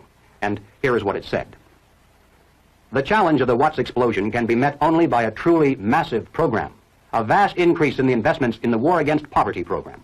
What is called for is not only a total economic opportunity program for wiping out unemployment and for proper job training, but a program for the total reconstruction of the area. Now, the People's World, the official West Coast newspaper of the Communist Party, in its August 28, 1965 issue, ran this rather interesting editorial. What is needed now is an effort that begins to approximate the magnitude of the problem. As a minimum, such a program should demand massive emergency action by the federal government. Well then, 6 months later, after this particular article, the Communist Party came out with this. It's called The New Program of the Communist Party, but this was the first draft, published in 1966. And here's what it said. We favor full use of federal powers to achieve these objectives. Now, as I read this, listen carefully to see if it doesn't sound familiar, perhaps like something you've heard from more respectable sources. Government assumption of responsibility for assuring a guaranteed annual wage. Complete cradle-to-the-grave social insurance coverage, including all medical care. equal educational opportunities for all, with acceptance of the principle of student stipends, a national reconstruction plan to end ghettos and slums, and provide the nation with a modern rapid transit system operated as a public service, and passage of a national youth act that will ensure education, vocational training, and employment at decent wages for the younger generation. Does that sound familiar? Well, ladies and gentlemen, if it reminds you somewhat of the Great Society, it's because it is the Great Society, lock, stock, and barrel. Gus Hall, head of the Communist Party, explained it this way. This is the January 24th, 1965 issue of The Worker, and Gus Hall said, "The communist attitude toward the Great Society can be summarized in an old saying that two men sleeping in the same bed can have different dreams. We communists support every measure of the Great Society concept because we dream of socialism." And when you recall what Gus Hall means when he says socialism, then you realize that the communists support the welfare programs of the Great Society, the New Deal, the New Frontier, or whatever they decide to call it in the future, because they dream of bringing communism to America through these programs. The next question of importance is, how do the communists promote socialism? Certainly it takes far more than a mere declaration of intent, more than writing a few books. How can they bring it off, especially when there are so few of them? How can they manipulate the vast majority into accepting socialism when they really don't want it? Well, here again we find that they have a plan. The strategy is precise and well tested. It's called revolutionary parliamentarianism. Now, the general strategy employed is a political pincers movement, and these are the terms the communists use to describe it. A pincers movement applying political pressure from above and from below.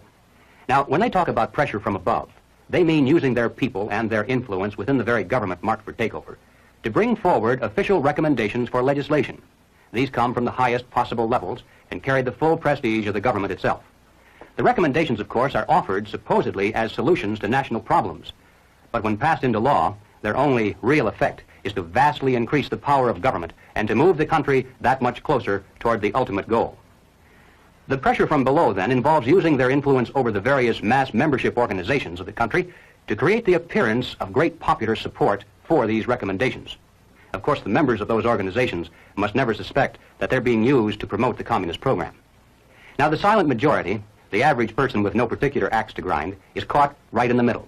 He looks above and sees highly respected spokesmen for government calling for socialist legislation. He looks below and sees mobs of demonstrators shouting for the same thing. He says to himself, has everyone gone crazy, or is it me? Now, he's still in the majority, of course, but he doesn't know it. He thinks he's helplessly outnumbered, and he bows to what he thinks is the democratic will of the majority. All that remains, then, is for the duly elected legislators to place their own careers and political expediency above the best interests of the nation, to yield to this political pressure and pass the legislation into law. Then the whole process starts all over again with new recommendations from above, new demands from below, and finally new capitulation in the halls of Congress. In this way, the nation can move to the left in giant strides until the ultimate goal of communism itself is reached entirely legally through the constitutional process and in the name of the nation. Now, this government pamphlet entitled The New Role of National Legislative Bodies in the Communist Conspiracy is a reprint of 2 chapters taken from a communist textbook used in Czechoslovakia. It was written by Jan Kozak, the historian and theoretician of the Czechoslovakian Communist Party. This is one of the manuals used to teach communist cadre how the tactic of revolutionary parliamentarianism was used successfully in Czechoslovakia and how it might be applied to other countries as well. So, as I read this, even though Kozak is speaking of how they did it in Czechoslovakia, think in terms of how the same strategy might be used, or perhaps is being used, right here in America. Kozak said, "The pressure from above successfully employed by our workers' class was the use made of the organs holding powers, the government, parliament, national committees, for bringing about a wide popularization of revolutionary demands and slogans. The fact that such demands and recommendations emanated directly from the highest state organs had a strong influence on their popularization. Whereas pressure from above is the pressure exerted by the organs of the state, pressure from below is the pressure exerted by the popular masses. The united mass organizations, which were led and influenced to a large extent by the communists, represented in this way the direct reserves of the party. All the old proven forms of the struggle were employed. calling of protest meetings, passing of resolutions, sending of delegations, organizing mass demonstrations, and also eventually using strikes, including general strikes. The pressure from below made it impossible for the other parties, which had numerical superiority, to isolate the communists and to stop the revolution. Thus, it made up for the numerical weakness of the revolutionary representatives. Progress toward socialism may take, under these circumstances, a democratic and constitutional course. All the changes, which in their entirety represent a revolutionary transformation of the capitalist society into a socialist one, will proceed absolutely legally and in the name of the nation. Is it possible, do you suppose, that revolutionary parliamentarianism is being used against America today? Is there any evidence of this kind of pressure from above?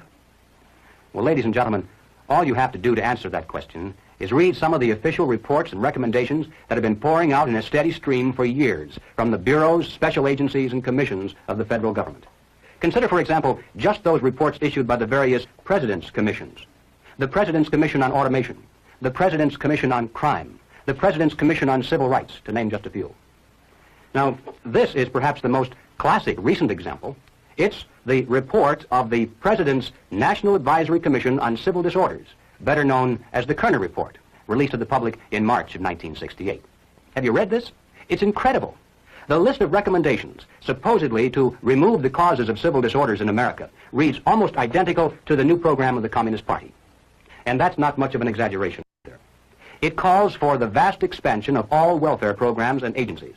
It suggests absorbing all city, county, and state welfare programs into one gigantic federal welfare program. And why have state socialism when you can have national socialism?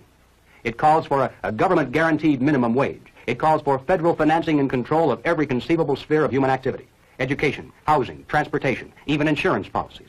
It calls for strict gun control laws and even recommends the creation of a national police force. Well, naturally, it doesn't call it that by name. It refers to it as the National Law Enforcement Center. But there's no doubt as to what its ultimate form will be, especially since it's to operate in conjunction with the Defense Department. But the most incredible thing about this report, I think, is not the list of recommendations. That's almost expected from groups of this kind nowadays. The real shocker lies in its findings, the discoveries it made. Here was a body of men, highly respected, with the prestige and financial resources of the federal government at their disposal.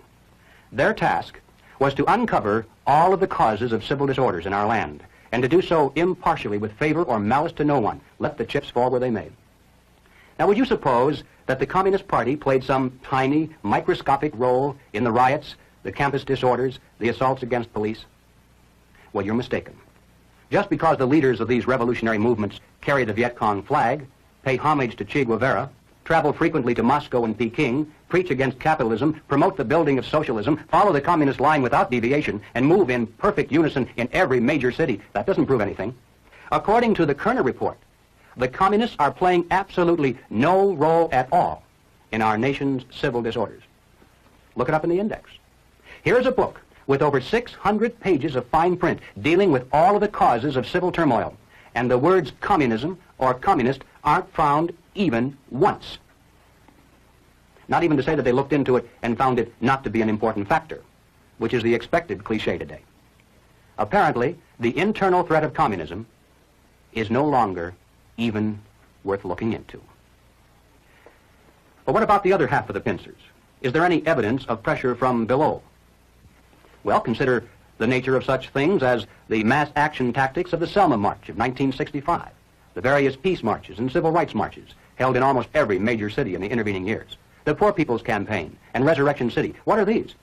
Do they truly represent an expression of the majority of Americans, or are they merely well-organized pressure groups putting on an impressive show to create the illusion of vast popular support? And what effect does this have on Congress?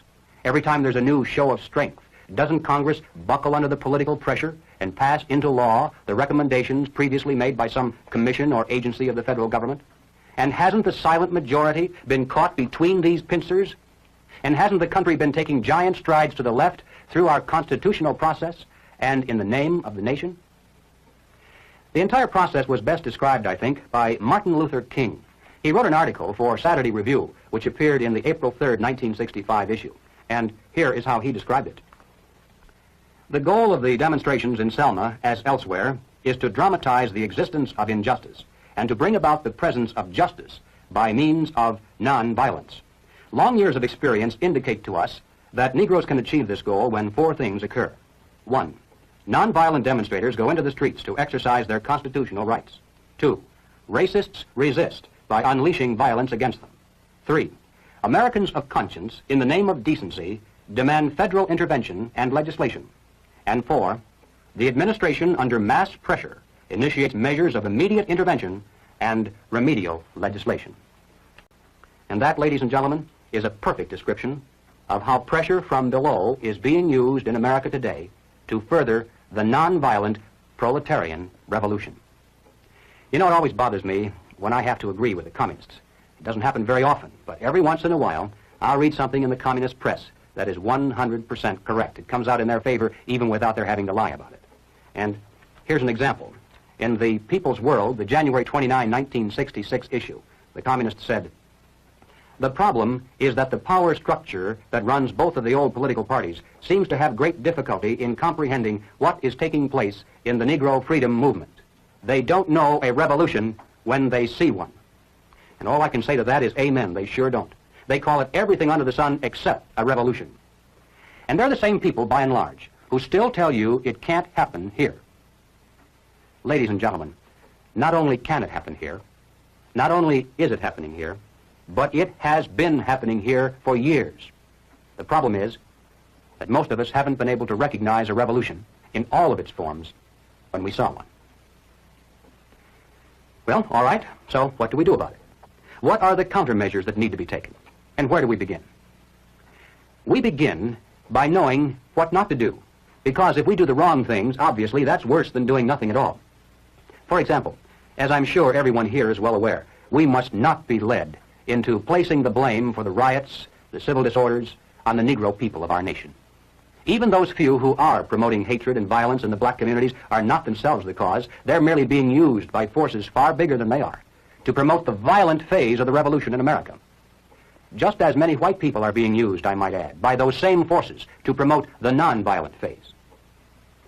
Secondly, and this too almost goes without saying, we mustn't resort to violence either as a means of furthering political or social goals.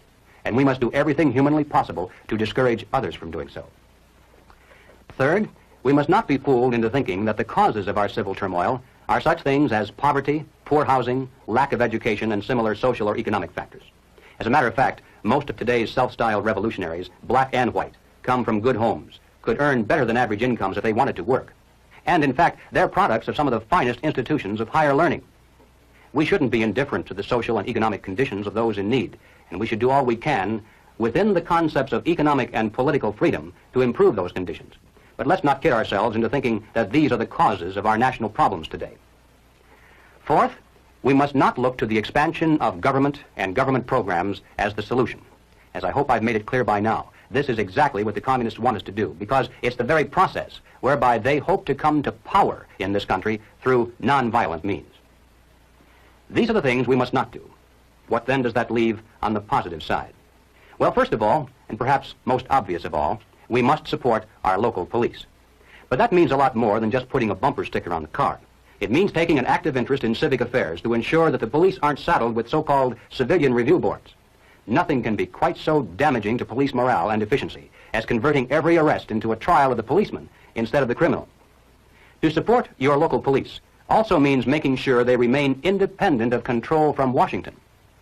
And don't forget, whatever the federal government finances today, it shall control tomorrow. Next on the list, we must recapture the American faith in the free enterprise system. Capitalism has become almost a dirty word in some places, mainly because its defenders were busy enjoying the fruits of capitalism, while its enemies were busy writing books and giving lectures. Consequently, capitalism has retreated steadily before the onslaught of socialism, and now is struggling for its very existence. Young and old, we must become students again, and study the theories of Madison and Jefferson, Bastiat and von Mises, just as intently as our enemies pursue the pages of Marx and Lenin, Galbraith and Keynes. Not only must we become grounded in theory, but we must become advocates and spokesmen as well. We must know what we stand for as well as what we oppose. Next, and this is probably the most difficult task of all, We must carry this message regarding the dual nature of communist revolution to our friends, our neighbors, our business associates, and everyone who will listen. Now, this is hard by and large because people don't want to hear it. It's bad news. It spoils the party. But you know, I think it's about time we began to worry less about spoiling the party and more about preserving the system that makes the parties possible. And that means accepting our personal responsibility to do everything we humanly can do to carry the truth about civil turmoil to every man, woman, and child in America. Now, ladies and gentlemen, none of these proposals will produce results, and nothing else you may suggest will do so either, unless and until we get right down to the heart of the problem, the life force of the revolution itself. We must discover the identity of those individuals, both above and below, who consciously are furthering the communist program for revolution, and then remove them from their positions of trust and leadership. Anything less than that will be totally futile, because we'll merely be running around trying to put out 1 or 2 fires over here, while they're busy setting 10 new ones over there. Now, of course, the minute you begin to think along these lines, you'll become the target of a whole barrage of attacks. You'll be called a witch hunter, a McCarthyite, a right-wing extremist, and other delicate phrases that are well designed to intimidate the average person into silence. If that doesn't work, then you'll be called a fascist, or at least a dictator, because supposedly you want to deny basic constitutional freedoms to a small group of Americans just because they happen to hold political views that are different from yours. How many times have you heard that? And you know, at first it sounds almost convincing, but the argument is a trap. And the bait inside that trap is the hidden assertion that the Communist Party is merely a political party. Now, if it were a political party and that's all, then of course we would have to grant them all the same constitutional rights and immunities as other loyal American citizens. But if the Communist Party is not a political party, if it is in fact a supranational organization dedicated to world conquest, if in addition to political means it also uses military means, economic means, propaganda means, bribery, blackmail, treason, murder, and any other means that suit its purposes, then its members are not political by nature, are not loyal to the United States, and have no legal or moral claim to constitutional liberties. There's no such thing as absolute freedom. For every liberty, an equal and opposite restraint is required. For example, in order for us to enjoy freedom of speech, it's necessary to deny others the freedom to come in here and break up this meeting. The logic of liberty is that it must stop short of the liberty to destroy itself. And if we're to preserve the freedoms we cherish in this land, then we mustn't be tricked by clever propagandists into giving the Communist Party the freedom it seeks to destroy freedom for us all. Well, now, ladies and gentlemen, I'm going to close this presentation with 2 observations that I know you may not want to hear, but they must be made nevertheless. The first is that this struggle in which we're now engaged, in a very real sense, is more deadly than war. Call it what you will, Cold War, revolution, struggle, whatever. The present stakes are higher than in any other war we've ever known. After all, why do we dread war? Well, there are 3 reasons: death, destruction, and human suffering. But ladies and gentlemen, if communism should ever come to America, we'll face more death, destruction, and human suffering than any people in history has ever faced at the hands of their invading conquerors. And it would make no difference whether the road to communism were traveled violently or non-violently. The so-called expropriation of the capitalists that would lie at the end of that road would constitute one of the greatest bloodbaths of history. Now, the second observation is related to the first. It is simply that we have now passed the point of painless solutions and parlor patriotism. There was a time, and not too long ago, I think, when we could have pulled ourselves out of this without too great a sacrifice on the part of anyone. All that would have been necessary would have been for us to take an interest in the domestic affairs of our nation and to insist that our elected representatives merely enforce the laws that were then on the books to protect us from internal subversion and to keep the enemy outside the gates. But we didn't. Instead, we slept. And one by one, those laws were stricken down by the Supreme Court. Congress failed to repair the damage, and our defenses are no more. Now the enemy is inside our gates. He is on our streets. He is in our halls of Parliament. And now there is hell to pay. Our enemy is not going to leave quietly. just because we suddenly discover him and ask him to go. Hardly. The nature of tyranny is such that, like the barb on an arrow, it goes in easily. But the price of pulling it out is a piece of flesh. Now let me be more specific.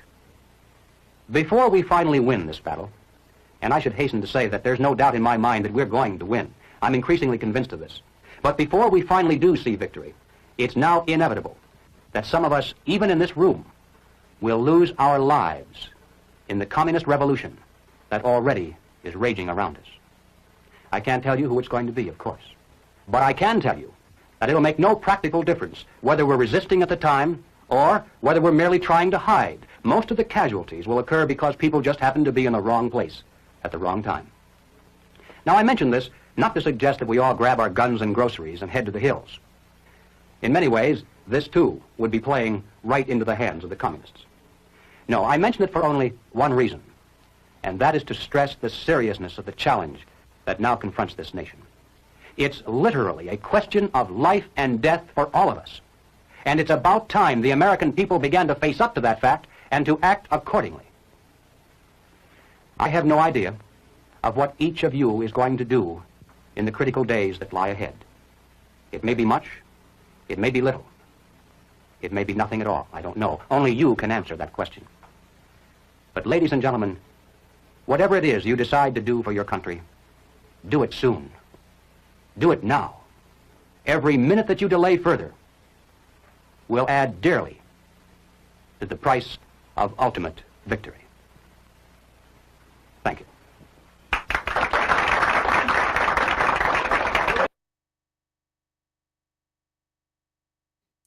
All right, so that was a presentation from G. Edward, son of a bitch, and that was, let's see if I can find the date on that. Oh, he did that April 3rd, 1969. So, there will be a link in the show notes for the replay for anyone that wants to go through that with a fine-toothed comb and find all the references that he made in there, and a lot of literature that he referenced in there. And I would like to just kind of point out that we have seen a lot of the things that he was talking about in 1969 come to fruition in the modern day through some political activist groups like the Black Lives Matter organization. Now, I, for one, I have no problem with the idea, all lives matter, really. You know, Black lives matter, white lives matter, everyone's lives, they all matter. And, you know, so yeah, there definitely seems to be,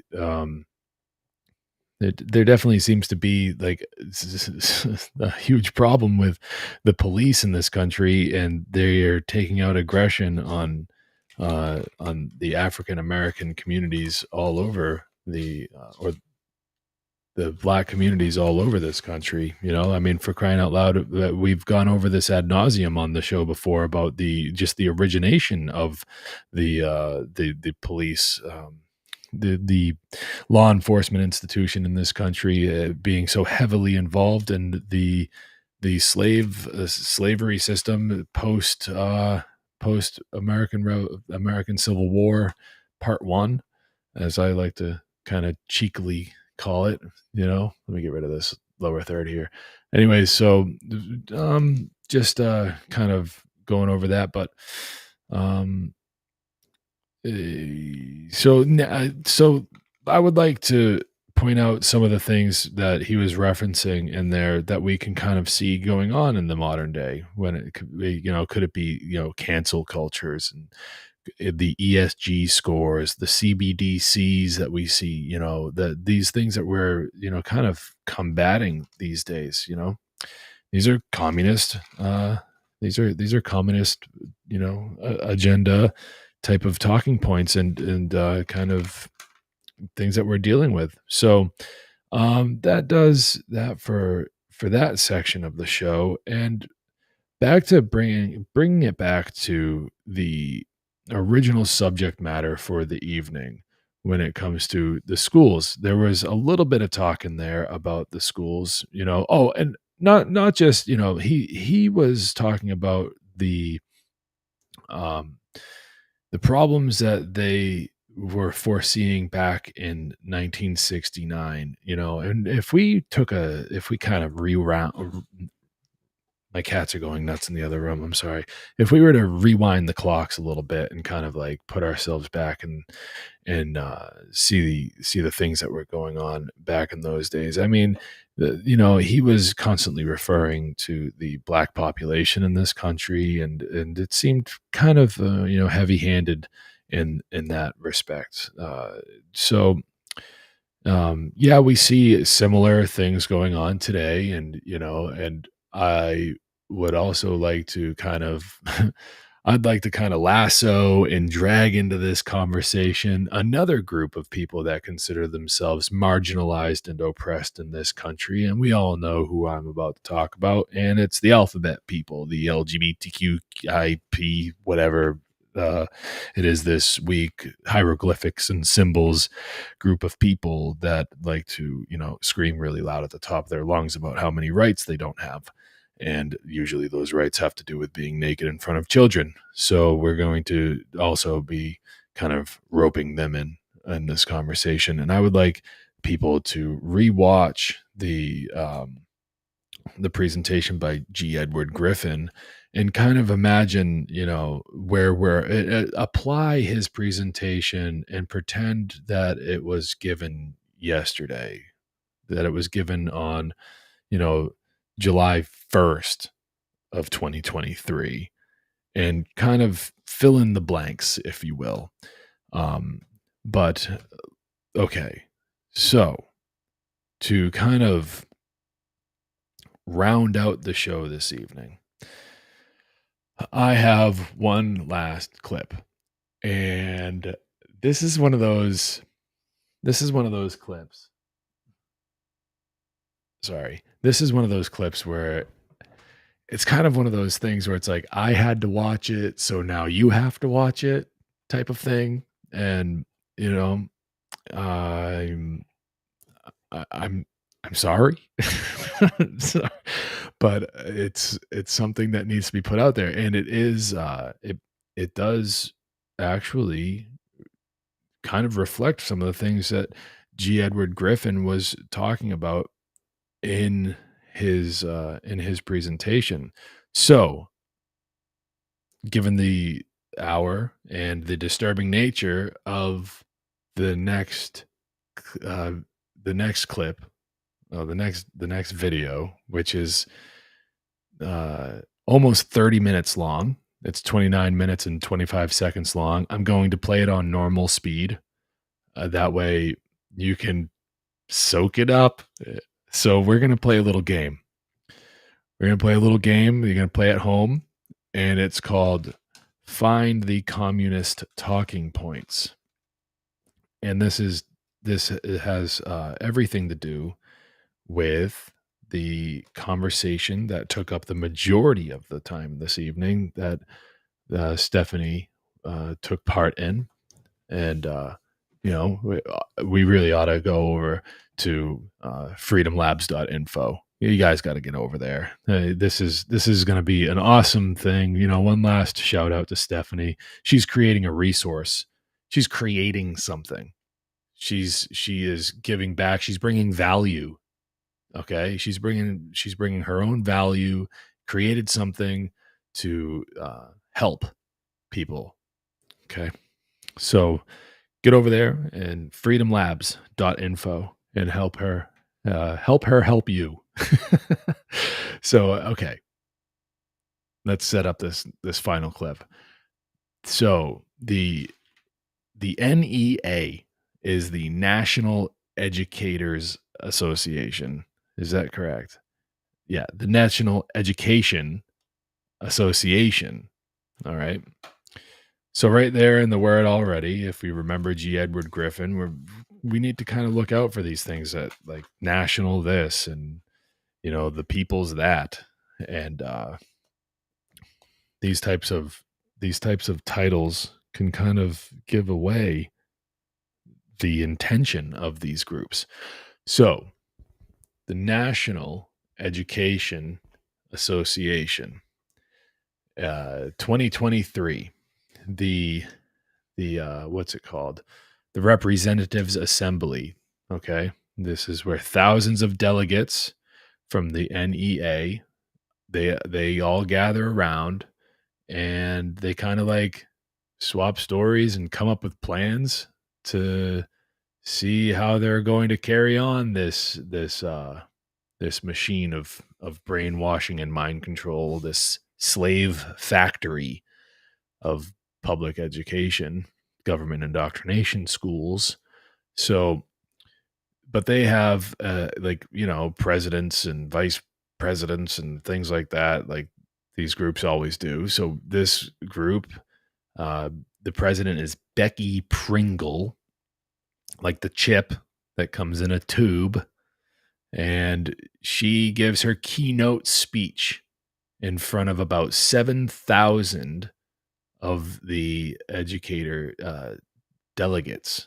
And how it works is each state has their own education association, and then they all just kind of like pick their delegates, and then the delegates go to the National Education Association party or whatever. This one in 2023 was held in Florida. So can you already tell where I'm going with this? All right. If you can, then you've been paying attention. If not, you're about to like have to listen to this. And I'm serious. This is pretty disturbing. And I'm going to be in the background, hopefully giving some colorful commentary. So without any further ado, let me make sure I share the screen here. Share that. Okay, let's bring that in. Full screen. And then we're going to press play. Hopefully Delegates, please prepare to welcome our NEA President, Becky Pringle. Oh, you should prepare. You should definitely prepare.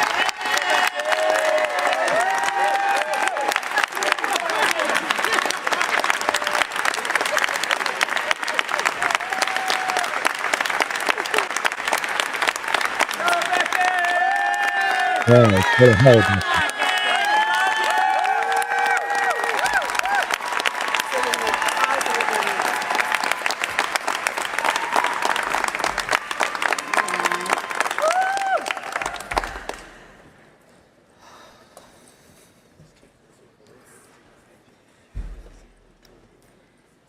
We who believe in freedom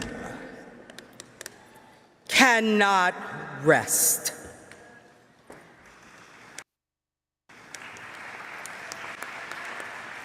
We who believe in freedom cannot rest.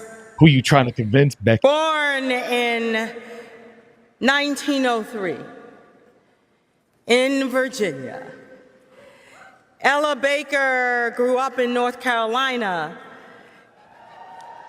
hearing stories from her grandmother, Josephine Ross, about what it was like to be enslaved. Armed with her grandmother's stories of bravery and courage and resistance, Ella used her life to fight for racial and social justice, rising through the ranks of the NAACP and helping Dr. King create the Southern Christian Leadership Conference. In 1960, when college students from North Carolina A&T, when they were denied service at a Greensboro Woolworths lunch counter, Ella seized an opportunity to create space for, train, and center young activists, leading to the founding of... Wait a minute. I'm sorry, but I have to pause this. Is anyone else, and I just noticed this, anyone else seeing the shadows on her shirt? HH. Okay, just pointing that out. Let's go. SNCC, the Student Non-Violating Coordinating Committee. Signs and symbols rule the world. A group of college students, including a young John Lewis. Yeah. Who, as you know, protested segregation throughout the South. My cousin, Roberta, was one of those youth activists too. She, like John and Ella, believed that the fight for freedom can never stop.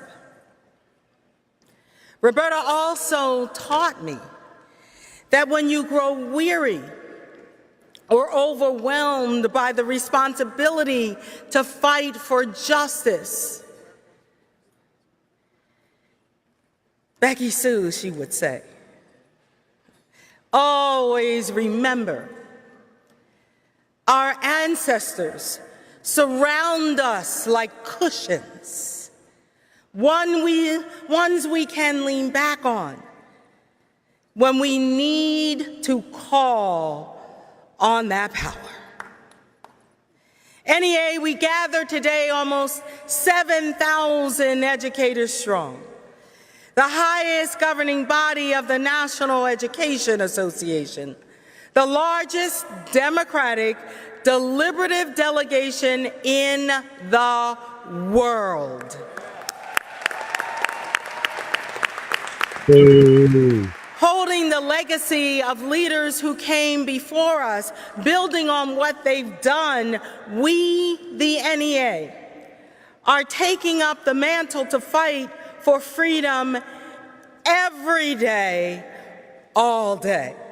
By enslaving your children. And although we can fall back on that cushion if we must, our collective fight for freedom and for democracy and for education, that NEA must be unrelenting.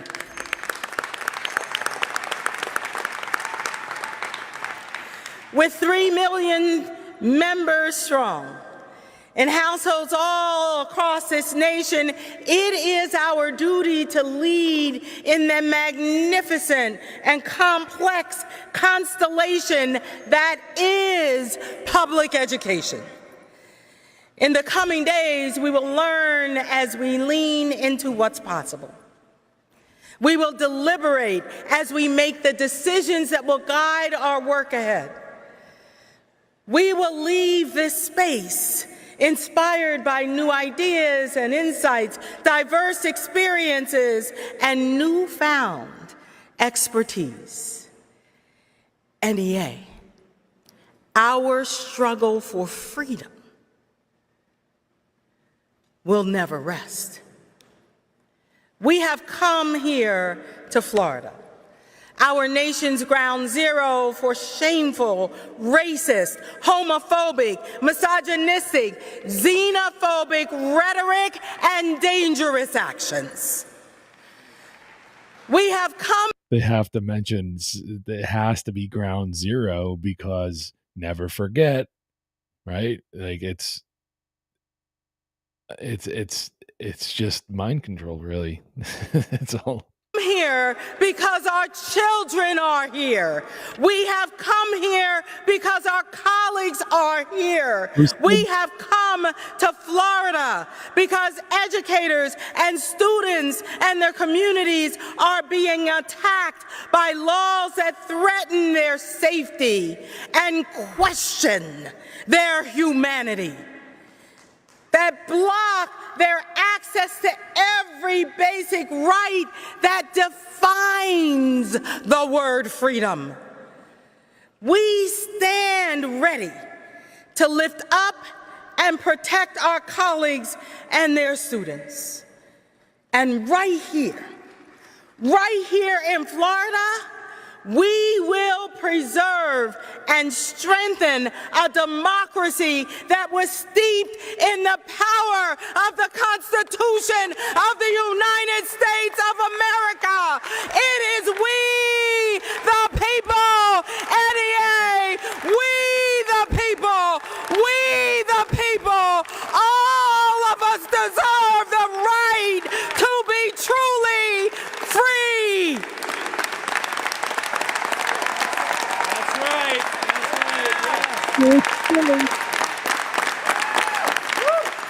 Right here we will get that done in this moment, in this state where the LGBTQ plus community, especially those who are transgender, face relentless attacks. We will fight for the right of every student and every educator to stand completely in their authenticity of who they know themselves to be.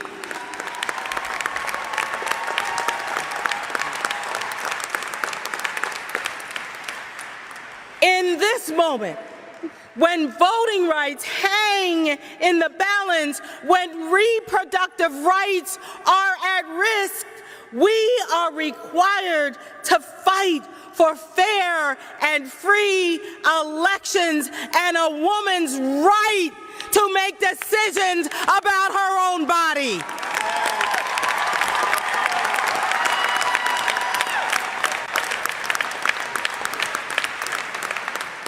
NEA, in this moment, with the residue of the pandemic still lingering, with our psyches still fragile, we must make sense of all that we have lost and all that we have learned. Let's get in this moment. Let's whisper. When your professional responsibility and your academic freedom to teach the truth of this nation's history and its impact to this day can actually cost you your license or your job or your life. I will always remember the tearful yet defiant Florida educator who expressed the concerns of far too many, telling me, I can't teach like this. I refuse to.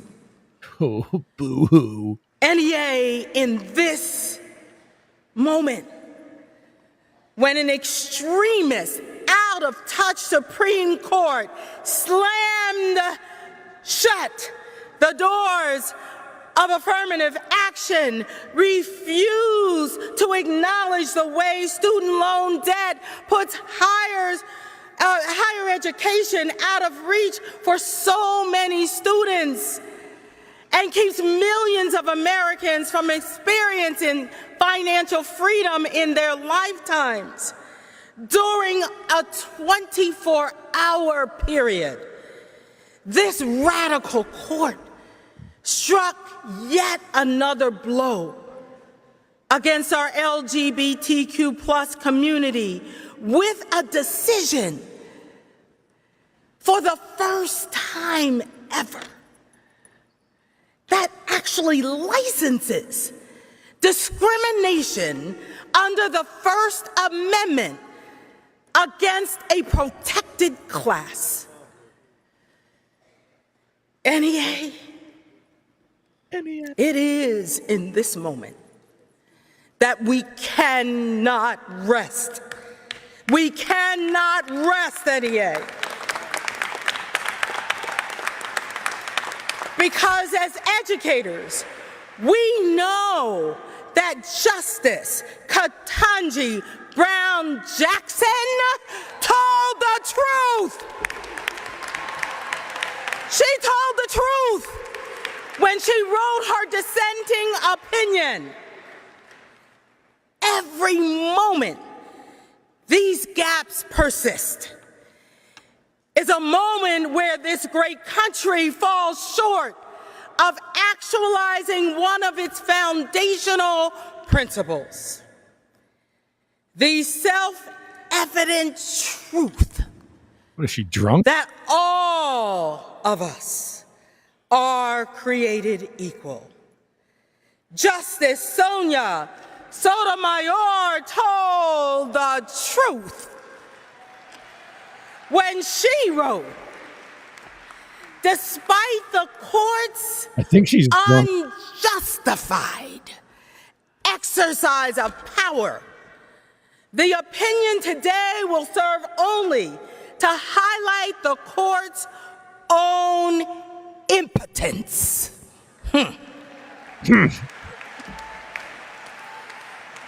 The court's impotence in the face of an America whose cries for equality resound. Both ended their blistering rebukes with these defiant words: I dissent.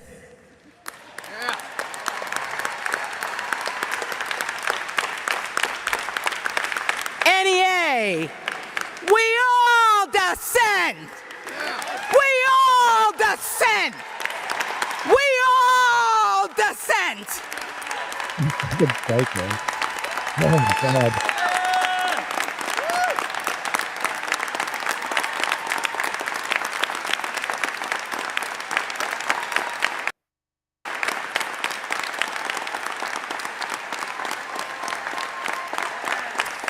So this is that moment that requires us to remind the nation that compounded inequities continue to affect far too many of our students and educators, far too many of our families and communities, because inequity is based into every single social system in this country. We must call out every politician and every pundit who refuses to address gun violence.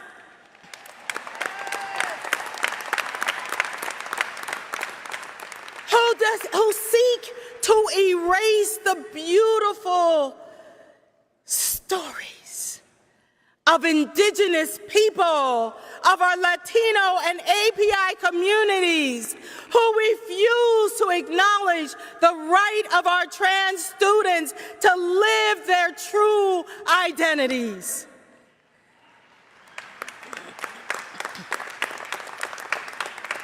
We must raise our voices right now and say no. No! No! You will not arm teachers. No! You will not shrink our students' curriculums. No! You will not leave them unprepared to lead a just society. No! In this unthinkable moment, make no mistake, these are not culture wars raging across this country. These are wars on our freedoms. On our freedoms. At their very core, these wars are an assault on our rights as humans, on our right to have and participate in a civil society, on our right to learn and to live and to be. But what I know to be true is that in places all over this country, NEA, you are fearlessly demanding your rights as citizens of this nation, of this world. You are courageously embracing your responsibility as education professionals, standing up for education, democracy, and freedom. With pride and persistence, you embrace the magnitude of what you've been called to do. Deliberate and unafraid, you will continue to demand that every student is seen and supported, that every educator is respected as the professionals they are, unbowed and unbroken. You will resolve that you will lead the work to protect and promote and strengthen public education. He's making this up as he goes along. Since becoming your NEA president, she's drunk. I have visited you in your schools, and I've got the chance to meet your brilliant and beautiful students. I've seen for myself all of the ways you are using your role as professionals and your strength as a union to transform the promise of this nation He's drunk. into the practice of this nation. In Minnesota, there you are. The hard work of educators led to the control of the Minnesota House and Senate and the governor's office. All right. G. Edward Griffin told us that that communist takeovers would start by what? Infiltrating governments. You know, anyone knows me knows I'm not the biggest fan of government, but let's continue.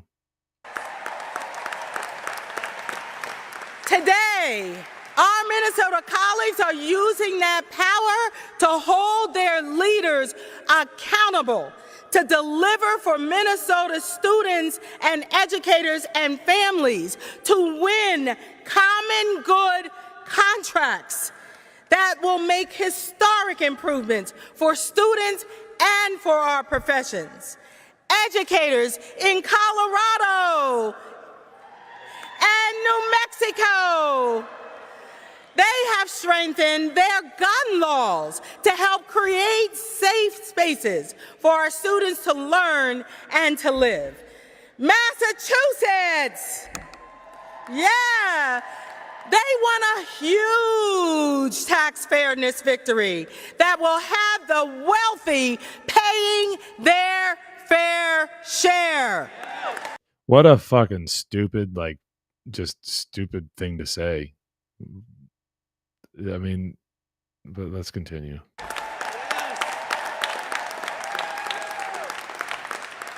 In Illinois, IEA members, they use their considerable might to keep voucher funding out of the state budgets so they can keep their public schools strong. In Mississippi, there you are.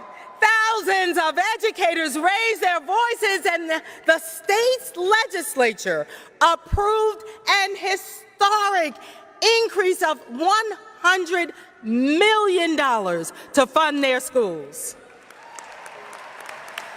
In Vermont, educators want there you are, a permanent universal meals offer for all students, and they are addressing the educator shortage through a coaching and mentoring and training program to help with certification. California. Ooh. Your hard work to get community schools actually funded in your state budget paved the way for huge wins in Los Angeles and Oakland, getting community schools actually in their contracts. And Michigan. Michigan, all the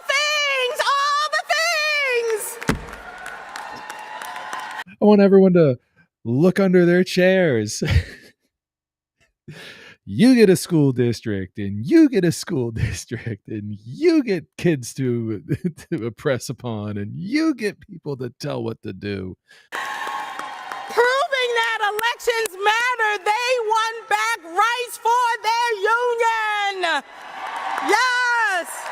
Yas, Queen. And it didn't stop with that. They put a focus on the retired members and rolled back state taxes on pension income. Woo! Go ahead with your bad selves.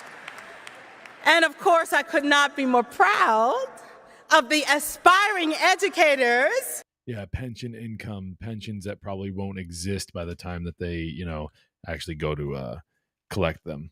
Yeah, okay. In my own home state of Pennsylvania.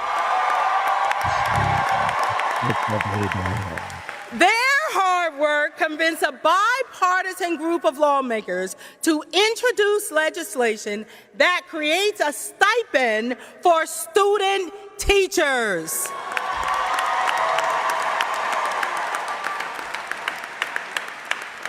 And our students, wow, our students are organizing and speaking up for themselves. With the support of the Maryland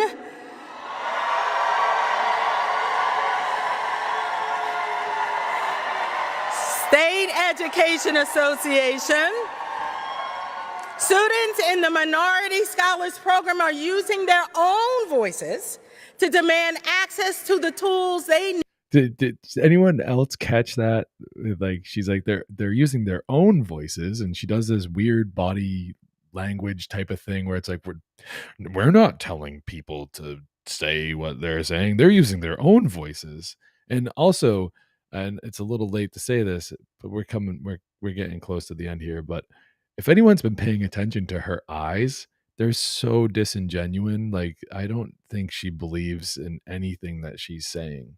But I think that she's appreciating the spotlight, maybe.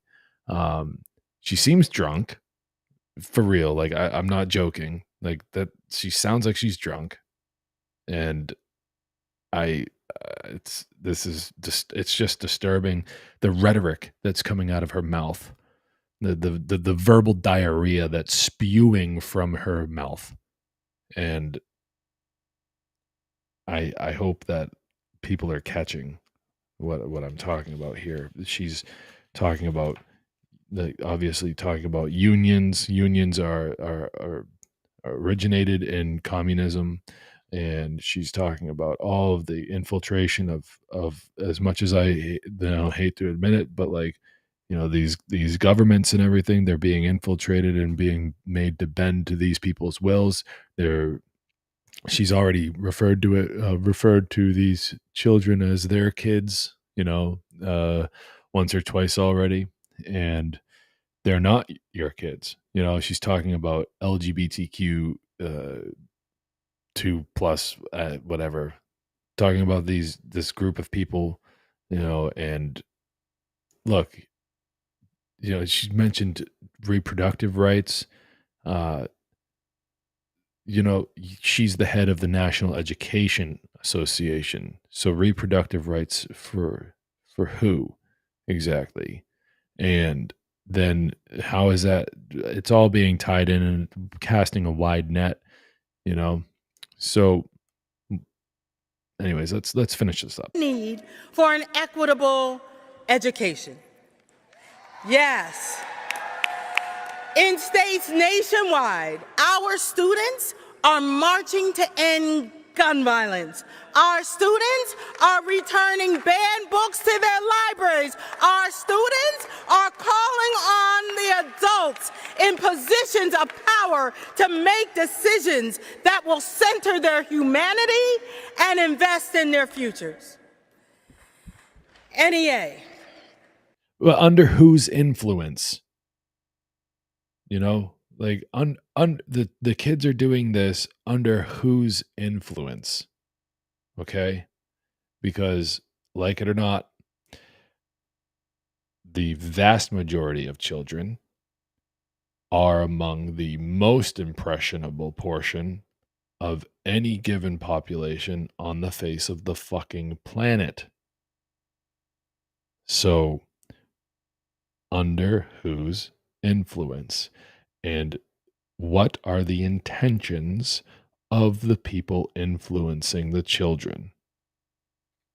Let us find inspiration as we deliberate and discuss the work we will do together. Let us find pride in our successes and lessons in our losses. Couldn't help. Let us share our hopes and our dreams and our biggest ideas. Most of all, let us give to each other gratitude and respect and compassion. For you see, that is what nurtures the hope that will fuel our resistance. NEA. Let me get quiet. I need you to fully embrace this reality. This reality, not just reality, because they have to be solipsistic in their entire approach. So it's their reality. It's the utopia that they want to shape. It's how they want to bend everybody to their will. It's their freedom. It's their democracy. It's their kids. It's their agenda. It's not fair for everyone. Okay? And what I mean by that is just, having the freedom of choice, and that is not an option. That is not a box that you can check off in this multiple choice game that they're playing. So, and it nurtures the hope that will fuel their resistance. Their resistance to what? Mind you, they're in Florida. Okay? Talking about the education, talking about the things that have been going on down in Florida. So, let's continue. We, right now, we are the ancestors of future generations. So we must and we will leave this state and this representative assembly ready to take the kind of bold and tenacious and continuous and fearless action that we must.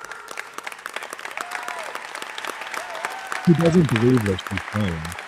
We must and we will reach up and realign the stars in a way that will serve our students and support educators and invest in our communities. We must and we will consistently improve our professional rights and strengthen our practices in a way that centers education justice.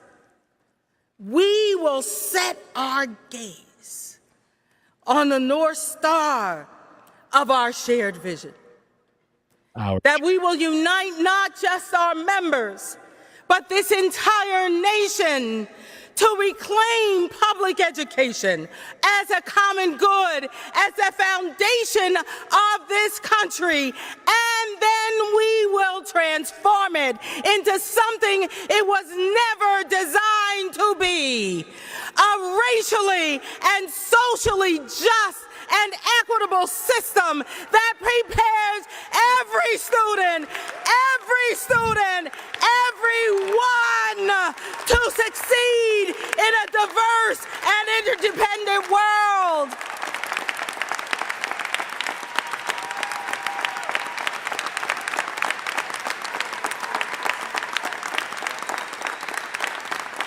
Only in the darkness can you see the stars. That we're going to realign. Dr. King's words describe the reality of our world. Through the darkness, I see you, NEA. I see you turning your capacity for resilience into impenetrable resistance. Your collective might and your palpable power, you alchemize the collective might to challenge ourselves to change. You transform obstacles into opportunity. You transform and shape hardship into hope. As I see you, I can hear Chief Seattle crying out to us, urging us to remember. Here we go. When you know who you are, when your mission is clear, and you burn with the inner fire of an unbreakable will, no cold can touch your heart. No deluge can dampen your purpose. And yea, you are those stars in the darkness. Your light will not be dimmed. Your purpose will drive you in a righteous fight for freedom because you know who you are. That's right. Yes. You know who you are. You are the NEA. Our mission is clear. We will advocate for the rights of education professionals, and we will change this world for our students with that inner fire burning. We will never bend. We will never be broken because we are the NEA, and we will always do what we must to be worthy of our students. Thank you, NEA, for all you do every day for our babies, and for our colleagues, and for your states, and for this country. Onward, NEA! Onward! Was that a Heil Hitler? I'm serious. Hold on. NEA! Onward! I think that. Okay. All right, we're done. We're done. I'm sorry for having to put everyone through that, but anyways, let me get back on screen here and I'll say goodbye. Let me get rid of this caption too. So that was Becky Pringle, the president of the NEA, and giving a very impassioned speech in front of her nearly 7,000 delegates sent to Florida to remind everybody who's boss, I guess. So that is awfully reminiscent of some of the speeches that I've seen Adolf Hitler give. So, and it's funny that she had it. I just noticed that, like, HH, Heil Hitler. That's why skinhead Nazis use the 88, because H is the 8th letter of the alphabet, and they'll use 88 to signify HH, which is Heil Hitler. That's some real Nazi stuff there. It just happened to be cast on her chest. So I don't know. Maybe I'm just looking too far into it. Maybe I'm a little tired and I got to go to bed. But yeah. So coming to a close here, I would just like to thank Stephanie one more time for being an awesome guest. And then I would like to thank the viewers, the people in the chat. Let's go see who they were this evening. We have some regulars. We have Conrad in the chat. We have Fred in the chat. And, Stephanie hopped in the chat. She continued watching after. And somebody, I don't know who that is, Transpression, whatever. So, but thank you, everyone who watched, people in the chat. We did not get to calls. So that's okay. It just didn't happen. Let's see, sir. I've been creating some new t-shirt designs. So let me actually pull those up real quick so I can show you guys. And you can find the store through my website, freeyourmindne.com. If you go there, you can click on the store page at the top of the home page, and they'll redirect you to this site, and you'll be able to see the designs and everything. Let me make sure that it's sharing here, and you'll be able to see the designs. And so I've been coming with it and trying to make some neat designs, some witty things or some cool things to put on shirts. Want to keep calm and learn natural law, and on the back it's got the website Free Your Mind New England, some coffee mugs and things like that, and just trying to bring something to you guys that you might find fun to wear around. Safe and effective. This one's fun. I got this idea from a viewer of the show from last week. They kind of gave me permission to put this on the shirt. Safe and effective. Safe for those who created it, and effective at reducing the population. Let your mind wander at what I'm talking about. You won't have to go too far to figure it out. But yeah, so government, an idea so great you have to be forced into believing in it. So we have stickers, coffee mugs, t-shirts, things of the pint glasses and things. And I am in the process of fundraising. I am fundraising so that I can afford the tuition for autonomy. Autonomy is a course that happens twice a year, once in the spring and once in the fall.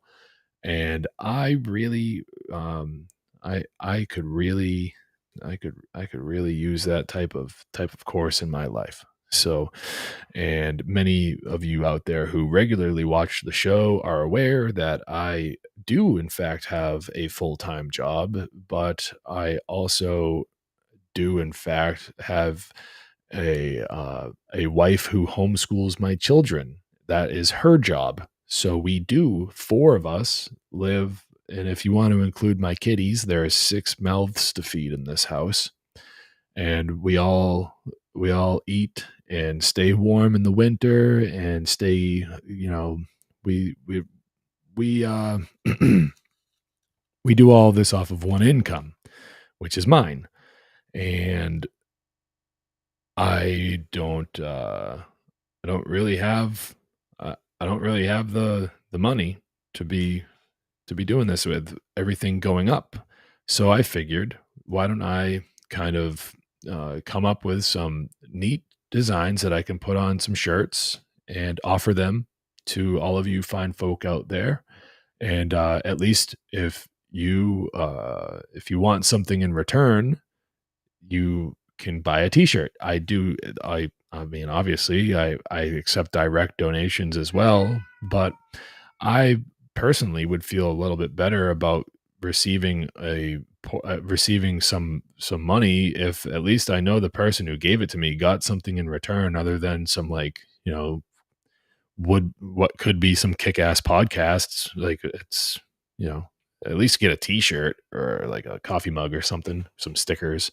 And I only get so the price is up there, I only get a portion of that, which is cool. I'm not knocking it. I mean, I don't make these shirts. It's a third party fulfillment and everything. So, but yeah, this is a neat way that you could help me, you could help me fund this endeavor that I'm trying to enroll into this course. And yeah, so all proceeds from here until after enrollment is cut off for this upcoming season of autonomy, all the proceeds will be going toward that fundraiser. So I have to raise about just about $1,800 in order to cover the tuition that I need to cover. Yeah, so that's what my goal is in order to go, and I would very much like it to go, and hopefully I can get a helping hand with that. In any case, if you choose to make a direct donation, you can go to freeyourmindne.com/donate, and you'll be able to choose the option over there that works best for you.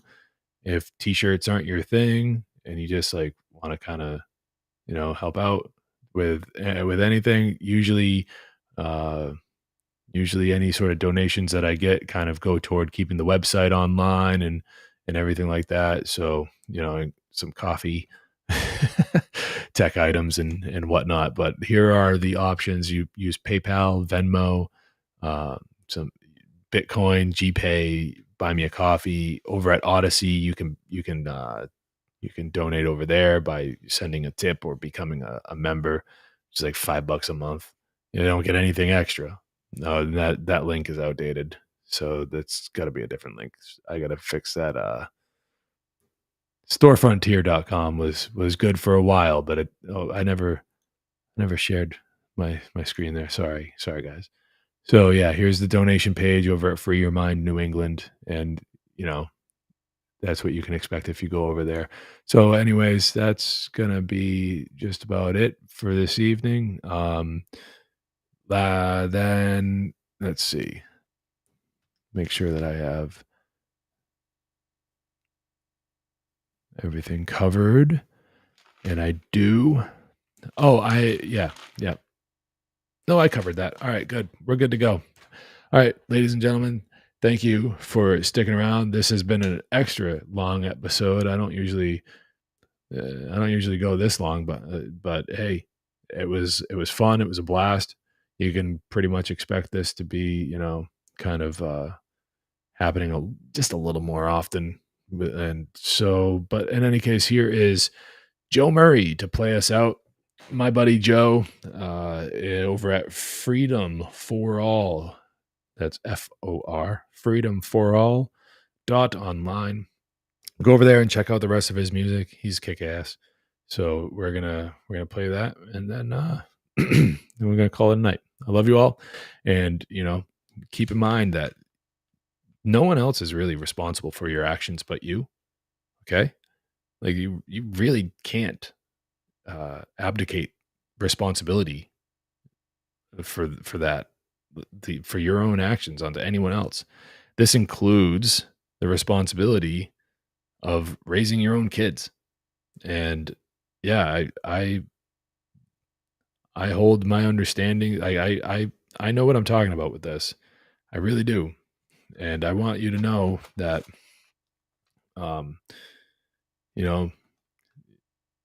this has to change. The public schools and everything, it's gotta change. We need to do it. We need to do it for our kids. We need to get them out of there. It's not turning out so great. I'm getting tired and winded, so I'm gonna stop talking now. I love you guys. I'll see you next time.